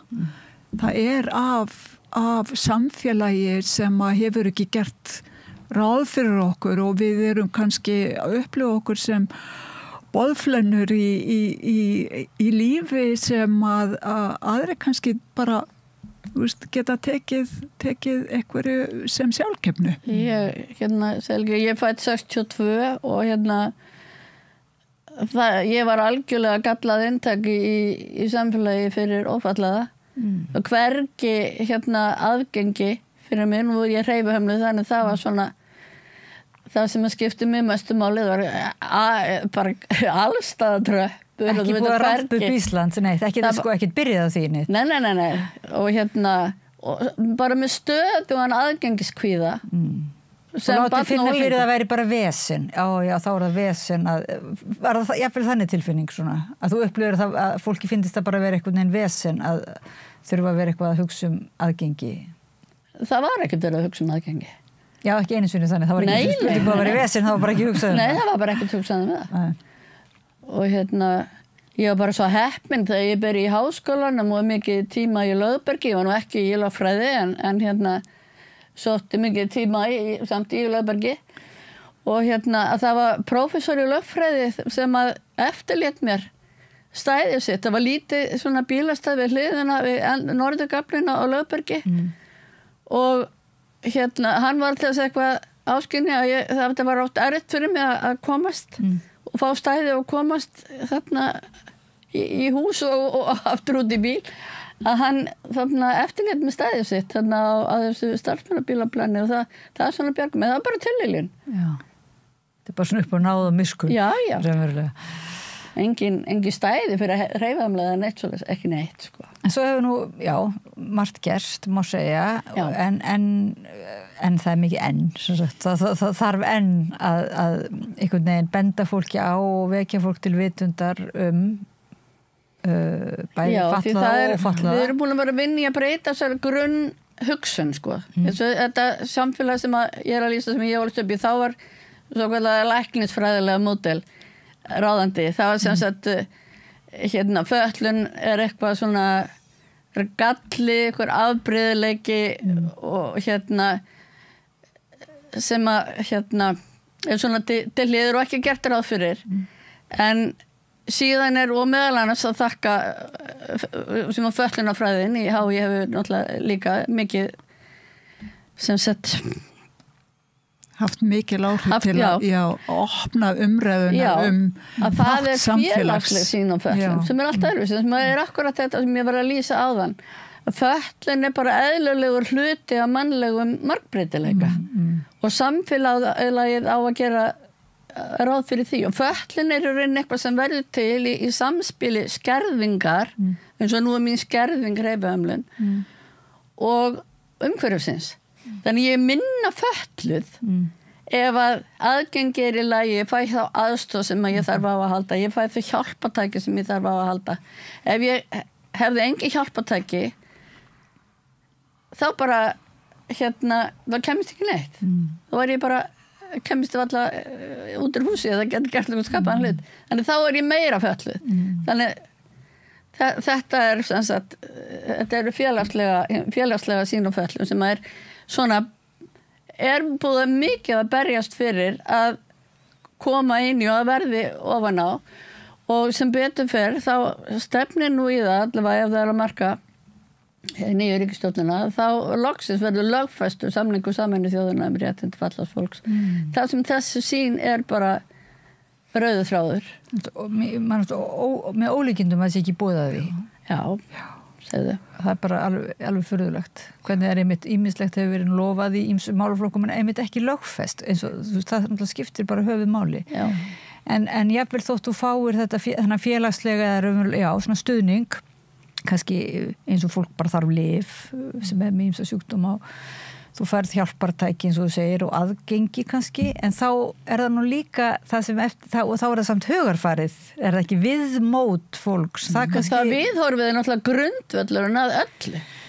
Já, en ég að meina auðvitað þarf breytt viðhorf til þess að þú fáir þessar aðstóð en þarf ekki svona enn meira ég veit ekki, eins og mér finnst þið verið að tala það svona viðhorfsbreyting sem svolítið einmitt að þetta ekki einhver kjarni þarna sem normal sem síðan að rétta hinum ölmusu eða hjálparhönd eða opna aðgengið heldur samfélagið raunverulega það ekkert búið til af einhverjum eðlilegum kjarna og síðan einhverjum óeðlilegum jaðri eða svoleiðis. Það meiri hluti, getum við sagt. Ekkert eitthvað eðlilegt og óeðlilegt. En það við getum alveg sagt, meiri hluti þjóðarinnar ekki hreyfið handmaður. Við getum alveg kannski sagt það. Það alveg að segja það. Þannig að það meiri hlutin sem ekki eitthvað neinn, sem á eitthvað hatt, sem ítir þá hinum. Já, en innan fötlunar hugtaksins, þar nú líka bara, það svo eins og ef maður fer yfir list aðildafélög ÖBI, það alveg rosalega mörg aðildafélög og margar það ekki bara fatlað fólk innan viðbanda ÖBI. Nei.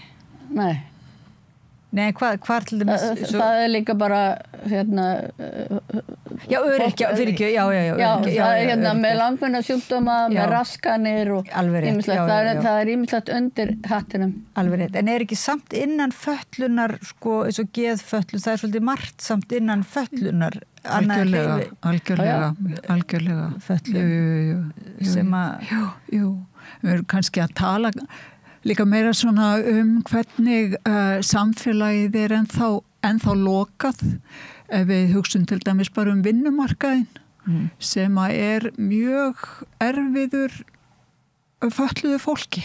Jafnvel þegar fatlað fólk hefur barist í gegnum nám til dæmis að fá vinnu við hæfi ekkert auðsótt. Nei. Og það ég hef upplifað að vinnumarkaðurinn sé útilokandi. Þannig að og svona viðþorfin sem eru til fatlaðs fólk sem nær því að komast inn á vinnumarkaðinn. Það kannski hrekst úr starfi vegna viðhorfa eða vegna þess að vinnustæðurinn ekki aðgengilegur eða það bara mætir andstöðu og bara þetta allt hluti sem þetta bara mjög áhugavert og við erum eiginlega ekkert farin að rannsaka þetta kannski mikið hér heima. Nei. Þú veist hvernig við erum að mæta fötluðu fólki og svona kannski bara þessu tilfinning að mannustjórarnir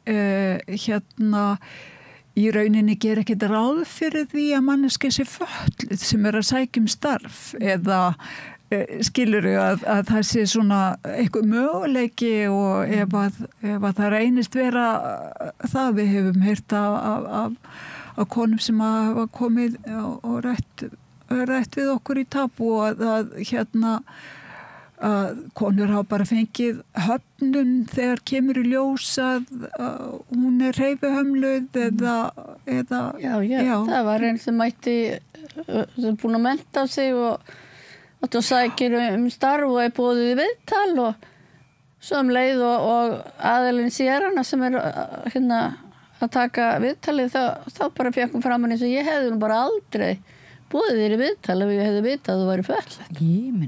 Og samt eru til lög í landinu sem að banna þessa mismunum. Já. En það bara hvorki eftirfylgni með þeim eða neinar sérstakar kæruleiðir. Eða svona vitundarvakning af hálfu hins opinbera í rauninni þannig að það eru bara raunverulega eins og þið í tabú og svo er verið náttúrulega það er nokkur svona batteri á sem eru bara markvisst að berjast fyrir vitundarvakning og merkilega nokk oft í gegnum listina. Hún kom inn að Rannveig sem er yfir fötlunarfræðin upp í háskóla og var að tala um hvað verið sorglegt að fatla fólk sem að væri til dæmis í listnámi í menntaskólum að þau hefðu ekki samt aðgengi inn í listaháskólan eða inn í háskólan, það væri einhvern veginn, það væri svo margar lokaðar dyr en þá. Og svo ekki bara hægt, það ekki nóg að opna dyrnar, það verður líka að breyta viðhorfunum þegar inn komið.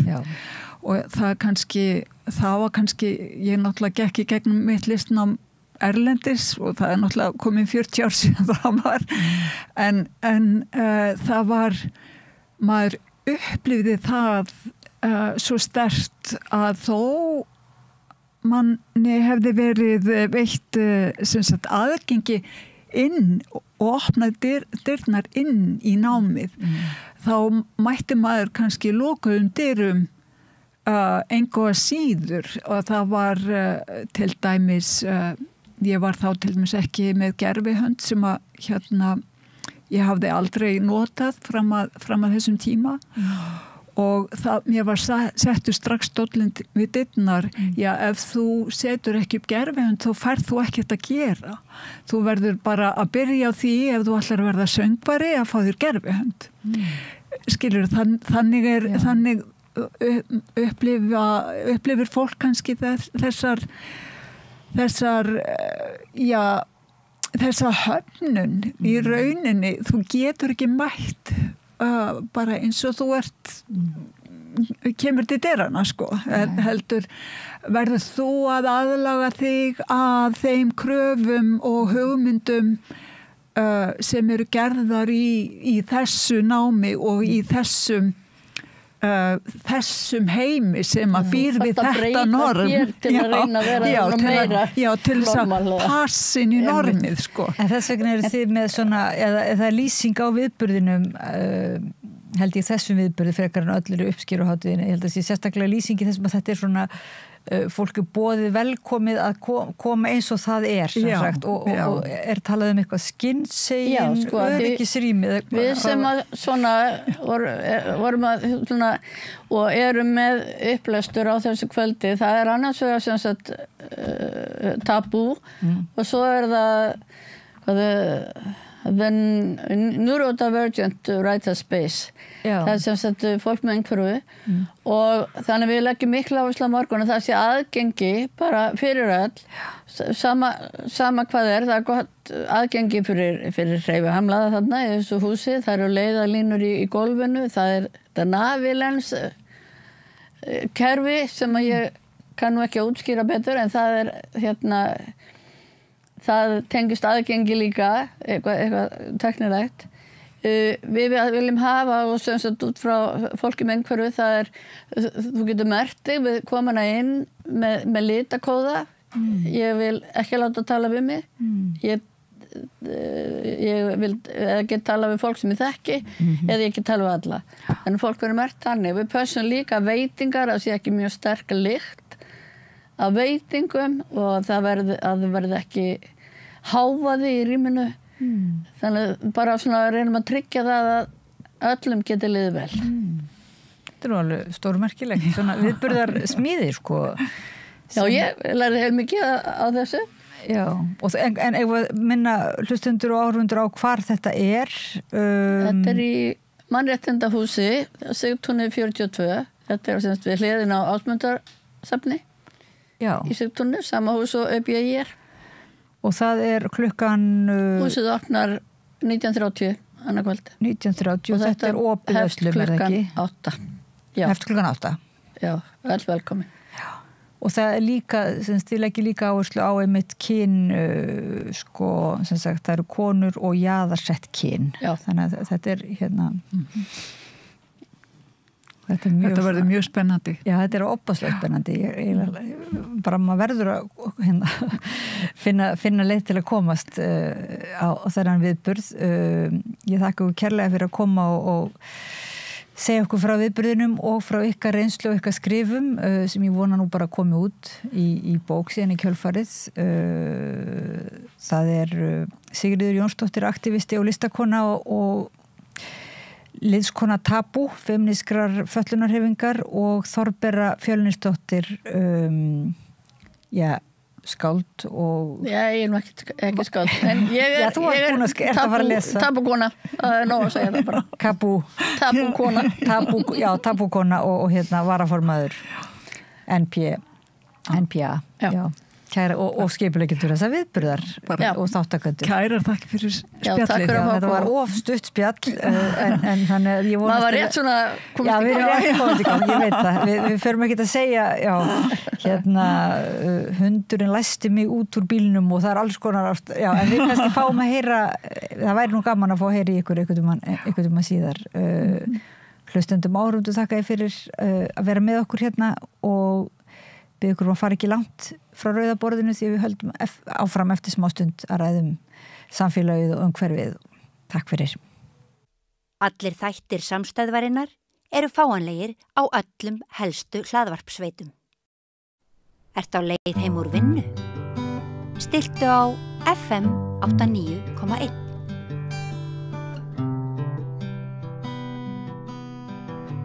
Það komið að klassikinni sem við erum með hérna við Rauðaborðið og þá koma hingað tónlistarneimannir Sól Björnsdóttir sem að læra píanó og Sóley Nóa Smáradóttir sem að læra fiðlu og dreymir að vera hljómsveitarstjóri. Mikið við fórum saman á Mahler tónleika og symfóníunni. Fórstu á það, Sól? Nei, því mér. En þú tókst þarna kammer tónleikana? Já, á sunnudeginum. Svo fór ég með þessi í óperu, þannig að við búið að vera mikið að gera hjá okkur. Já. Við ætluðum að fjalla svolítið þessa tónleika, svo Mahler og kammer tónleikana. Og þess vegna vorum við búin að fá hana Hildigunni Hafsteinsdóttur sem að spilaði á báðum tónleikunum. Hildigunni Halldórs fyrir ekki, sem að spilaði á báðum tónleikunum. En það mistókst okkur í síðustu viku að því að koma óveður og svo frestuðust æfingar. Jú, loka æfingin hjá okkur í symfóníunni. Sem bara gaman, að því maður veit aldrei hvernig maður á að fjalla tónleika, á maður að fjalla það áður eða eru.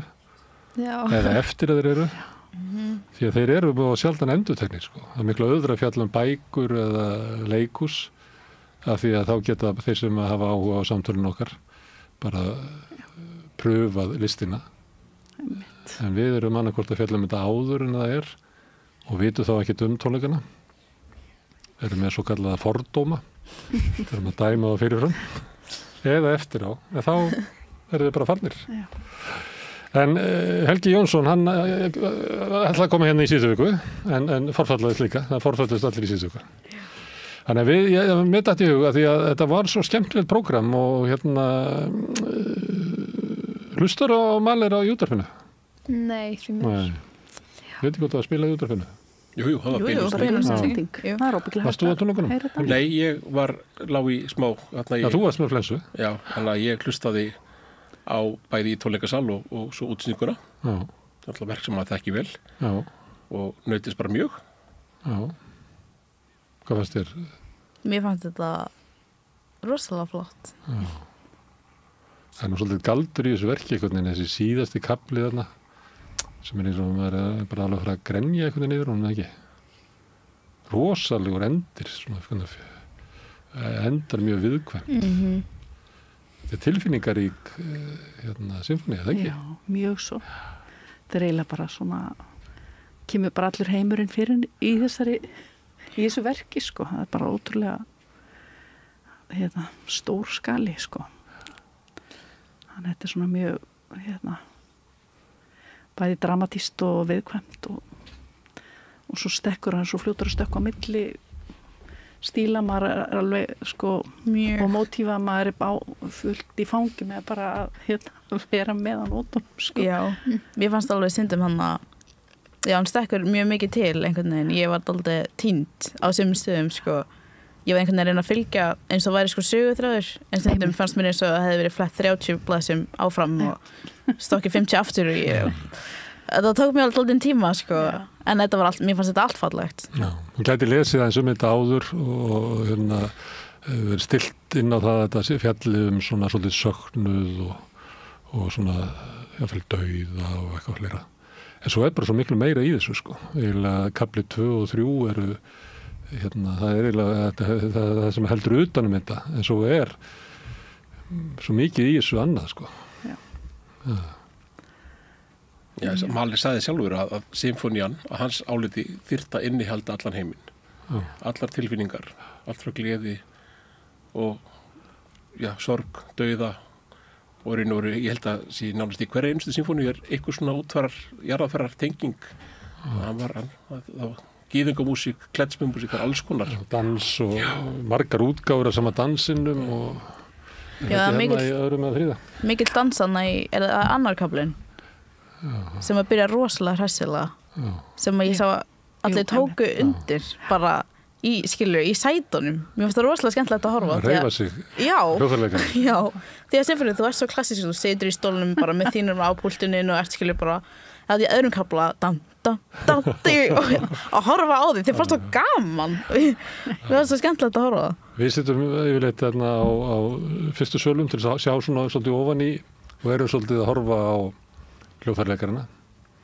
Hún hreyfði sig mjög mikið, hún var nú ekki í þessu verki ég heldur að sé ítölsk á fagottinu. Já, nei, hún var ekki nú. Hún alveg dansa rosalega með verkunum. Já, þetta nefnilega sko, af því ég spila svo mikið með, þá bara fer þetta fram hjá mér. Já, akkurat. Við erum að horfa á þetta. Já, og svo á æfingu sko, þá eiginlega bannað að horfa svona tilbaka. Ef maður heyrir eitthvað sko, annarkort mjög fallegt eða eitthvað svona sem klikkar sko, þá ekki gott að bara byrja hver þetta. Nei, þá það ekki í boði sko. Nei, það ekki í boði. Við getum gert þetta að horfa á svona einstaka. Ég man að þegar hljómsveitin var í Háskólabíó þá var einn leikur, það var að vera nógu fljótur út í bíl þannig að maður sé undan kleina sem var alltaf fyrstur, við unnum hann aldrei þannig að hann virðist bara leið á tónleikarnir búnir, pakka svo á fjölunni og út. Já. Þannig að talandi það svona einstakar hljóðfæraleikara í þessu verki eru ansi margir með svona kafla. Já.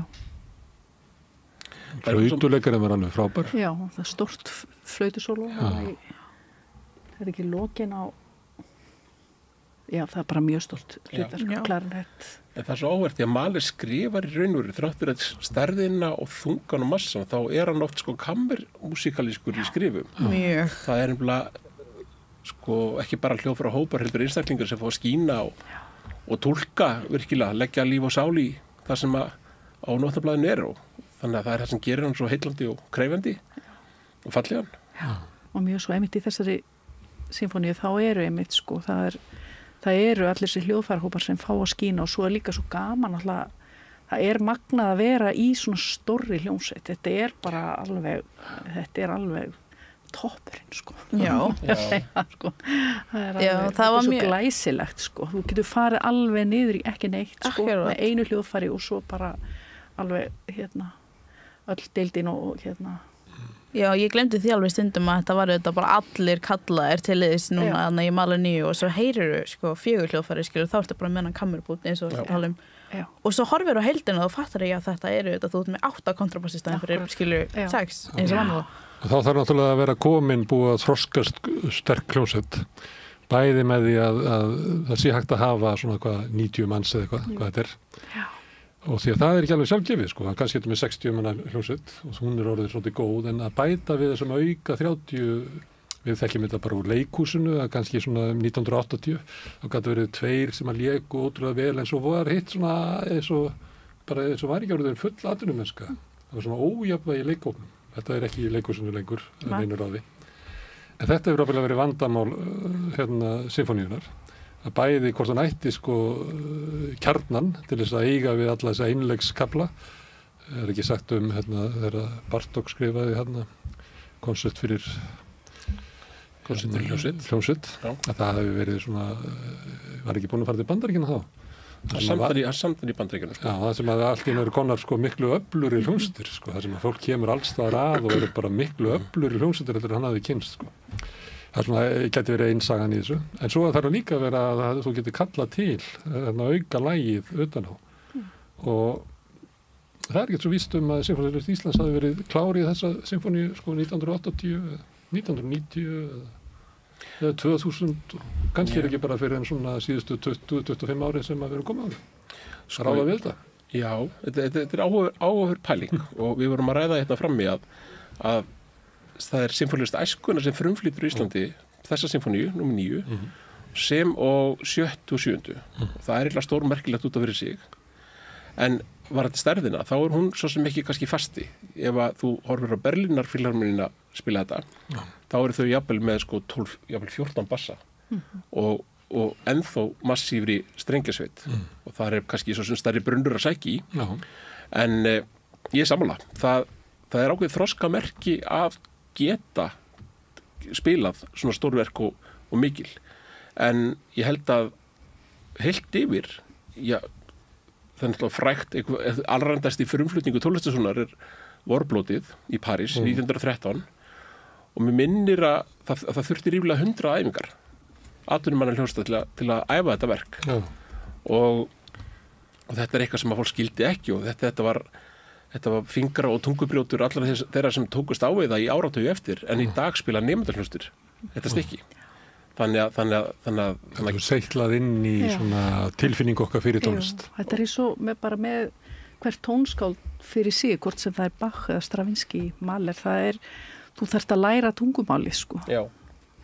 Bæði með því að hlusta og spila og þetta einmitt og eins og með alla nútíma tónlistina og öll þessi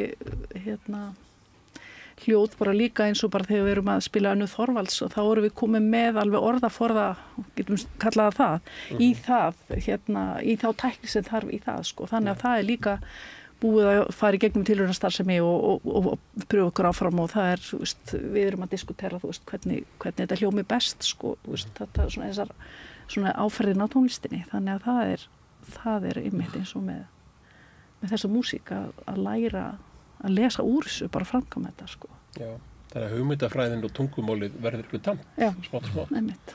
Þannig að maður stendur á herðunum á fyrirkynslu, þó sem maður hefði ekki gert þetta sjálfur, en þá það að einhverju hafi farið í gegnum þetta, það hjálpar. Algjörlega. En þú varst í Sinfóníuhljómsveit æskunnar þegar þið fluttu þetta verk. Jú, það passar. Hvernig þetta var? Það var, ég man það sko 86 að því að þá var ég 20 og á afmælinu mínu þá var ég náttúrulega á æfingu hjá Sinfóníuhljómsveit æskunnar. Að spila Mahler og vorum að æfa lokakaflan einmitt sko. Og það var ekki séns að fá frí. Það var ekki séns að fá frí sko, það maður bara, það var sko það var járnægi sko, algjörlega sko, að mánu segja. Hann kom hérna til tals síðan þegar við hittust, hún að vísa í Sjúkovskí, sem var með, kom held ég 77, var með svona námskeið sem að þróust einhvern veginn yfir því að hafa stofnuð Sinfóníuhljómsveit æskunnar, sem að tók verk sem að sinfónían hafði ekki trissir í, sem svolítið flippað. Ekki bara svo sem, jú, vissulega, en ég held að markmið í sjálfsögur hafi ekki verið að flytja bara stykki sem ekki hefur flutt. Hann ákvað bara að setja í raunur áður óþáttur áskorunir á unga íslenska tónlistanema og hann sannlega kerði það. Jú, hann má segja það, sko.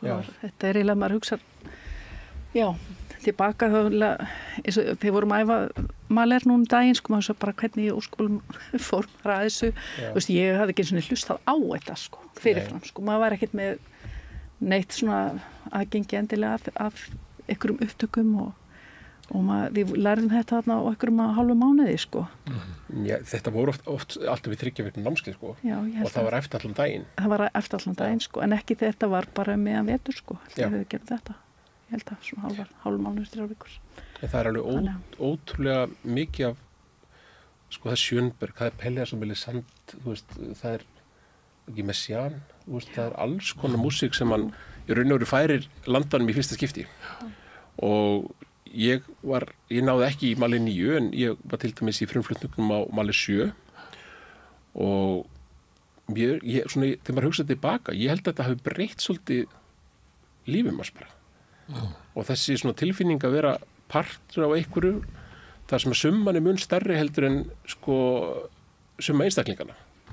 Til er á hópi. Já, og í raun og veru að framkvæma eitthvað sem við eigum ekki að geta gert. Þetta er í raun og veru áskorun fyrir Sinfóníulist Íslandseið. Það krefst mikils af þeim að flytja Mali 9 í dag vel. Þetta er áskorun. Þetta er bara stórt og mikið og það krefst mikils. En þarna, þetta er náttúrulega hálfgerð, þetta er eiginlega óðsmannsæði að láta nemendur flytja þetta. En og eflaust hefur þetta ekki verið fullkomið. En sigurarnir sem að hver og einn einstaklingur í þessu samhengi vann og þessi tilfinning að standa sviði og klára þetta verkefni, klífa þennan tind. Vinna sigur með öðrum. Já, ég sé að hópurinn gekk á þennan tind allur og komst allur tilbaka einhvern veginn og það er eitthvað sem að ég held að ekki sé að setja neitt vermið á. Ég held að þetta breyti öllum þeim sem að taki þátt í þessu. Það við lyft upp 1,5 kynslóð íslenska hljóðfæraleikara upp svona eitt borð það náðist eða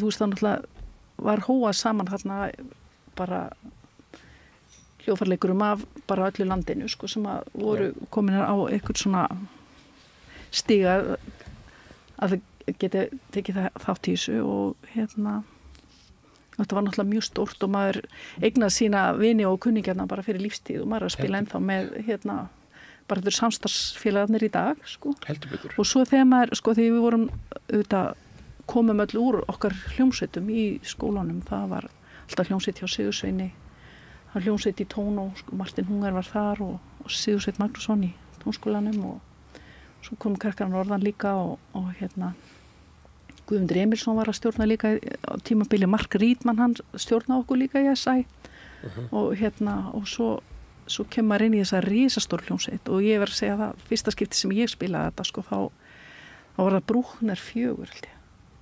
Sem að þér að spila núna 20. Sem er svolítið hlussa líka ekki. Þetta er algjör hlussa og ég fekk nóturnar, það var fyrsta sem ég var að spila þarna í þessu stólum, svona risastórt verk. Og flettur og það bara er ekkert að gerast. Ég hafði bara aldrei spilað í þessum tóntöndum með það neitt. Sinfónían er að spila Brúkner 4 núna í februar. Þetta er bara að skella á. Þegar maður hlustar á það fyrst, kemur inn í þann hljóðum, þá er svona svolítið eins og það bara, þú flettir og flettir, það bara er ekkert að gerast í músíkinni. En þetta er það sem er svo magna við. Það er ekki fyrir að þú sekkur inn í hana þá. En það bara vera inn í þessum hljómi, svo sko þegar bara, þetta var bara svona, já, þetta ég myndi segja að það hefði verið lífsbreytandi, bara, að sitja inn í þessum hljóm, sko. Þannig að ég bara, þetta var bara umhverfið, ég sagði bara já, ég bara vil vera hér, hérna vil ég vera, bara í þessu umhverfið, það var bara þannig. Það var einhver sem sagði Mahler, já, þetta er allt, já, þetta er ágætt, sko, en þetta er allt sama lagið mér og minna. Það er svona, því að þú veit fyrir utan þetta og ég held að ég gæti áttu við Brúkner líka, ef þú ert ekki búin að fara hann inn, þá hljómar þetta svolítið eins og þetta sé ekkert að frétta, sko. En það er ekki fyrir en að...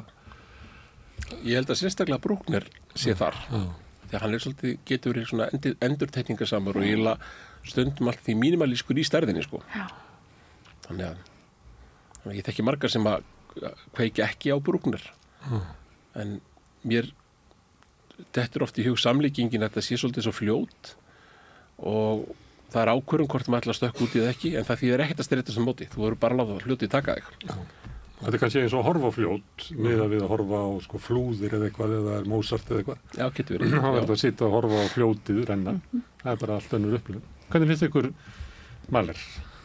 Bara einn af uppáhalds tónskaldum mínum, já, bara melodíuna sem hann semur, þetta bara one of a kind, sko, ég bara allt í hennar komin í heimina ekki, bara þegar ég hlusta á hann, ég bara Svo ekki eitthvað við hann að svona, maður fer einhvern veginn að pæla í honum sem mannesku, sko. Það er eitthvað, hann rosalega persónulegur eitthvað svona skringilegan hátt. Jú, ég mjög sammála, já, einmitt. Því að mann finnst þetta að vera, þetta einhvern veginn svo ljóðrænt og það eitthvað, maður veltir Mahler fyrir sig, sko, frekar heldur kannski, ég veit ekki, Bruckner. Já, ég ætla að Bruckner kannski líka, sko, hann var katholiki og trúaður. Ég held að hans kannski nálgun hafi verið á öðru toga. En Mahler mjög mennskur í verkunum, ég samla því.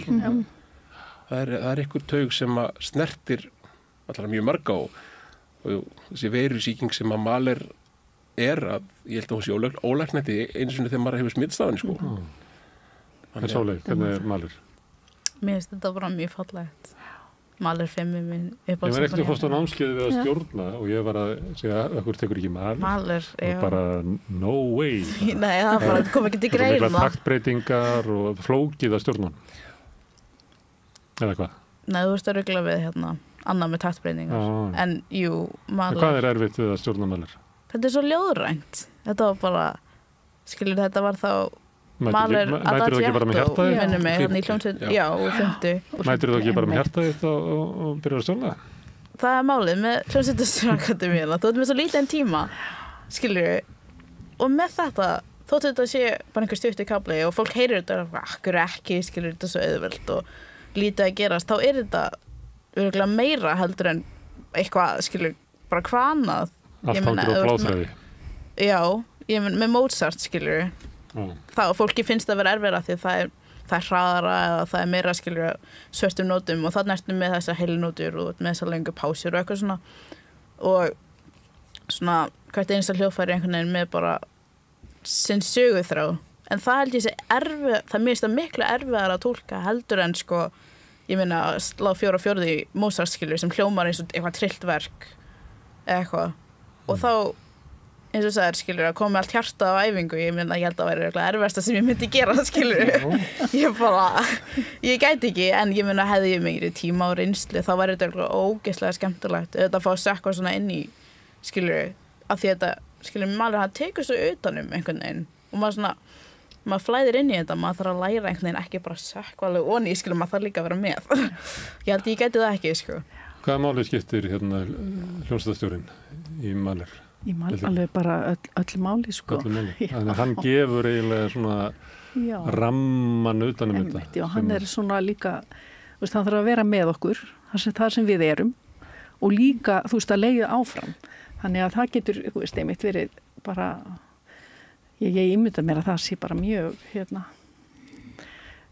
mikil áskorun og halda þessu upp og eins og svona hægum köflum til dæmis að þið streymi áfram, og og það getur ábyggilega verið mjög erfitt að sína það og svo eins og bara þegar við erum svona mörg þá eru líka bara fjarlæðunar á milli okkar, það eru líka svo mikil áskorun þannig að þú þarft að halda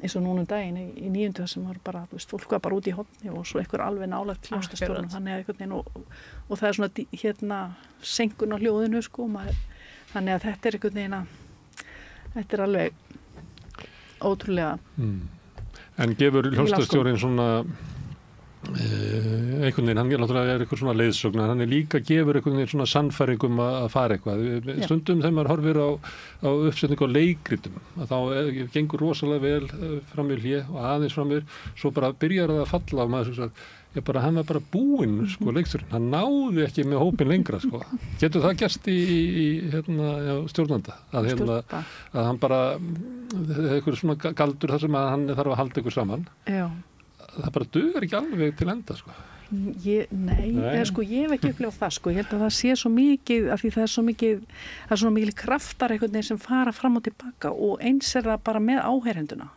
að það er alveg ótrúlegt að það getur verið einn út í sal og það fara allir einhvern veginn að það hefur áhrif á bara þessi hlustandi eini, hann hefur áhrif á bara að við förum að performera, við erum á æfingu og þetta hljómar rosalega svona hégómlegt einhvern veginn, þú veist, að maður fari bara þú veist að gera eitthvað því það kemur einhver einn út í sal, sko, en það er bara þessi eini, bara, það er bara hann hefur þegar allir finnur fyrir aðteglinu já, og þá er maður farin að kommunikera við, þú veist, við þennan þriðja, sko, sem að er þá líka salurinn og þannig að allt sem að hljóðfærarnir gefa, þú veist, þeir að gefa af sér, sko, og hljómsveitarstjórinn, hann fær kraft frá hljóðfæraleikurum. Þannig að það svo margir, þannig að það er með sagt, já, og ef að, þú veist, ef allir eru, sko, ég myndi segja þetta getur náttúrulega fallið alveg flatt ef að hljóðfærleikarnir ekki tilbúinir, sko. En þið treyst ekki í stjórnandanum? Já, þú veist, við náttúrulega verðum bara að gera það, annars gengur ekki neitt upp, sko, það er ekkert val.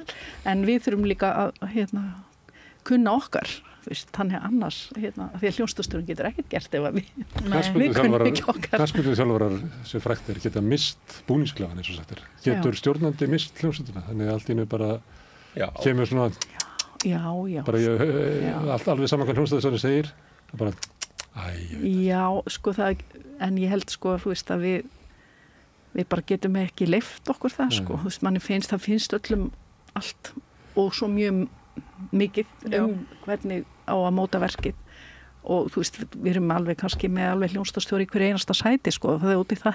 Það allir bara... Til þess að galdri verði, þá þarf þú að vera sko 110, en ef það svona smá í hausnum aður, þá ertu bara 95 og gerir þetta mjög faglega en bara músíkin verður einhvern veginn ekki, fer ekki vangi einhvern veginn, þetta oft svo, þetta svo hárfínt hárfínt á milli sko sem bara einhver stórkostleg upplifun og allt í lagi og ég meina ég væri til í að borga 1000 fyrir stórkostleg uppgötvun en bara tíkall fyrir allt í lagi. Já, sko ég verð að segja sko mér finnst einhvern veginn oft, þú veist það fólk sko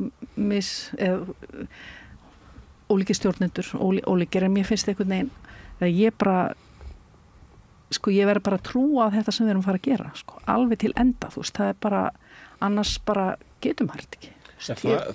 Ég held að þetta geti orðið einhvers konar, ég segi ekki rof, en einhvers konar svona, hvað segja, ekki strengdur strengur, heldur slagur. Já. Og mér finnst áhugavert ef við horfum til dæmis á þessa ungu súperstjörnu, Klaus Makala, sem ekki hann 30 þegar hann verður orðinn aðal hljómsveitarstjóri í Chicago Sinfoníunnar og konsertgebá. Hann algjör súperstjarna.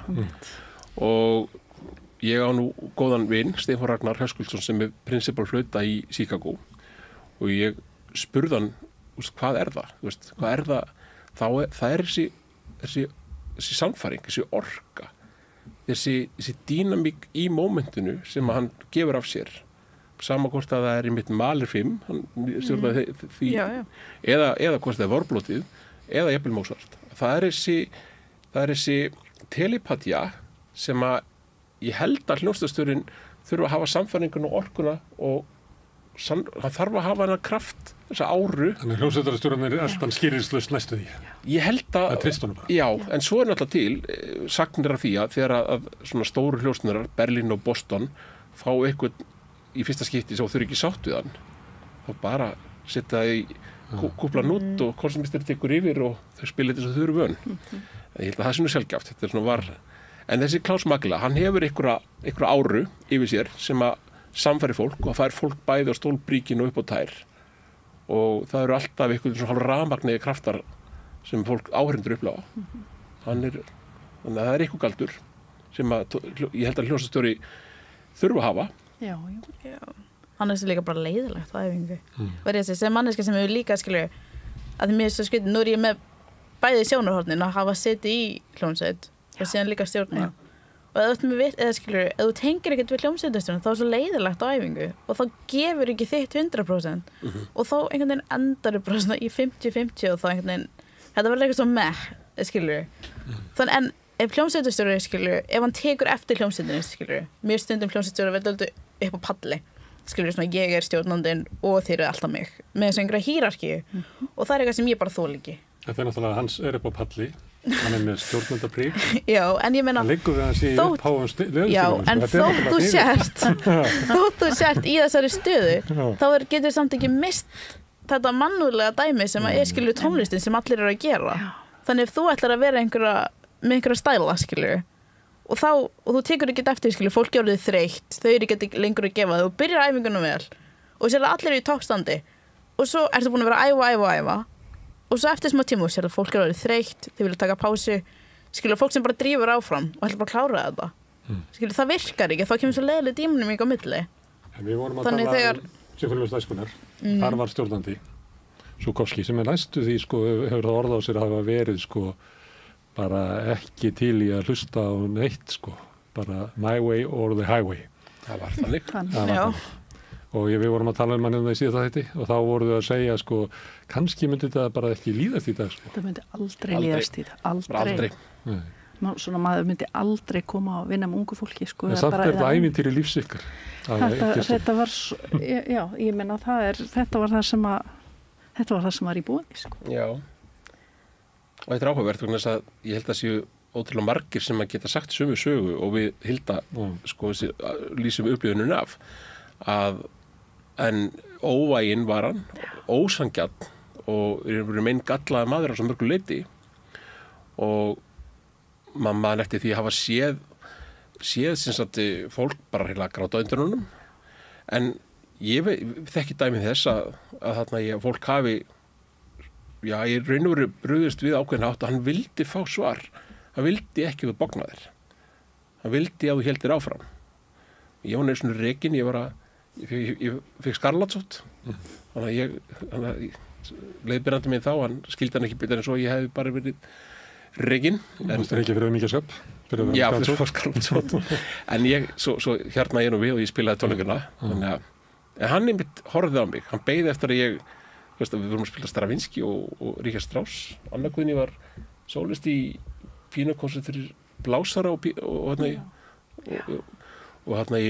en hann var svolítið að testa mig á kynarbrunni og fylgdi sig og ef þú spila vel þá fara að spila tónleikana ef ekki þá tekur leiðbeinandi en hann var svona eitthvað en ég samla, hann myndi aldrei fá þessi tækjur að spila með ungu fólk í dag. Nei, hann stjórnaði bara miklu hörku og niðurlæði fólk og gerði upp á milli og svona var að koma ég upplifði að hann var svona koma upp á milli vina og svona reyna þetta var svona bara mjög skrítin og það eru margir sem eiga bara mjög sára sögu af honum en hann skammaði mig alveg eins og hann þegar ég var að spila Mahler þá bara hamaðist hann í mér bara alveg og ég svaraði honum aldrei sem ég hefði átt að gera ég náttúrulega var bara reyndi að harka þetta bara af mér og var bara með svona, hvað heitir þetta svona frosið andlit hann hraun En hann var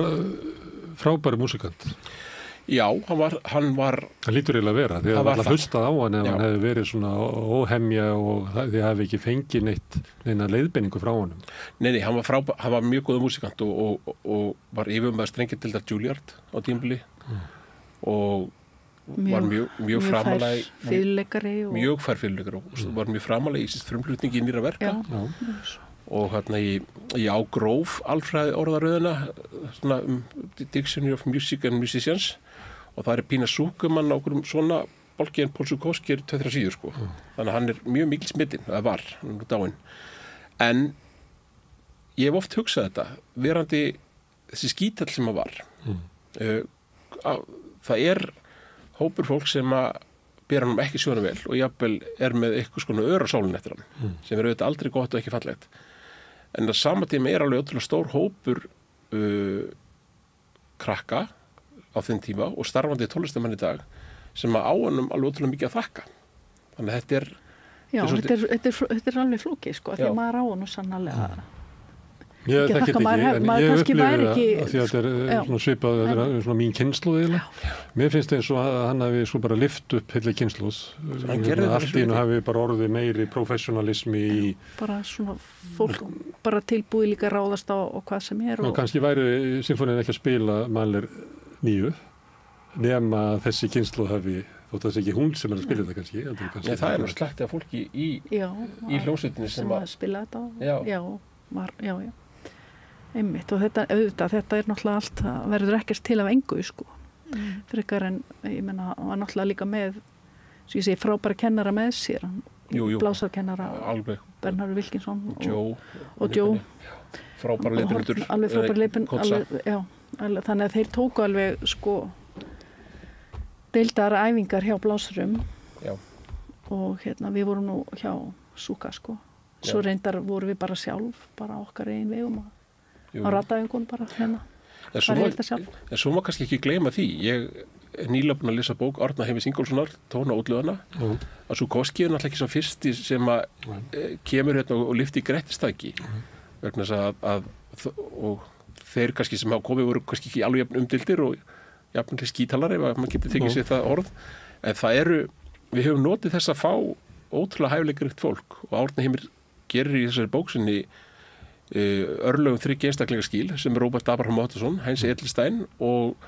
hérna í Viktor Urbansits og hver á sinn hátt skildu ótrúlega mikið eftir og ég meina við erum með tónmenntaskólan í Reykjavík sem Heinz Edelstein hann gerir gangskur í menntun ungra krakka bara bjóð til tónlistarnámi í Íslandi og maður segja það þannig að við höfum svo sem fengið þeir náttúrulega bara kendu og kórastarf landsins var ekkert það sem eða hljómsdastarf ef þessum mönnum við höfum ekki fengið vera nótið sko við töluðum við Súkovski líka og þá komum við fenguð að heyra þetta sama þetta var bara eiginlega maður sem að maður vill ekki vera í sama herbyggi þið hafa ekki lent í svona kennurum það er ekki sem að hafið þið séð hérna fréttir af honum Brynjari Karli, körfuboltaþjálfara hafið þið séð myndina Hækkum Ránna hann er Súkovski körfuboltans hann gargar á fólk og stelpur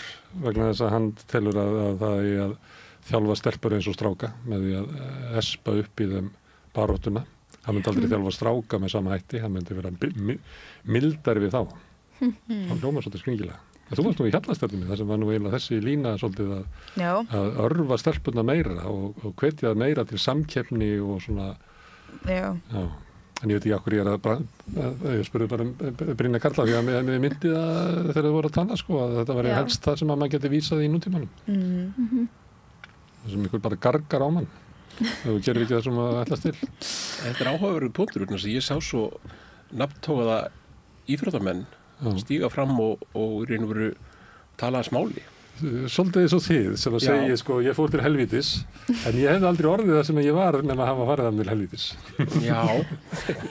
hreinsunar eldur Ég held að maður þurfa ekki að fara í gegnum andis að verða eitthvað Nei, ég held ekki ég held að þeir einstaklingar sem fóru til Tanglewood og voru hjá Bernstein þeir hafi alveg fengið nákvæmlega sama innblástur og jafnvel verið notið innblástur sem betur því að þetta var þróandi á köflum Já, þetta var mjög erfitt en ég held að stór partur af þessu sé Jósi Sigur sem að hlusta lókum að flytja verkið og svo var það þessi vináttutengsl maður kynntist ótrúlega góðum vinum sem eru vinum hans fyrir lífstíð af því að þetta var intensiv vinna þar sem að gleði og sorg einhvern veginn var deilt og það var 8 tíma vinnudagar þetta var alvöru sko úthald sko með þetta var mikil sviði en ég held að aðalmáli sé kannski samt sem aður ekki Súkovski heldur kröfunar hvað er lagt að stað með og hann hefði ekki dragt fram þessar kröfur á hans að vera skítall það held ég sé alveg potið maður verður ekki að kyngja skítallum til þess að geta stemt hátt og ég held að það megi ekki gleymast eins og Hilda segir að hann hafði frábært fólk í kringu sig Bernharður Wilkinsson, Joseph Onibenni og allir strengja og slagvers og allir þeir sem að þessu komið kannski líka hitt á góða kynslu þar sem að það er kannski ekki fyrr en svona þú ert komin á 8. áratuginn og þar það sem svona mikill hópur af krökkum sem eru komin svona langt í þetta er náttúrulega afrakstur af tónlistaskóla uppbyggingu Gylfa Þotn og félaga það er nákvæmlega það sko hann hittir alveg á töfra augnablik Já, ég til dæmis er úr Garðabænum sko ég hef ekkert farið í eða jú kannski því að fólkdrar mínir tónlistamenn en þetta var lykilatriði að það var búið að stofna tónlistaskóla þar og svo víðar náttúrulega sko þannig að þetta kemur alveg þeir eru það er ekki 1964 sem Gylfi Gíslason setur lögum tónlistaskóla þá sprettar upp þessu gorkúlur í öllum sveitafélögum nema Reykjavík því að þar þar það tónlistarfélagi Reykjavíkur sem var búin að stofna sinn 1930 og síðan þá hefur verið að mínum að hálfgett ólag á tónlistarskólamálum í Reykjavík, alla kvöldu síðan. Það eru 19 skólar og þetta allt einhvern veginn hver að vinna í sínu horni. Meðan að þú ert með stærri einingar út í sveitarfélögunum og oft markvissir og betur reiknar. Þannig að Þið vitum nú alltaf þetta, þið eru í tónlistarskólum. Já. En hvað myndu gera ef að svona kennari kemur til ykkur á námskeiði sem að væri, myndu bara myndi ég örugglega. Já, nei, það er rétt að segja, sko, ég veit ekki alveg. Það er kannski erfitt að lýsa þessu. Já. Þá er það kannski spurning samfæringuna, trúir á hann. Já, einmitt ég. Það verður ekki að hann tekið, hann hafði sín á það sem hann var að gera. Og við trúðum held ég öll á hann. Hvað það var. Já, akkurat. Já, þú veist að hann var ekki lottari í tónlistarlegu tilliti þótt hann hafi verið gallaður sem karakter. Og það er heldur svolítið líkilætri og kannski galdur hljómsveitarstjórans að ef hann geti selt ungum tónlistarnemum það og samfært að ef þau leggja upp í þetta ferðalag, bara svo leikstjóri gerir við leikhóp, að þá er það mögulega kannski þess virði að, eins og svo oft talað í fótboltaheiminu, að söffera í smá stund. Það var náttúrulega stórkostlegur tónlistarmaður, hann var frábær fyrirleikari, hefði getað farið þessa 600 hringi kringum jörðina að spila þessi sömu verk, en nefndi því ekki og fór og einbeitti sér að nútíma tónlist og frumflutti, sko, ef maður sér verk eftir hverja hann hefur frumflutt, það er náttúrulega ævintýralegu listi. Það er eiginlega bara öll tónskáldin, sko, svona frá, ég veit ekki, svona 50 til 80, þetta er bara alveg stórkostlegu listi, sko. Mörg sem tileinkuðunum. Þannig að þetta var mikill kappi og mikill fengur að fá hann hingað. Kannski svipað á Dieter Roth í myndlistinni og kannski erum við orðin nógu öflug menningaheild á Íslandi að við þurfum ekki á þessu halda að fá svona, en við sækjum nú samt svona hljómsveitarstjórana til útlanda og alla. Já, ég held að sé bara og hljóðfæralekarana, hvað allir ekki þriðjungur innflytjendur í hljómsveitinni. Það geti, ég bara áttum ekki á því, það er allir orðnir strax Íslendingar, svona maður gleymir því, sko. Já, en þetta er orðið, það er bara mjög, það er bara orðið mikil,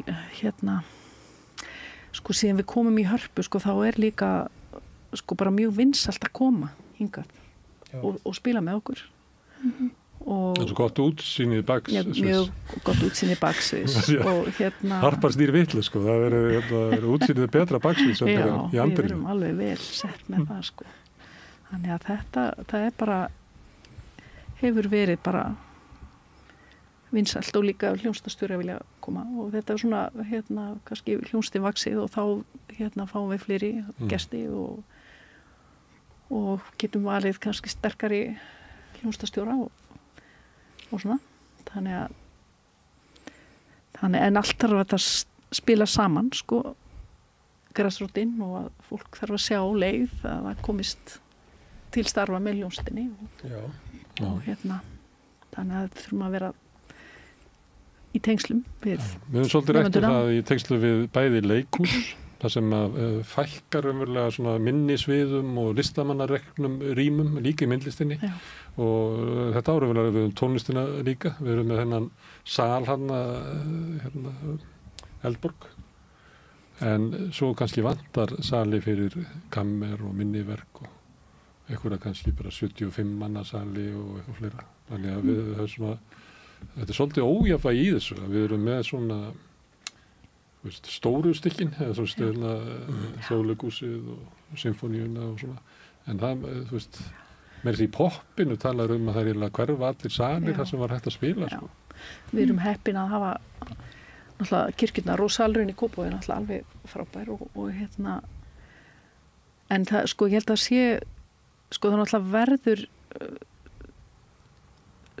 það verða engir sko flottir tónleikar í Hörpu nema að það sé grassrótin og fólk sé að spila bara miklu meira út allt, sko, fólk er ekkert að leigja dýran sal og prófa sig áfram með eitthvað, sko, þetta svona spari hús í rauninni, þannig að rándýrt að fara þar inn. Þannig að það bara mjög mikilvægt að styðja við bara alla grassrót í þessu í öllum í raun og veru held ég að sko, mér var ljóst einhvern veginn oft sér maður hlutina þegar maður býr erlendis og ég bjó erlendis í 9 ár og ég var lektor við Háskólann í Freiburg og var að kenna íslensku og ég spyr oft krakkana, ég hef mjög marga nemendur alltaf og íslenska var svolítið í tísku og Ísland af hverju var að koma og læra íslensku því þetta var nú ekkert voðalega skynsamlegt, þetta var lítið málsvæði og slít og það var ekki náttúran eða bókmenntir eða íslenski hestur, það var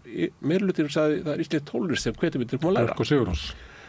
Já, meðal annars og líka sólstafir, ég hafði aldrei hitt sólstafi fyrir en að ég fæ 7 manna vinahóp svo hugfangna af þeirri hljómsveit að þú kom inn og vildu læra íslensku og það skiptir máli að við þarna í leifum við ekki að gerast að Airbnb-væðing og fasteigna-mógulavæðingin gerir út af í grassrótina og það eitthvað sem ég held að sé að gerast og harpa kannski angi á því að því að arðsemiskrafan þar alltaf mikil og þú kemur ekki þar inn nema að selja alveg upp rjáfur og það gerir það verkum að það er ekki rými til að gera mistök eða gera tilraunir.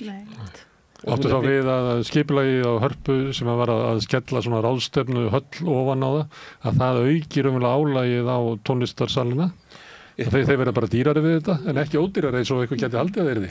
Já, sko, á þess að ég sé kannski alveg inn í rekstramódulunni þá hefur maður svona lesið að það ákveðin arðsemiskrafa frá eigundurum sem ríki og Reykjavíkurborg og það kostar bara heilmikið að fara þarna inn og það er eitthvað skrítið við það að þú þurfur að selja nást upp í rjáfur og standa á nulli og það er ekkert tónlistarmaðurinn sem hefur lagt þetta á sig og raunverulega að búa til hennar viðbörð fyrir húsið hann ber ekkert upp bítum en jú, salurinn í Kópavogi virkilega góður salur. Já, hann það en sko í sambandi við ég hafði nú mikla ráðgjörður af þessu með ráðstefnuhaldið og tónlistina þetta, við myndum algjörlega vera víkjandi þarna í húsinu og eitthvað svona en það sem þetta hefur skapast það svo mikil umferð í húsinu og það svo margt ólíkt fólk, ólíkir hópar sem koma þarna með alls konar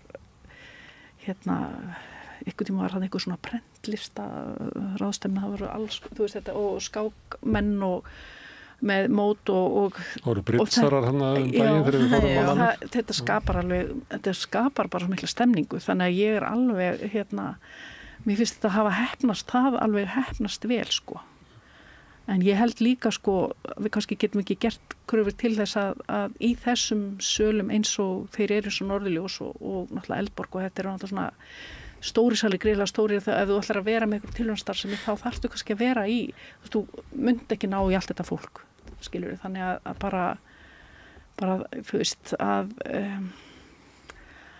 eins og það sem fólk að gera bara starfandi tónlistakennarar, hljóðfæraleikarar út allan bæ sko, það, þú veist, að bara halda áfram að styðja það að því að og í sambandi við nýju tónlistarmiðstöðina, þú veist að við séum og það svona verið að setja upp umgjörð fyrir tónlistarlífið sem mjög jákvætt en við erum ekkert öll að fara í útflutning á okkur sko, þú veist, við erum líka bara hér til að starfa hér og í auka okkar samfélag hér og að við sem þáttakendur við eigum möguleika á því að flytja tónlist þá sem okkur hugleikinn og fá okkar fólk til að hlusta á þannig. Þetta er mikilvæg punktur, ef þú hlúir ekki að grassrótinni þá hefur það endunum ekki til að flytja út. Þú verður að hlúa grassrótinni, alveg saman hvort að það skiptir ekki máli hvaða tegund tónlistar, hvað geirið það og í öllum listum, þú verður að hlúa grassrótinni. Annars líka bara deyr stóri salurinn að það verður bara Já, endanum þá verður enginn til að flytja þar. Það er 75 ára tónleikar ykkurs. Já. Herðu, en stannað, það er annar salur hann þú fórst á kammertónleika í Norðurljósasalum. Já. Svolítið margir sem að mæta. Kom þér óvart, hvað eru margir? Já, það var mjög góð aðsókn, ég tók eftir því. Kammermúsikklúbburinn eitthvað kraftaðir, sko. Já. Svolítið gamall hópur. Já. Jú, já, bara eins og heila alltaf. Ég getur nála því að vera yngstur. Já, einmitt. Nei, ég sé það er gamall. Já. Og flott prógram, svona franskt prógram. Og þú ert að spila? Já, einmitt. Mjög flott. Já, bara fyrsta verkið, bara geggja litríkt og annað bara ótrúlega fallegt og já, bara mér finnst bara allt, hvað hétt áttur þessi franski, þú er ekki bera hann fram hérna í döðun fransi eitthvað. Já, fransi. Já, einmitt hann. Bara mér finnst það svona hápunktur tónleikana eftir hérna hann. Já. En já. Gaman að heyra. Já. Og efnisskráin bara glæsileg og mér finnst það bara mjög flottir tónleikar, já. Er þetta góðu salur Norðurljósi? Já, mér finnst það mjög gaman að spila þar, sko. Það er alveg, hann er stór, sko, og það er svona, maður þarf að svona fylla út í hann, sko, en allt mjög skýrt og það er alveg veisla, sko, að vera að spila þarna, sko. Fyrir einasta nóta heyrist inn í Norðurljósa, það er eitthvað sem ég tekið eftir þegar ég spila þarna, bara hver einasta nóta. Það er mjög skringilegt. Þetta er ekki öðrum í sölum, bara. Það er stundum, við vorum hérna með hljóðspecialist, þann Björn pappiðinn, talaði við hann og hann var að segja að það væri bara ekki nógu gott hljóðið í Eldborginni. Það er alltaf verið að fikta í þessu. Það er svo óljóst hvernig stillingin ætti að vera og ég held að hann að vera að leggja til þess að það væri bara einhver settur í það að reyna að ná hámarks hljóðgæðum út úr þessu sal. Sko í raun og veru þá er það þannig, ég mann þegar Berlínar Filharmonía kom með Sir Simon Rattle þá byrjaðu, ef ég mann rétt, Lontano eftir Ligeti og það feit var inn í Wagner-fráleik og þeir hreyfðu kanarbjur og ómrýmin, þeir spiluðu bara húsið þessu hljóðfæri og þetta hús, þessara hljóðarkitekta, þau eru til nokkur að svipari gerð, til dæmis húsi í Luzern í Sviss, það sem eru miklu hátýr, það er mjög áþekkt að hönnun og það er ekkit að því að leika sér með þetta, það fer svolítið eftir stærri hljómsveitur og ómtímað þeirra verka sem að á. Ég saknaðist til dæmis þegar fyrir aðalstjórnandi Ilan Volkovar og þá var ég í verkefnavarsnefnd og við ræddi það inn á þeim fundum hvort að það ætti ekki að setja upp prógram þar sem myndi gefa hljómsveitinni rými og tíma til þess að þekka sig í húsinu, finna sitt sound og annað slíkt, en ég held að það hefði átt að gera meira af því. Já, ég held að þetta er nú alveg...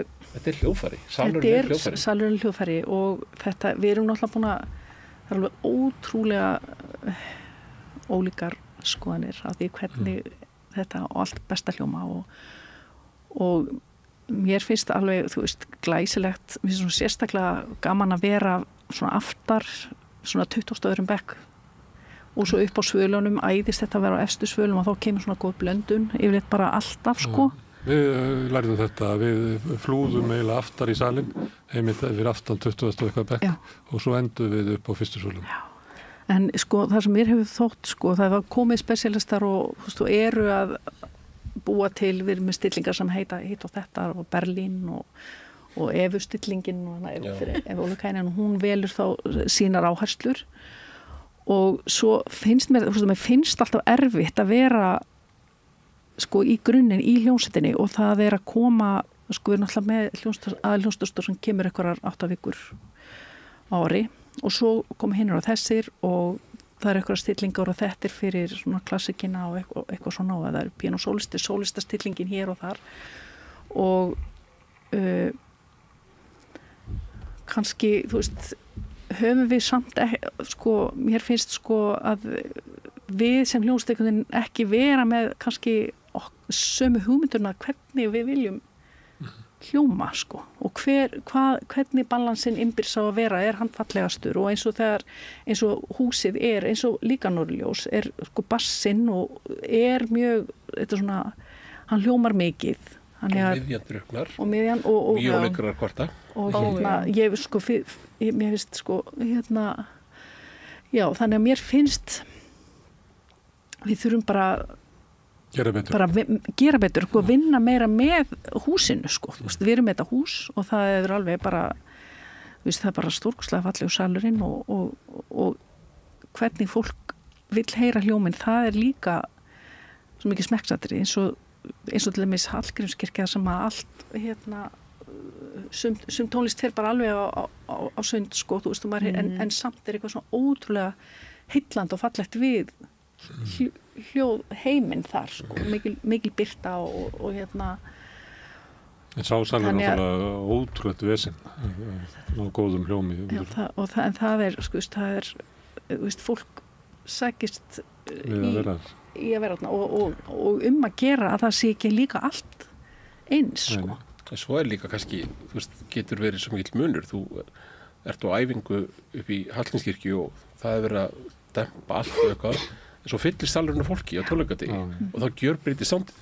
Það er teppalægt af fólki alveg innúr, 1000 manns og það alveg gjörbreytir öllu. Þetta er líka í Eldborg og maður finnur þetta alltaf, að því maður spilar ásali, maður spilar öðru vísi, sko, ef það er þurft, ef það er svona meiri hljómur, sko, þá maður, hérna, þannig að maður er alltaf svona aðlaga sér svona fyrstu mínúturnar eftir þegar fólk er komið í salinn, sko. Ég held að við talaðum það áður að muni ekki þegar Víkingur var að spila. Ég held að það hefur verið tilbyrðin. Þá fyrkt það eitthvað. Já, einmitt. Það var svo mikið að maður sá það svona á Facebook og svona, það var aldrei að kvarta, það verið svo mikið hóstað og svona. Og þá sagði hann sko að þetta væri sér að kenna sko, að því að hann hefði stillt þetta upp þannig að bara á 23. bekk og bara búm, það var bara sal sko.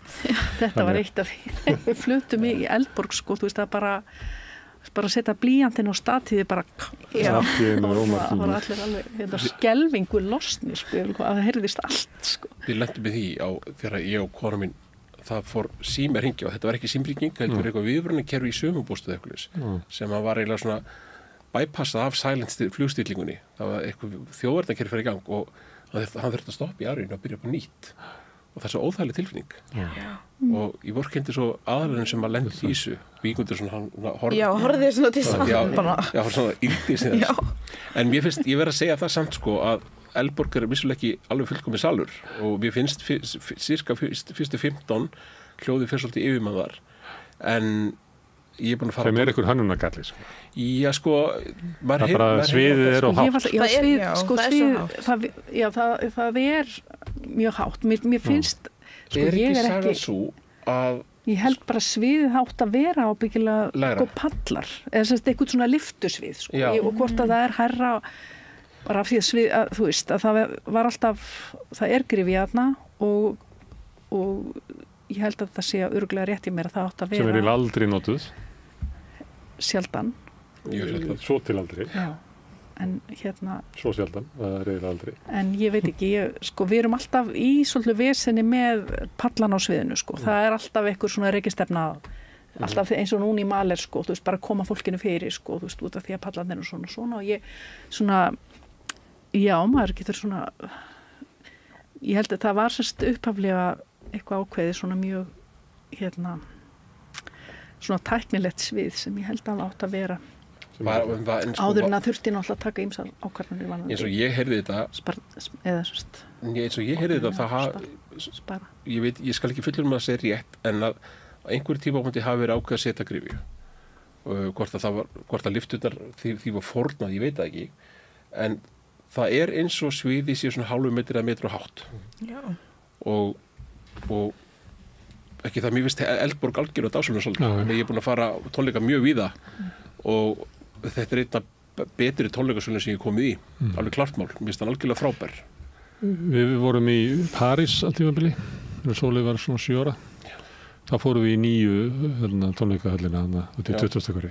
sem arkitekti fór í fílu af því að þeir áttu ekki peninga til að klára hana en það var eitthvað ótrúlegur hljómburður í þeim, það var alveg saman hvað maður satt í salnum maður upplýði svo eins og væri bara að spila þetta fyrir mig og ég man að einu sinni var svona söngur og ég hef bara aldrei upplifað svona aðraðins nálegð á og það, ég veit ekki muni hvernig salurinn, hann er svona eiginlega eins og svona hörpudiskur einhvern veginn og í svona maður eiginlega endarlega svona hálfgerða stúkur sko, þú veist það sem eru kannski 25-30 seti í einu og svona lóar sem að snúa þessu eitthvað ótrúlega galdur fannst mér í þeim og líka þessi svona nálað við sjónrænt við sviðið sko sem er náttúrulega ekki í hörpu sem er bara svona skókassi sko sem að þess vegna erum við svolítið mikið upp á svölunum að svona mæna onni.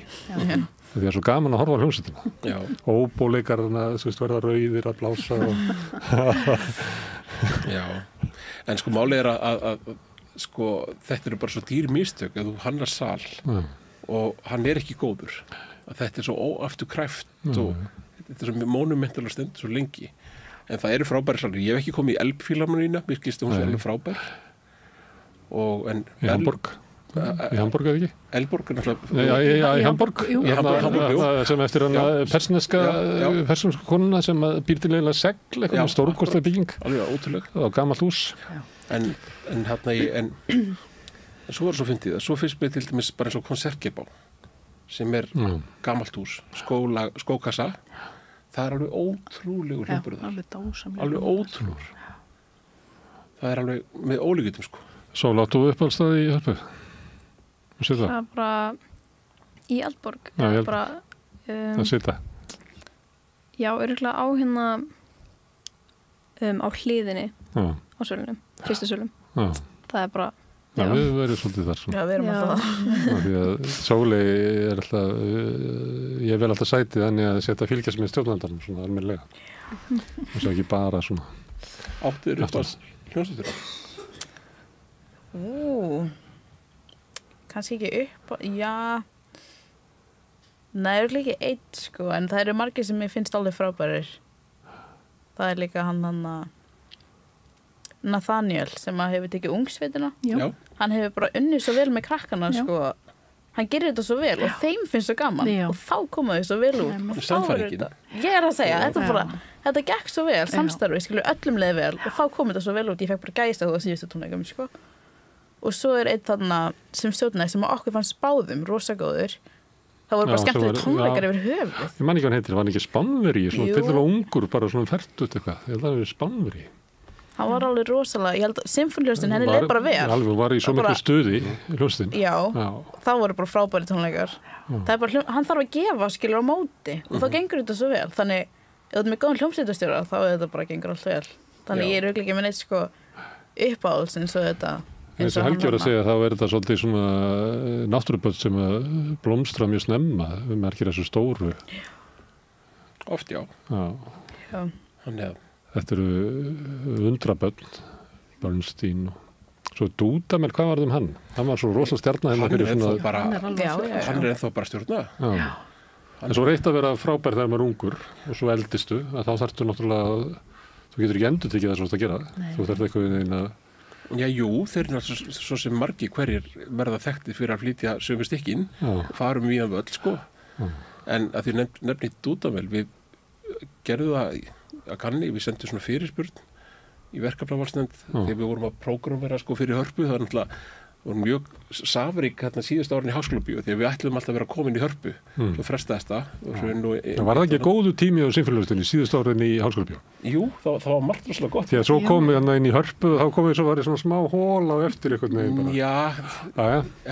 Ræðum það seinna. Já, en jú, það var alls sem var skemmtilegt sem að var á dagskrá sem að var ætlað að vera á sviði í Hörpu sko. En á einhverjum tímpúndi þá var svona óformleg fyrirspurn send og spurt hvort að Dúdamel hefði áhuga og hvernig hefði tíma og hvort hann laus og það var held ég engin efnisniðurstaði því en svari var, minni mér að hann var laus, næsta termín var laust eftir 7 ár. Þannig að þessi menn eru bókar hans í stífþaran við tíma sko. Menn og konur, og sérstaklega konur, því konur í dag, þær eru mjög vinsalar sko. Alveg ótrúlega. Það eru alveg bara... Og líka ungt fólk. Það er svona rosalega þorsti eftir því að fá einhverja endurnýjun og yngra fólk. Já. Gríðarleg tækifæri sem ungar konur sem eru píanóleikar að fá, Sól. Já. Áttu þér upp á spíðarleikara? Já. Martha Argerich er náttúrulega bara auðvitað. Geggjuð. Ég hef bara verið obsessed síðan ég var svona 8 ára eða eitthvað. Hún er bara Beyoncé af pianistum. Ég bara, þú veist, hún er í alvunni. Ég myndi vilja snúða þessu við að Beyoncé var í Argerich. Já, ég meina, einmitt. Einmitt. Herru, er þetta ekki bara árið skemmtilegt hjá okkur? Ég var að hugsa að fara aðeins út í svona tónlistarkennsluna. En við gerum það bara seinna. Já. Er það ekki? Sól og Sóley, er þetta ekki? Gott ykkur, þú ætti að vera mætt í... Ég þarf að fara í fiðlutíma. Já. Þannig að ég þakka ykkur bara kærlega fyrir að hjálpa mér og Helgi og Hildigunnur, kæra þakki fyrir komuna. Takk fyrir. Takk fyrir. En rauðaborðið heldur áfram og það eitthvað allt annað á dagskrá hér eftir örskamma stund. Allt það besta ókeypis. Hrósaðu náunganum. Það betra. Samstöðin, þar sem manneskjurnar koma saman.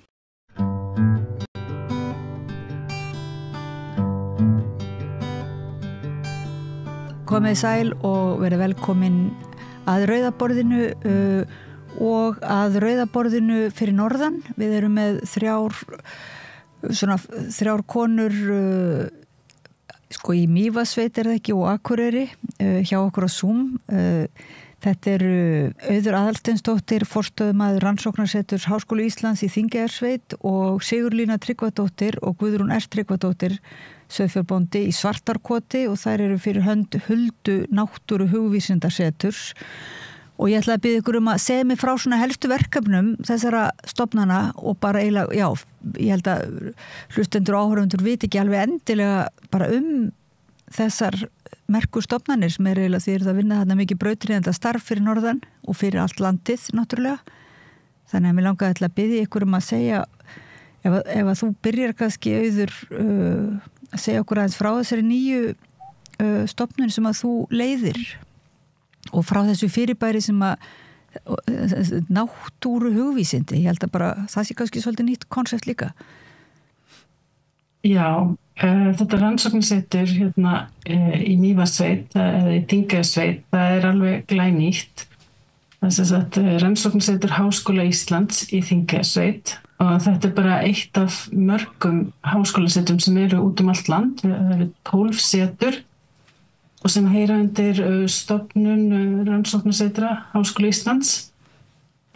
Stefnan með þessum setrum náttúrulega stundar rannsóknir, öflugar rannsóknir allt land og þá tengja oft við svæðin sem setrin eru á. Til dæmis hérna á Húsavík rétt hjá, þá eru hérna verið að rannsaka hvali og hvalatungumál til dæmis. Þannig að það svona verið að leita í bæði náttúru og annað sem áhugavert að rannsaka en líka náttúrulega samstarf þá við menningarstofnanir og rannsóknarstofnanir á landsbyggðinni og fólk á landsbyggðinni. Þannig að það svona hugmyndin með þessum rannsóknarsetrum sem hafa verið, ég held að elsta rannsóknarsetrins hafa verið starfandi næstu 20 ár á Höfn. Það alveg komin svona löng hefð fyrir þessu. Alltaf að bætast setur við og mitt svona það nýjasta.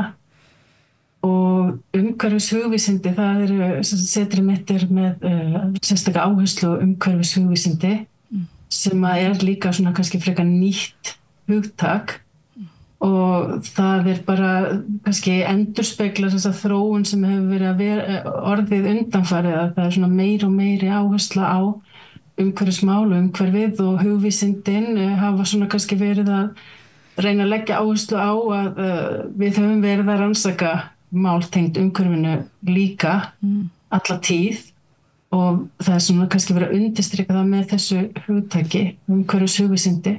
Það raunin bara allt það sem við kemur umhverfinu og umhverfismálum til dæmis innan bókmyndana, ég kem náttúrulega bókmyndafræðinni þannig að ég verið að rannsaka hvernig umhverfismál og svona aukin umhverfisvitund hefur verið að birtast í samtíma bókmyndum svona síðustu 20 árin á 21. öldinni. Hvernig umræðum loftslagsmál og annað hefur verið að skila sér inn í bókmyndirnar. En það hefur líka sagnfræði til dæmis, það þarf að skoða umhverfismálin í sögulegu samhengi, heimspekilega og svo framvegis. Þannig að umhverfishugvísindi náttúrulega bara kannski hugtak sem verður til yfir eitthvað sem hefur alltaf verið. En verið að leggja meira og meira áherslu á og það náttúrulega mjög í rauninni rökrétt að vera með þessa áherslu hér í Þingeyjarsveit, setur aðsetur í Gíg sem í Mývatnssveit og hérna náttúrulega bara til dæmis hefur hérna rannsóknarmiðstöðin á Mývatni Rami verið í 50 ár að rannsaka náttúruna þannig að við erum með stofnanir hérna sem hafa verið í náttúrurannsóknum, mjög löng hefð fyrir því Þannig að við komum inn í svona mjög flott umhverfi þar sem við getum tengt við aðra stofnanir og líka við Huldu sem setrið sem var hérna fyrir. Og þannig að, en líka mikil áhersla alltaf á menningu hér og menningarannsóknir. Þannig að það svona kannski liggur bara beint við að leggja áherslu hverju söguvísindi hér. En láðan okkur beint samt við, var það ekki svolítið óvænt að þú skildir gerast svona forstöðukona fyrir norðan þegar þú ert svona frekar nýverið útskrifað sem með doktorsgráðu í bókmyndafræði og einmitt ert að eiginlega fjalla þetta svið eins og þú segir sem hefur verið ekki mikið rannsakað, hvernig skarast bókmenntir og náttúruvísindi og hvernig hugvísindi og náttúruvísindi. Var ekki svolítið óvænt að bókmyndafræðingur skildi bara gerast síðan forstöðukona rannsóknar setur og líka og búa í Mývatnssveit? Jú, ég hefði ekki getað spáð því fyrir nokkrum árum að ég yrði hér. Þannig að það var bara eitthvað sem gerist. Það náttúrulega ýmislegt sem spilar inn í, til dæmis bara umhverfið í akademíunni, þar sem að maður háskólafólk bara mjög mikið á hreyfingu af því að það ekkert margar stöður í boði fyrir fólk sem búið að sérhæfa sig svona mikið. Þannig að háskólafólk bara oft að flytja milli landa, milli staða, elta stöðnar sem að bjóðast en þessi staða í rauninni finnst mér staðan sjálf af því að þetta rannsóknarstaða þannig að fyrst og fremst það snýst þetta að stunda rannsóknir en líka að kannski vera í samstarfi, alþjóðlegu samstarfi og samstarfi innlendis og síðan að bara efla rannsóknir á þessu sviði sem alveg kannski rökrétt næsta skref fyrir mig því ég hef náttúrulega alltaf verið að vinna í rannsóknum sjálf og verið að vinna mjög sjálfstætt í þeim þannig að þannig séð þetta bara draumastaðan og þá náttúrulega kem ég hingað og auðvitað það líka svona áskorun ég þurfti náttúrulega að hugsa mig að koma hérna en sem betur fer þá kem ég inn í mjög öflugt starfsumhverfi þannig að ég með samstarfsfólk hérna og fólk sem á öllum sem stofnunum sem ég var að tala og setrum sem að hérna í rauninni að gera svipaðar hluti sem ég get tengt við en auðvitað þetta náttúrulega svolítið stórt skref en ég held að þetta sé ótrúlega gott fyrir fræðinum og hérna ég verið svolítið hugsi yfir þessu svona stundum sérstaklega í vetur í öllum óveðrunum og svona erfitt að komast með til landsluta og hvað verið að hugsa okkur verið að senda mig hingað en þegar ég þarf að hugsa þetta betur þá þetta svo hollt fyrir fræðimennina líka að fara og tengja við annars konar umhverfi og svona eins og hér koma inn í alveg sérstaka náttúru það sem svona miklar rannsóknir í boði og kynnast þessu landsvæði á allt annan hátt það gefur bara svona miklu meiri tækifæri til að skoða til dæmis samband manns og náttúru á nýja vegu. Það náttúrulega, við vitum að okkur finnst ekkert mjög ákjósanlegt að séu bara einhverju sérfræðingar að sunnan sem fljúi yfir í þyrlu eða þannig, eða þú veist þannig að þessi tengingin alveg við það sem verið að rannsaka,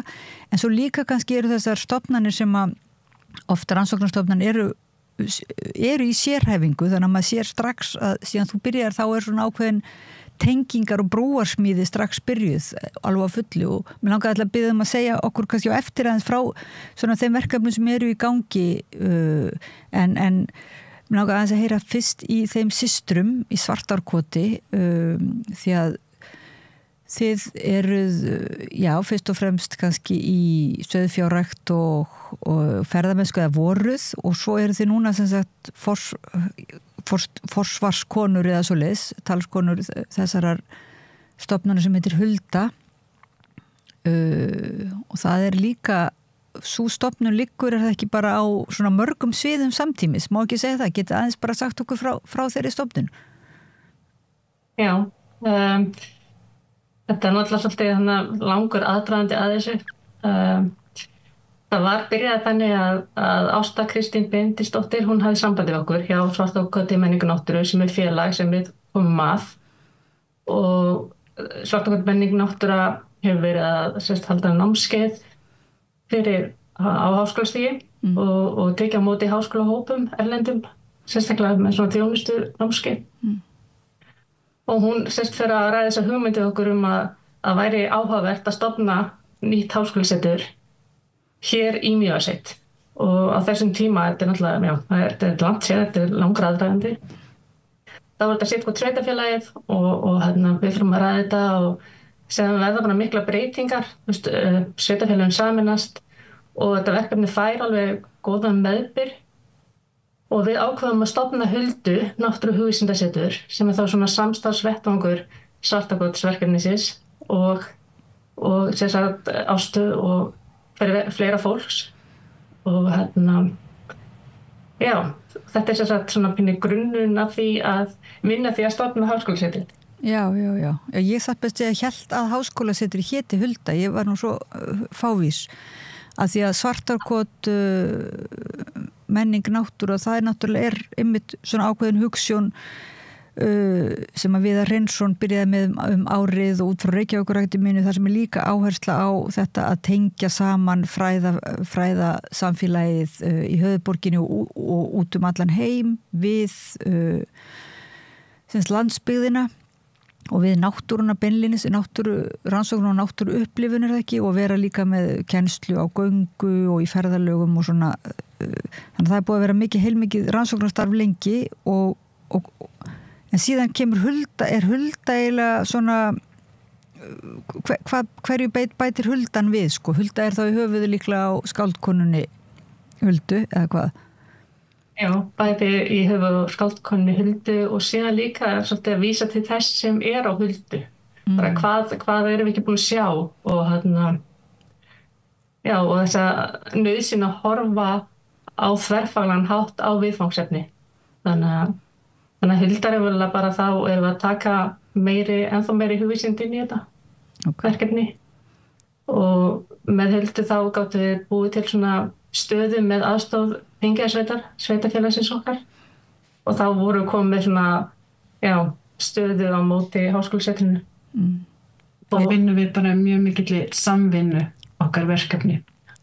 Er það ekki alveg gríðarlega mikilvægt að það sé sko samvinna oft þegar það er eitthvað svona brautryðjandi verkefni út land þá kannski verður svo erfitt að vera bara kannski ein manneski eða eitt stöðugildi eitthvað og svona mikill kostur þegar er einhvers konar svona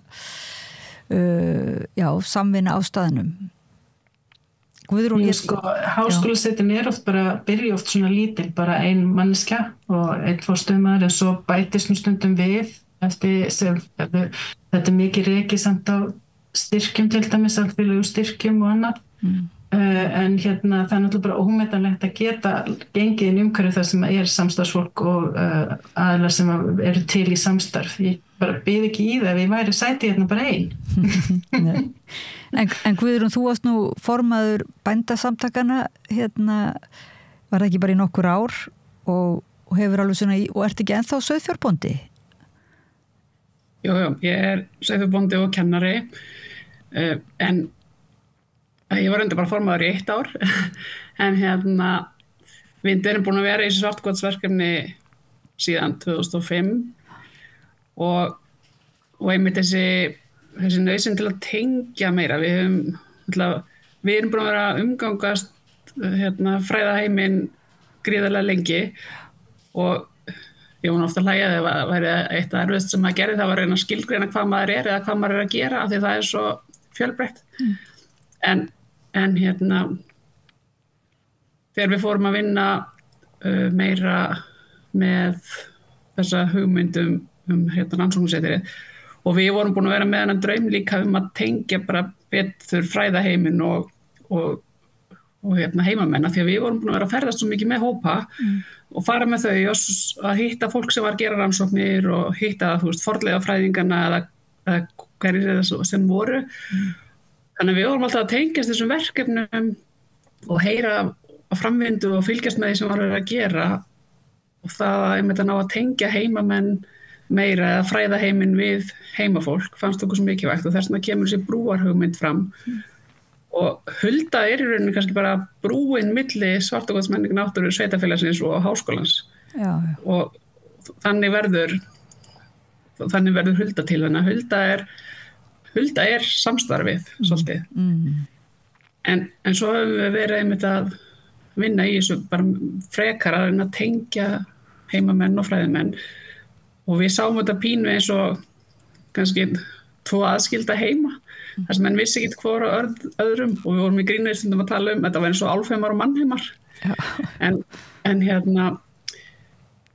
svo kemur bara ljós þegar við förum að halda svona brúakynningar og tengja að það svo mikil áhugi bæði hjá þeim fræðimönnum sem við höfum verið að tala við og eins hjá heimamönnum þannig að þörfin held í allstaðar út allan heim en þetta væri svo gaman líka að geta unnið þetta áfram. Þegar þú í störfum þínum í bændasamtökunum var þetta þá ekki bara eitthvað svona furðulegt að þú verir líka í þessu fræðilega samhengi fannst ekki fyrir eitthvað svona gamaldags viðhorfi finnst þér virkilega bara núna vera almennt meðal bænda út land sko þessi áhugi á að tengjast? Ég held kannski bara að þessi þekkingarleit og áhugi hefur fyllt þjóðinni gríðarlega lengi þannig að það rauninni ekkert nýtt og áður en að umhverfið var allt svona opið og tækifærin svona víða að þá voru menn ótrúlega duglegir að leita sér upplýsinga læra tungumál jafnvel og lesa sér til og skrifa svo fréttabréf eða miðla sem gengur á milli bæja en í dag þetta orðið miklu kannski aðgengilegra en þó að það sé það að þá þetta líka ofta á svo sérhæfðu máli eða skýrslurnar skrifaðar á ensku eða eitthvað þannig að þó að aðgengi ætti að vera miklu einfaldara að þá kannski það ekki og líka kannski tíminn þannig að ef þú færð fólk til að koma og setjast niður og spjalla saman og það sem að fólk, þegar rannsakendur og heimamenn lýsa því sem þeir eru að gera bara á mannamáli að þá nærði þessari tengingu miklu frekar líka með að hafa fólk saman í sal þannig að þá þetta menn að hittast og menn að tala og menn að spyrja og það það sem svo mikilvægt og ég held að líka bara skapar ný tækifæri og rannsóknum möguleika þegar menn fara að ræða það sem þeir að spá og spekulera Vil ég aðeins segja áhorfendum og hlustendum sko frá Svartarkoti kannski mun ekki alveg hvar Svartarkoti það þarna alveg það ekki sem sagt hvernig ég lýsa þessu innst, ég held að því ætti að láta ykkur bara það sko, hvar það á kortinu eða þannig og fyrir hvaða stendur, það var nú svolítið sérstakur bær svona Svartarkoti staðsett í 400 metra hæð yfir sjávarmáli milli 90 og 100 kilometra frá Akurhús eða frá sjó suður af Mývatnssveit í rauninni eða suðvestur aðeins og þetta svona á mörkum hálendis og eða ekki hálendis á mörkum hálendis stendur við jaðar Ódáðahrauns og þarna búið að vera búsetta frá bara landnámi ekki samfelld en allavega minjar búsetu frá landnámi og þetta var svona staður sem að menn komu og bjuggu skamman tíma og fluttu svo í burtu því þetta var náttúrulega langt frá og svolítið einangrað en í dag náttúrulega með nútíma samgöngum þá þetta vissulega margir kílómetrar en það svo ekkert orðið neitt mál að fara á milli. Þetta var áningastaður þeirra líka það ekki sem voru að fara yfir Sprengisand sko. Þetta var fyrsti bærin í byggð eftir hálendisferðina yfir Sprengisand. Það rétt hjá mér? Voru menn ekki meira að koma niður í mýri þá á Sprengisandi? Jú, líklega. Skjálfandafljótum milli. En þetta alveg í dag, þarna menn að koma sem að fara yfir landi, labbandi eða hjólandi eða. Þannig það var vissulega tenging við hálendið og bæði langa af okkar og synir hans, þeir voru að fara með vísindamenn upp á hálendið, þannig þeir voru að leiðsegja og þvælast með fólk. Þannig að þetta sennilega eitthvað genetist líka. Já.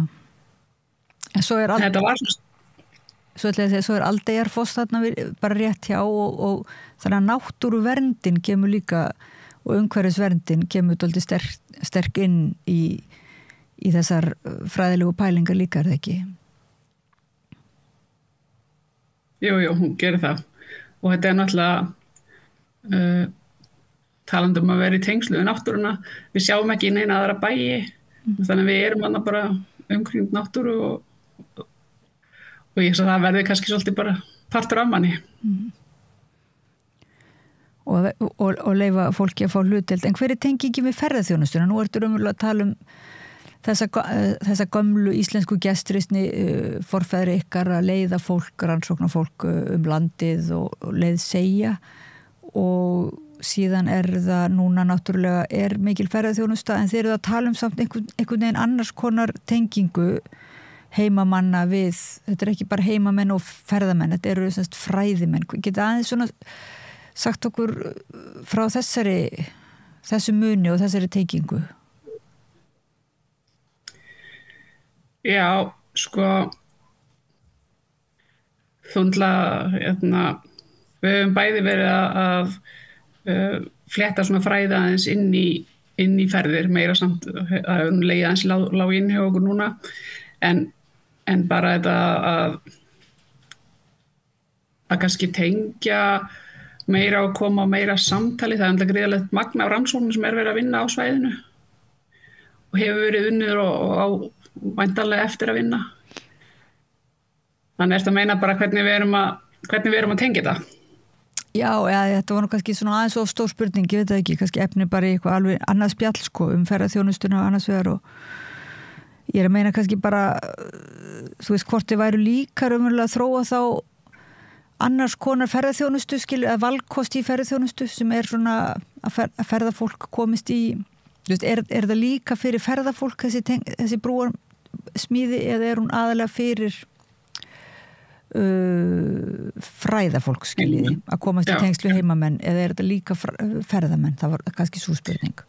Já, sko við höfum meira verið að vinna með heimamenn og fræðamenn í brúarverkefninu hingað til, en hins vegar höfum við samt líka verið að tengja ákveði við ferðamenn á þann hátt að við höfum verið að taka móti fólki og fara með það og segja frá og sína og tengja þá við bæði heimamenn og þá fræðimenn sem eru að halda kynningar. En svo reynda fyrir mörgum árum þá var gerð sögusýning útilegumenn sem alltaf niður í Kiðagili sem að Sigurlinn og maðurinn hennar reka. Þannig að þar eru heilmiklar upplýsingar.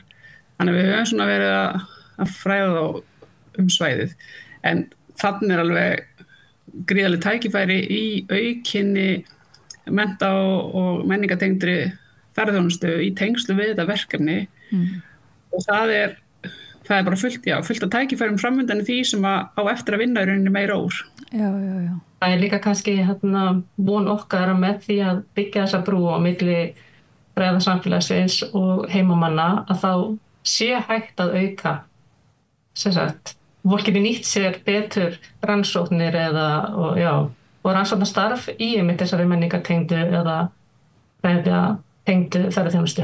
Vegna að segja, það er oft verið að tala að þessi svona draumur menningartengda ferðaþjónustu, ég var einmitt búin að gleyma þessu hugtaki áðan, að sko það er oft verið sagt að það sé svolítið svona djúpt á þekkingunni, þannig að sko þegar að fólk byrjar síðan að reyna leiðbeina eða svona miðla einhverju sögu lands og þjóðar, að þá sé oft gripið svona bara til gamalla gagna einhverja og það þurfi dálítið mikið náttúrulega vinnu við að eins og uppfæra þekkinguna sko. Þannig að þið hafi kannski nóg að gera þá ef þið ætli líka að gera það.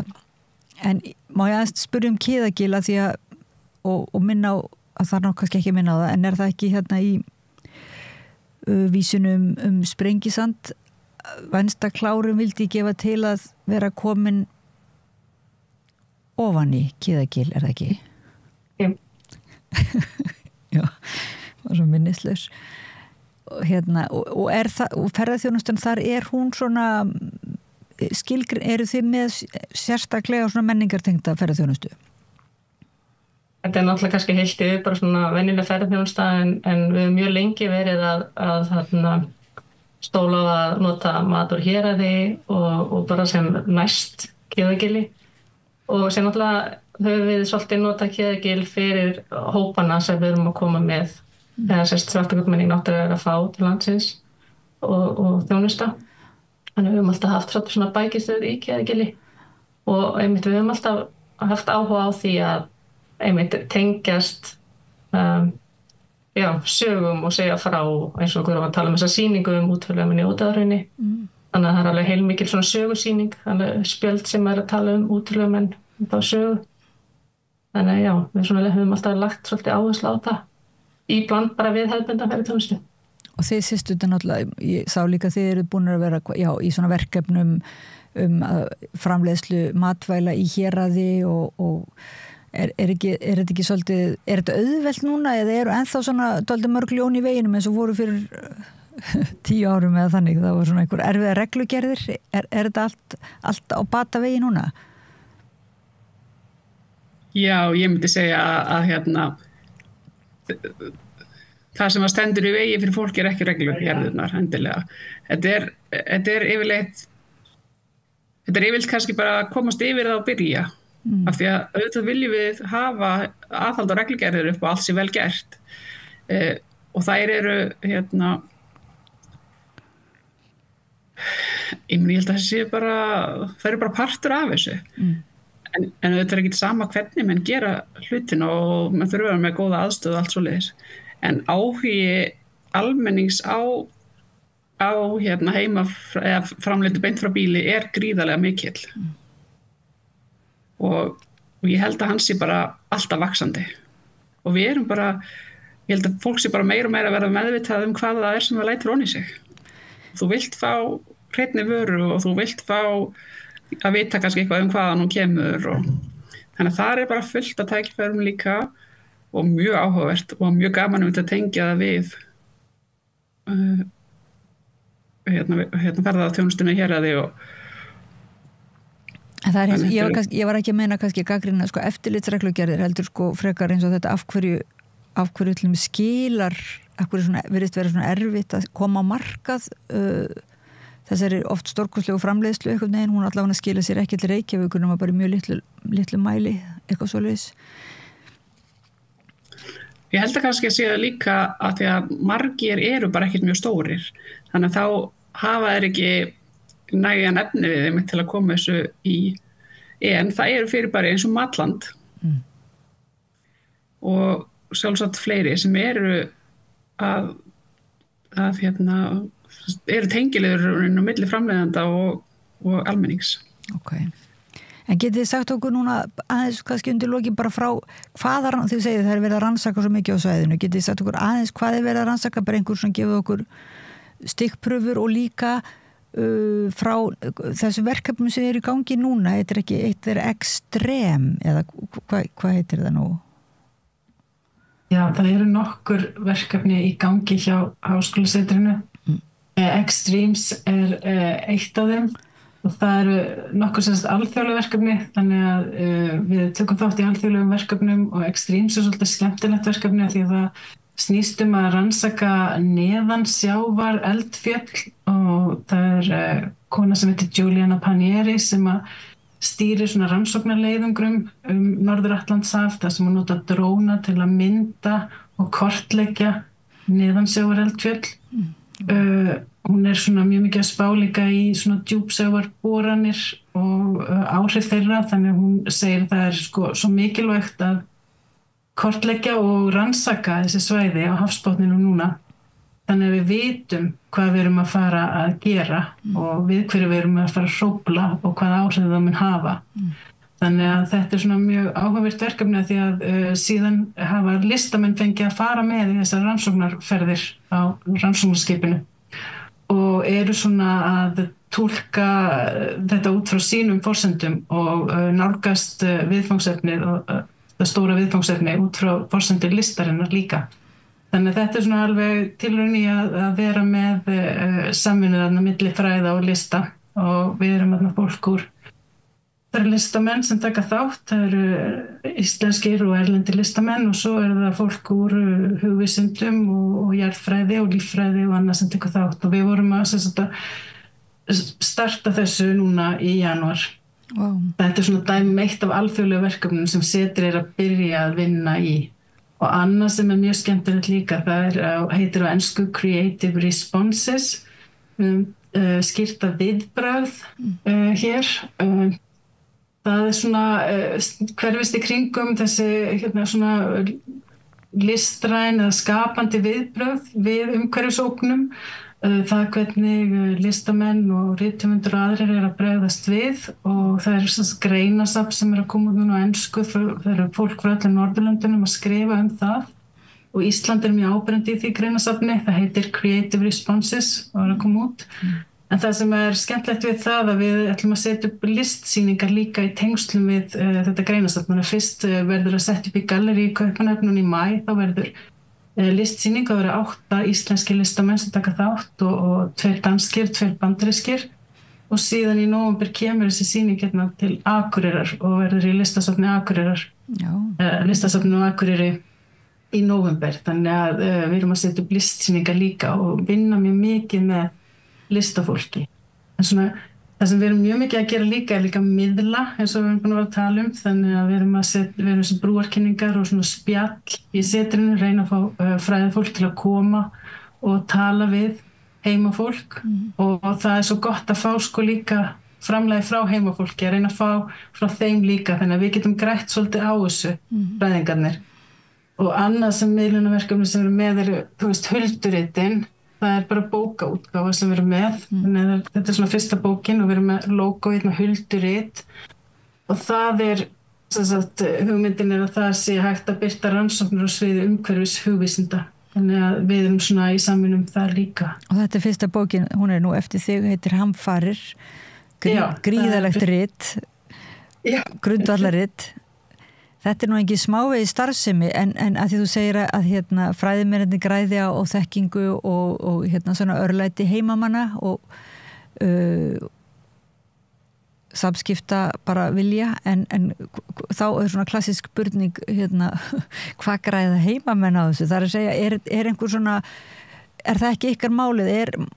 Er skilningu fyrir því að þetta geti verið svona hugarfarsbreyting og getur verið atvinnuskapandi fyrir framtíðina og svona breytt kannski, þetta sé eitthvað svona byggðastefnulegt mál að vera í þessari samræðu. Þetta er ekki bara svona til skrauts að heimamenn séu að dúlla sér í þessu.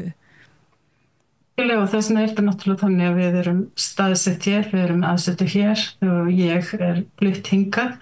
Við erum í samvinnu við fólki hér og þannig að þetta er hluti af samfélaginu í rauninni. Þannig að kannski heimafólk getur kannski líka sagt eitthvað hvað gildi þetta hefur, Sigurlína getur kannski svona komið.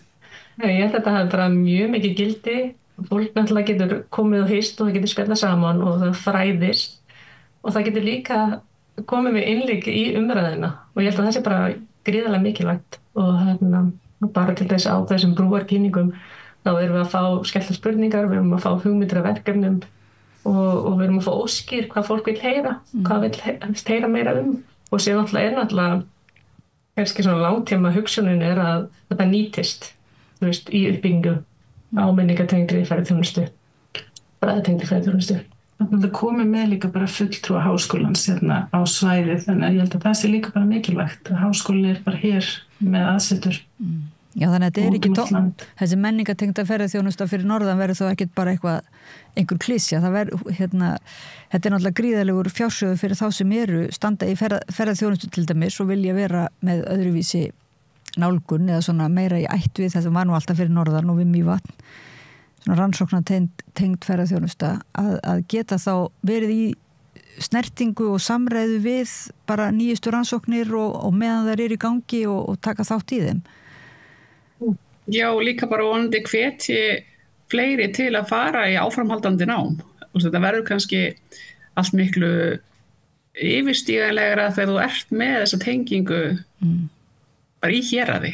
Já. Þú veist, maður geta bara rölt inn í háskólasetrið og spjalla við því og það vita allir hver hún er, skilur. Þetta verður svona kannski bara, aðgengilegra. Og þetta er náttúrulega, fyrir geðheilbrigði út um sveitir, fyrir utan það, fyrir utan alla byggðastefnu og svoleiðis, það er þetta náttúrulega bara sjálfast upp á líf og dauða. Þessi samræða, En ég, að því við erum á summi þá kannski segjum við þetta gott í bili því að hljóðið ekki eins gott og venjulega þótt að Pétur tæknimaður sé mjög slingur tæknilingur en mér langar bara til að þakka ykkur kærlega fyrir að koma í spjall þið forsvarskonur þarna rannsókna og bændur og ferðabændur Auður Aðalsteinsdóttir er þetta forstöðukonu forstöðumaður Rannsóknarseturs Háskóla Íslands í Þingeyjarsveit og Guðrún og Sigurlína Tryggvadætur og Svartákoti talskonur Huldu og Svartákots kæra þakkir fyrir spjallið og kæra kveðju norður. Takk sem les. Og við kveðjum Huldukonurnar en höldum áfram samræðinu við rauðaborðið, farið ekki langt, tökum stuttar frímínútur og höldum svo áfram. Með því að ganga í leigjendasamtökin styður þú baráttu leigjenda. Leigjendasamtökin eru fyrir öll þau sem vilja vinna að réttlæti og öryggi á húsnæðismarkaði. Leigjendasamtökin.is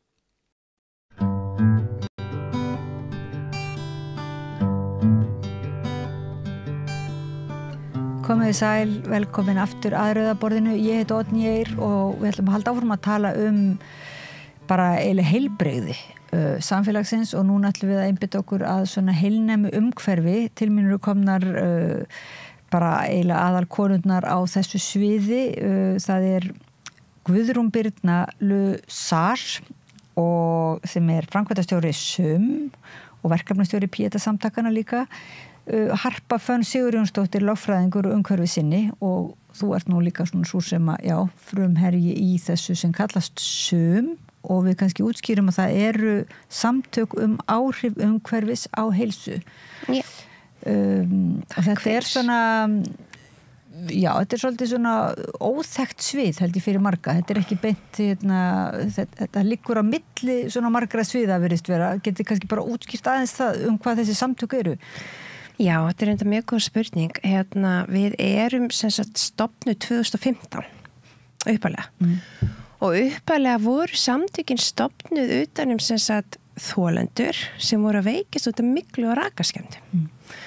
Þannig að það var í rauninni svona, þú veist þetta, hvað er þetta komið þá 10 ár síðan? Já. Og þið muni kannski eftir þessum málum þarna Landspítalinn, kom þarna sterkurinn, Orkuveitan.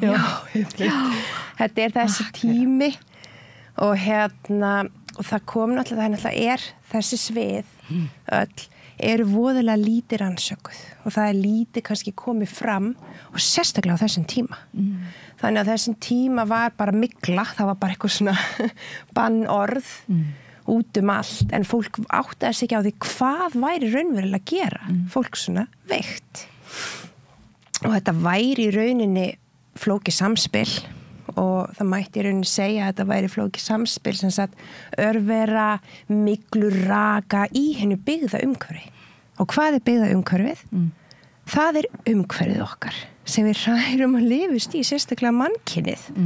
Við erum náttúrulega, hvað er sagt, að við eyðum 60% af tíma okkar til dæmis bara í svefnherberginu. Þú veist, og við erum 90% af tíma okkar inni. Sérstaklega í Íslandi, þar sem veðrið er kannski ekki upp á mikla fiska. Þannig að þetta er gríðarlega mikilvægt að við pössum upp á okkar byggða umhverfi. Það er okkar umhverfi og líka bara auðvitað náttúran og allt þetta. En það er þetta samspil. Og í henni byggða umhverfi eru efni og alls konar sem sagt, í rauninni getum við sagt bara áreitar sem eru allt í kringum okkur. Það eru byggingarefnin, það eru innanstokksmunirnir. Það er náttúrulega bara eldunaraðstöðunar. Það er hvernig við málum. Hvaða efni við erum að nota bara í rúmin okkar. Svona mætti bara lengi telja. Hvað erum við að nota til að hreinsa? Hvað erum við að hella í klósetti okkar? Hvernig límum við innréttingar saman? Þú veist, þetta eru vokkefni og alls konar þalót og plast og ég veit ekki hvað. Og þetta samspil er að öllum líkindum að kveikja í ákveðnum svona áhrifum eða þessi neikvæðum í rauninni heilbrigðis áhrifum og gerir fólk veikt. Og það núna fyrir 4 árum síðan eða 5 sem að við breytum nafni samtakana sem hétt GRÓ, sem vísaði þá í Myglugró í sum. Já. Og þá við í rauninni rannsóknir náttúrulega bara fleyta fram á þessu sviði. Þannig í dag vitað að þetta sé miklu víðtækara vandamál. Og í rauninni má segja að þarna sé í rauninni áhrif, neikvæð áhrif umhverfis að spila inn í. Og það náttúrulega bara þá getum við sagt að við finnum það sjálf sem þolendur raka á myglu að áhrifin ekki bara út af myglu. Nei. Það allt umhverfið. Það oft talað þeir sem að verða fyrir því að búa við myglu að þeir verða kannski kjölfarið viðkvæmar líka fyrir öðrum umhverfisþáttum og það sé kannski fólki sem að svona ber þennan fána þú veist að svona gagnvart hinum sem að eiga erfiðara með að átta sig á beinum orsaka og tengslum einhvern veginn, en sá sem hefur orðið fyrir myglu þegar hann verður svo útslegin og mikið veikur það þannig að það einhvern veginn fer ekkert milli mála og þá verða menn fyrir svona einhver fatta. Þetta svo góðu punktur og það talað við nú köllum við þetta í dag sem sagt umhverfisveikindi. Já. Og það eitt yfir heiti í rauninni yfir þetta sem við áður köllum í rauninni kannski miklu veikindi. Og þetta svolítið nýtt fyrir fólki og ég eins og þú byrjaðir að nefna, þetta svona svið sem fellir svolítið svona, við vitum ekki alveg nákvæmlega, þetta svo víðfemt, en samt svo í rauninni, ef við getum sagt eins og bara basic, þetta náttúrulega bara segir sig sjálft, ef umhverfið í ójafnvægi, ef við í ómikið áreiti, bara ímyndaður þetta glasinu sem ég held á. Þú veist, við með ákveðið þol, þú veist, líkamar okkar og bara náttúran og bara, þú veist, lífkerfin ansi fullkomin. Það ótrúlega hvað þið geta hreinsað og bara seiglan gríðarleg. En á einhverjum tímapunkti verður á mikið, það kemur bara eitt dropi, annar dropi sem bara fyllir glasið og það flæðir upp úr. Og þetta að sama að við erum að sjá í umhverfismálum í dag. Það þessi tipping points sem verið að tala það sem við förum yfir ákveðið þolmörk. Já, bara í sjálfri náttúru. Þolmörk náttúru. En við náttúra. Svo við náttúra. En það náttúrulega verður mjög sláandi svo koma svona vitundarvakningur svo þegar var fyrir einhverjum árum mitt hvort sem það voru þið aðri sem voru að sína barnaherbyggi þegar foreldrar svo góðir að fylla undirbúa herbyggi barnsins síns, kannski jafnvel nýfætt barn og kaupa allt nýtt og gera svo fínt og fínum litum og svo var svona bara vísindalega farið yfir það hver væru mengandi áhrif þessara efna sem voru í þessari skiptudínu og þessari nagönd, ég man ekki hvað, en þetta voru vísindalega sann að það var bara einhverjar hræðilegar tölur, þetta voru svo rókgjörn efni og svona plastefni sem að fara beint inn í hormónakerfi, þannig að þetta var svona skuggaleg mynd og bara hugsa að þetta það skuggaleg mynd að kannski flestum þykir þetta bara of skuggalegt trúa því skilji bara og fara beint yfir í afnetunina og svona finnast það getur ekki verið þú veist, ríkisvaldi myndi vera búin að eða einhver myndi vera búin að stíga inn í og stoppa þetta þú veist, ef þetta væri svona hættulegt en svo eru sum sem halda því fram að þetta sé svona og trúa því að þetta sé. Já og þetta einmitt bara einn af okkur viðkvæmustu hópum, lítil börn, ólétta konur eða veikt fólk og aldraðir, þetta eru viðkvæmir hópar sem við verðum að vernda af því þeirra kerfi ekki jafn sterkt og sérstaklega börnin og þetta einmitt alveg rosalegt og svo eru börnin að drekka á plasti og borða gjöruna fæðu og allavega mæta í leikskóla sem kannski með myglu. Það eru svona helstu þættir sem að þið svona, ég veit ekki bendið á eða vari við eða svona, má segja berist gegn eða hvernig hægt að telja það eitthvað upp sko fyrir utan mygluna það byggingarefnin eða Þetta mjög góð spurning ef við förum bara yfir þetta víðfemna svið sem efnin þá eru 10 milljónir nýrra efna sem koma á markað á hverju ári. Wow. Þetta bara eitthvað sem almenningur heldur gerir sér ekki alveg grein fyrir. Efnasambanda þá eitthvað? Já. Sem líka í snyrtivörum. Já, manngerða. Þetta ný efni. Þannig að sko efnasúpan orðin ansi mikil í heiminum. Hún hefur náttúrulega aukist gríðarlega bara núna síðan aldamótin. En það sem kannski við erum að berjast mikið fyrir, staðan fyrir að berjast kannski fyrir einhverju ákveðinu sem við erum líka reyndar að gera og kannski Guðrún Birna fer betur yfir það, þá erum við líka bara að berjast fyrir hvernig við nálgumst þetta. Í dag hefur þetta verið þannig að efni saklaust sagt sönnuð, við getum sagt það þannig. Nýtt efni sem kemur inn í heiminn af tilraunastofunni. Já. Þannig að þú veist, þetta að okkar mati röng nálgun. Hún á að vera nákvæmlega öfug. Ef það að vera að koma með nýtt efni inn á markað sem þú veist, manngert, ekki í náttúrunni, eitthvað sem mun væntanlega hafa þá áhrif á náttúrunni og riðla jafnvægi hennar, þá ætti einmitt að vera sönnun fyrir því að það sé algjörlega skaðlaust. Þannig náttúrulega stórfyrirtæki sjálfsagt sem að kaupa þessi efni eða nota þessi efni í sínar vörur sem að kannski beita sér þá gegn því að þetta verði einhver almenn þekking. Maður man eftir einstaklega sem að braust, var ekki paraben sem að náði einhvern veginn út til almenning sem að það væri eitthvað slemt að vera með paraben sem var eitthvað rótvarnarefni í kremum. Og mjög margir einhvern veginn voru bara leituð eftir hvort það væri eitthvað paraben og svo bara kemur ljósað auðvitað það svo, paraben bara eitt af ég veit ekki, 1000 efna. Þetta nákvæmlega eins og með plastið. Það var BPA og nú markaðsöflin bara að merkja allt með BPA frítt en þá bara næsta efni við sem jafnvel skaðlegra en það kannski nýrra og ekki búið að ná í gegnum alla rannsóknir og ekki búið að sanna þessi skaðlegt en maður finnur svoleiðis lyktina.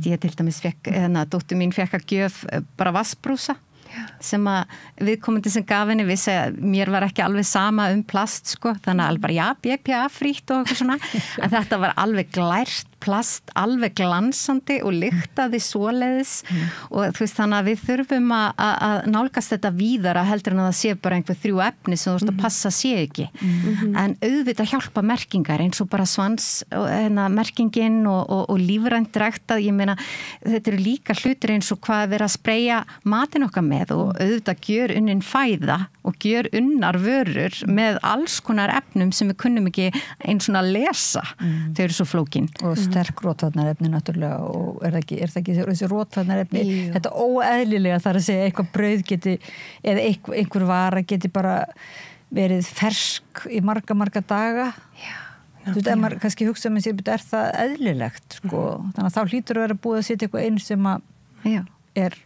óeðlilegt eða hvað. Svo þetta eins og þú benti líka á, þú veist, ég meina hver á að bera ábyrðina, þú veist, þetta svo víðfemt og erfitt að komast yfir og erfitt að tengja. Samlegðar áhrifin eru líka gríðarleg.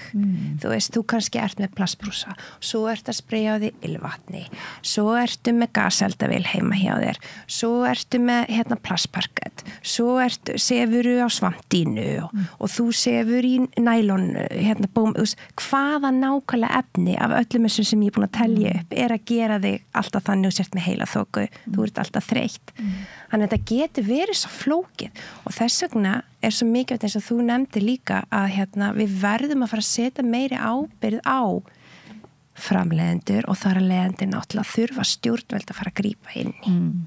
Því að þú veist, þetta ekki fyrir nýbakaða foreldra, ég þekki það vel að fara ég minn einuð að þurfa að fara að lesa utan á hverju einust sem að kaupa fyrir barnið sitt þegar maður nýbúin að eignast það fyrir 5 mínútum, þetta bara þetta svo erfitt og flókið það ætti að vera öfugt og það ætti að merkja af eitthvað sérstaklega skaðlegt en ekki öfugt. Svo líka leiðilegt að vera þessi svona ég var nýbúin að lesa eitthvað á þessa grein og kom inn á heimili til nýfætts barns og var þá með svona, ég held ég væri með svona góð ráð og þá virkaði bara eins og maður væri alveg náttúrulega snar hysterísku, bara ég myndi nú ekki vera með þetta plast við og svo ekki vera með símann til þessu höfuð því að það nú eitt svona, þú veist, rafmengun, það nú kannski annað svið en enga síður, þetta allt svo sem þessi.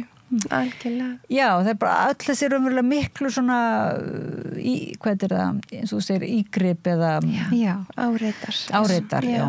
Svo líka annað sem mjög stórt í okkar málflutningi sem sko þetta með inniloft og útiloft að sjálfsög í þéttbýlinu getur útiloftið oft verið slæmt en eiginlega oftast inniloftið verra með öllu sem við erum með heima hjá okkur.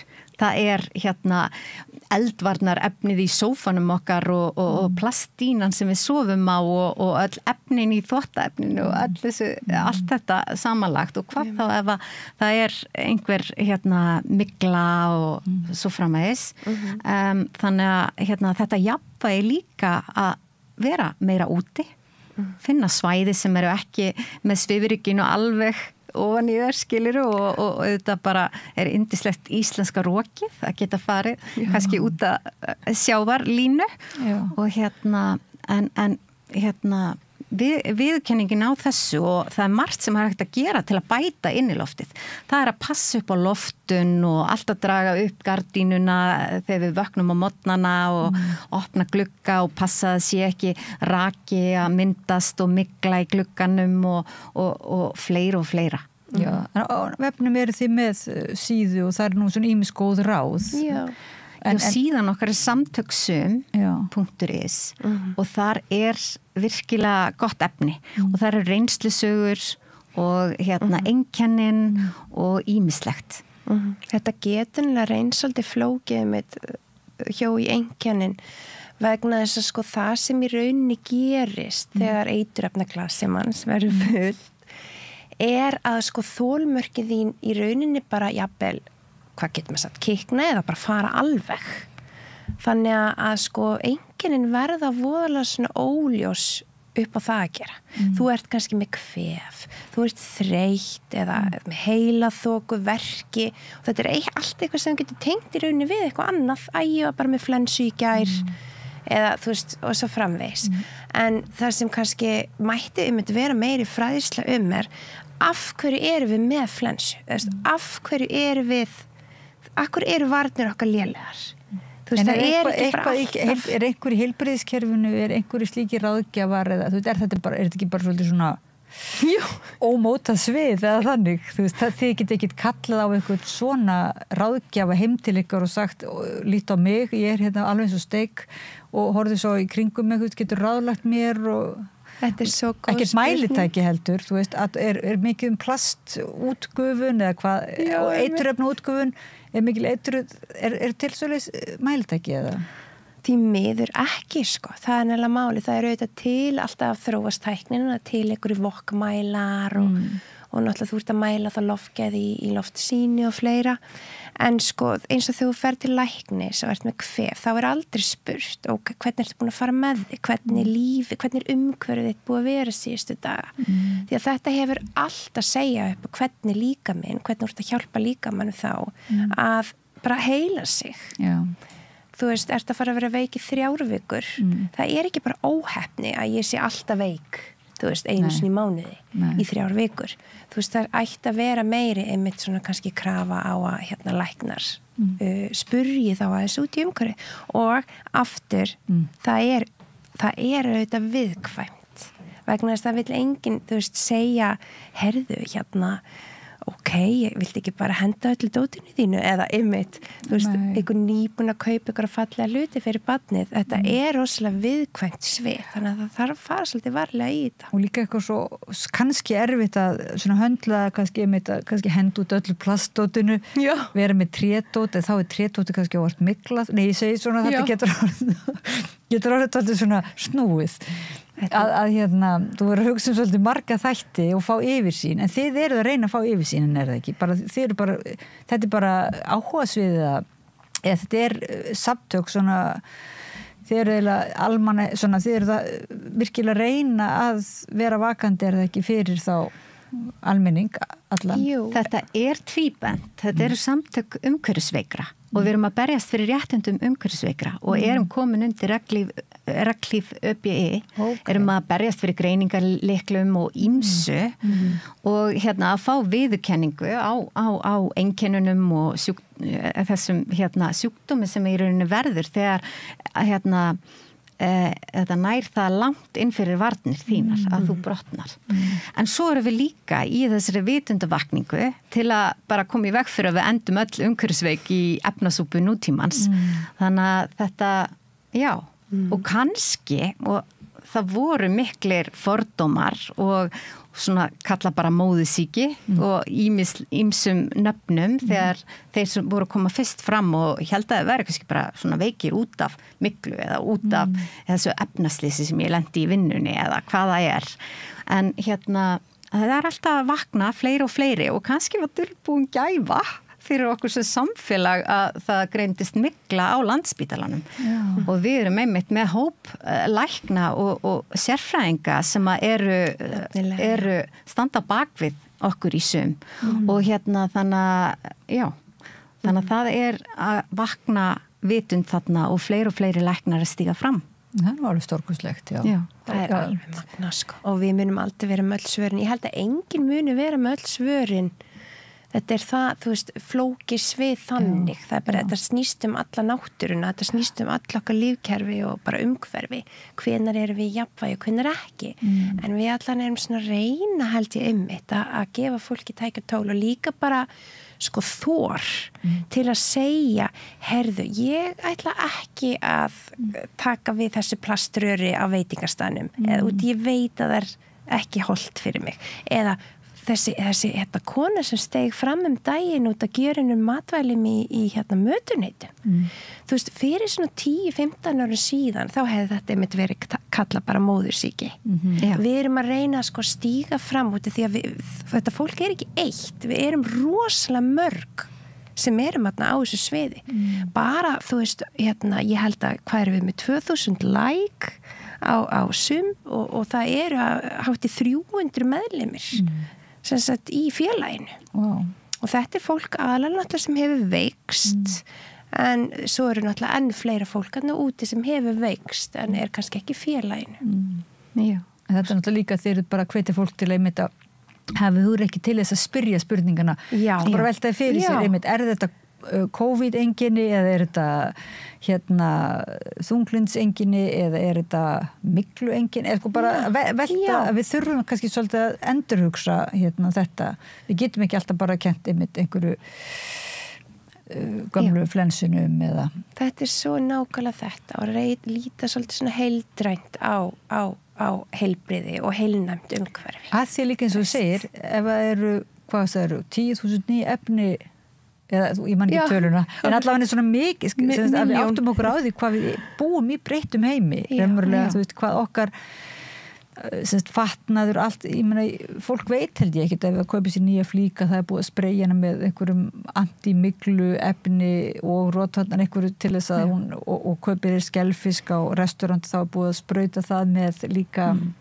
einhverju sérstöku efni til að sko raunverulega, ef við hefðum vitneskjun þetta, þá kannski myndum við aðeins svona vera allavega tengja betur eða hvað.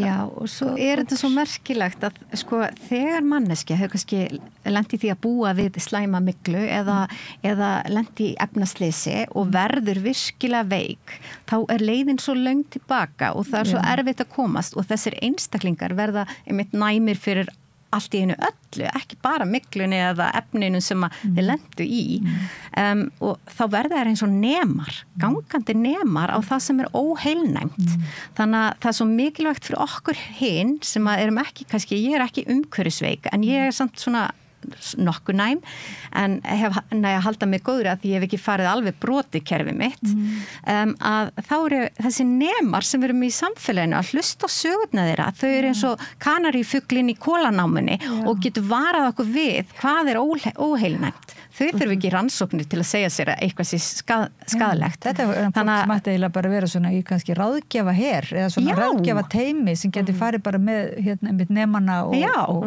inn á til dæmis hugsa ykkur alla hópana sem ekki með tungumál, ungbönn, fatlaðir, einhverjir sem eru lokaðir inn á stofnunum eða eru í húsnæði sem geta ekkert flutt úr og þau eru bara mikluð og þau eru bara kannski með fullt af andlegum og líkamlegum einkennum út frá mikluveikindum eða einhverjum efnaveikindum og við getum bara beðið fólk sem eru umhverfisvíkt að bara ganga inn á stofnanir og svo líka víðsvegar verið að taka viðurkenna að það mygla í þessum skóla eða mygla á þessu sambýli eða hvar það og það svona komið upp á borðið en það svona bara, við skulum bara ekki nota kjallarann.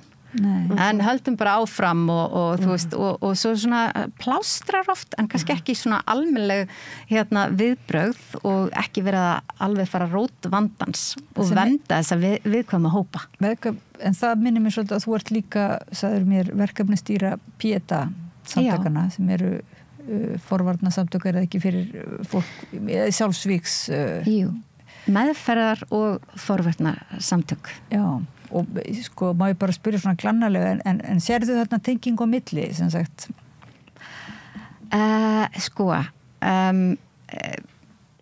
Tenging á milli tengt þeim sem líður illa. Já, ég bara hugsa að vernda þessa viðkvæma hópa eins og segir þeir sem eru mállýsingjar kannski eða einhvern nátt get ekki svara fyrir sig og verða fyrir þessu áreiti. Svo sannarlega allir sem eru langveikir og líður illa geta verið í áhættu hópi sem leitar til okkar eftir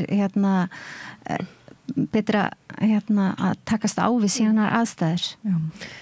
En þetta var nú svolítið stórt stökk en allavega þetta náttúrulega í besta falli bara óþægindi en í versta falli upp á líf og dauða þessi áhrif. Þetta einfaldlega snertir okkur öll, ekki bara sum. Það er máli og það er líka kannski það sem sumir að fara svolítið í átak út af núna hversu rosalega mikil áhrif þessi veikindi hafa á einstaklinga og ekki, það kaldan að vita ekki engum einstaklingin eins og reyndar oft með sjúkdóma heldur bara alla fjölskyldu einstaklingsins, aðstandendur þú veist, það þarf að allir að breyta sínum hegðum, ömmur og afar þú veist, vinir systkini, þetta hefur svo rosalega samlegar áhrif og þessina einmitt rosalega flott fyrir okkur að við erum rosalega þakklátt að vera komin inn í ÖBI vegna þess að skerðingarnar eða semst fötlunin sem þessi veikindi hafa í för með sér eru nefnilega gríðarlegar. Það mikil einangrun, félagslega einangrun. Já, það var nú kannski það ymmit. Það geðið og líka minn þetta kannski fer svolítið yfir, það ekki, yfir þau mörk svolítið, fer að milli. Já, ég meina ef þú ert með, hvað getum við sagt, ef við segjum þetta bara mjög svona augljósi máli, ef við varum að segja þetta bara svona, þú ert með ofnæmi fyrir nútímanum. Hvað ætlar að gera? Þú kemst ekki út úr húsi, þú kemst ekki, þú veist, þetta bara rosalega alvarlegur sjúkdómur og þetta mállýsingar algjörlega, þau get ekki eins og setja við tölvu til þess að skrifa erindi á landlækni, þú veist, þetta verður alveg bara svona algjör blindgata fyrir þetta fólk og og þetta mikið hagsmunamál fyrir sum núna og þess vegna mér þakklátt að koma í svona hlaðvarp og bara, ég held að fólk átti sig ekki á því hversu mikil skerðing þetta að vera með hennan sjúkdóm. Getum við bent hlustendum og áhorfendum á netslóðuna sem samtöksum.is og svo á Facebook en við verðum enda núna, ég þakka ykkur hjartanlega fyrir að koma til okkur að rauðaborðinu og segja okkur eiginlega frá þessu svolítið óþekkta eða svona hulda sviði að mörgu leyti sem snertir okkur þó svo ég myndi ekki bara sum heldur öll og bara eins gott að við eiginlega áttum okkur á því og tengjum dálítið Guðrún Birna Lusar, framkvæmdastjóri sum og verkefnastjóri PETA samtakana Harpa Fönn Sigurjónsdóttir lögfræðingur umhverfi sinni þakka ykkur kærlega fyrir að koma. Takk fyrir. Kærar þakkir. Og gangi ykkur vel og við fáum kannski að fylgjast með ykkur í framtíðinni. Það væri nú gaman að heyra aftur. Endilega, það margt á döfinni. Svona það svo mörg ólík svið. En þetta verður nú lokin á rauðaborðinu hjá okkur í kvöld. Við erum búin að vera með bara samræðu bara út og yfir mörg svið hérna þökkum ykkur kærlega fyrir að fylgja okkur eftir hlustendur og áhorfendur. Ég þakka Pétri Fjellsteð fyrir að senda útsendinguna yfir til ykkar og ég vil minna ykkur á að þið getið styrt okkur inn á síðun okkar samstöðum.is. Það er lítill takki sem stendur á áskrift og það er líka hægt að gerast hlutað eigandi í þessu svona alternatífa fjölmiðli sem er að opna umræðuna á gagnrýnum máta, gefa fleirum rödd og svo erum við á 89,1 í útvarpinu, Rás 5 í símanum, gott að finna okkur á YouTube og öllum helstu hlaðvarpsrásum. En við segjum þetta gott í bili, takk fyrir kvöldið og þakka ykkur hlustendur og áhorfendur kærlega fyrir að vera með okkur í þessu ævintýri. Takk. Allir þættir samstæðvarinnar eru fáanlegir á öllum helstu hlaðvarpsveitum.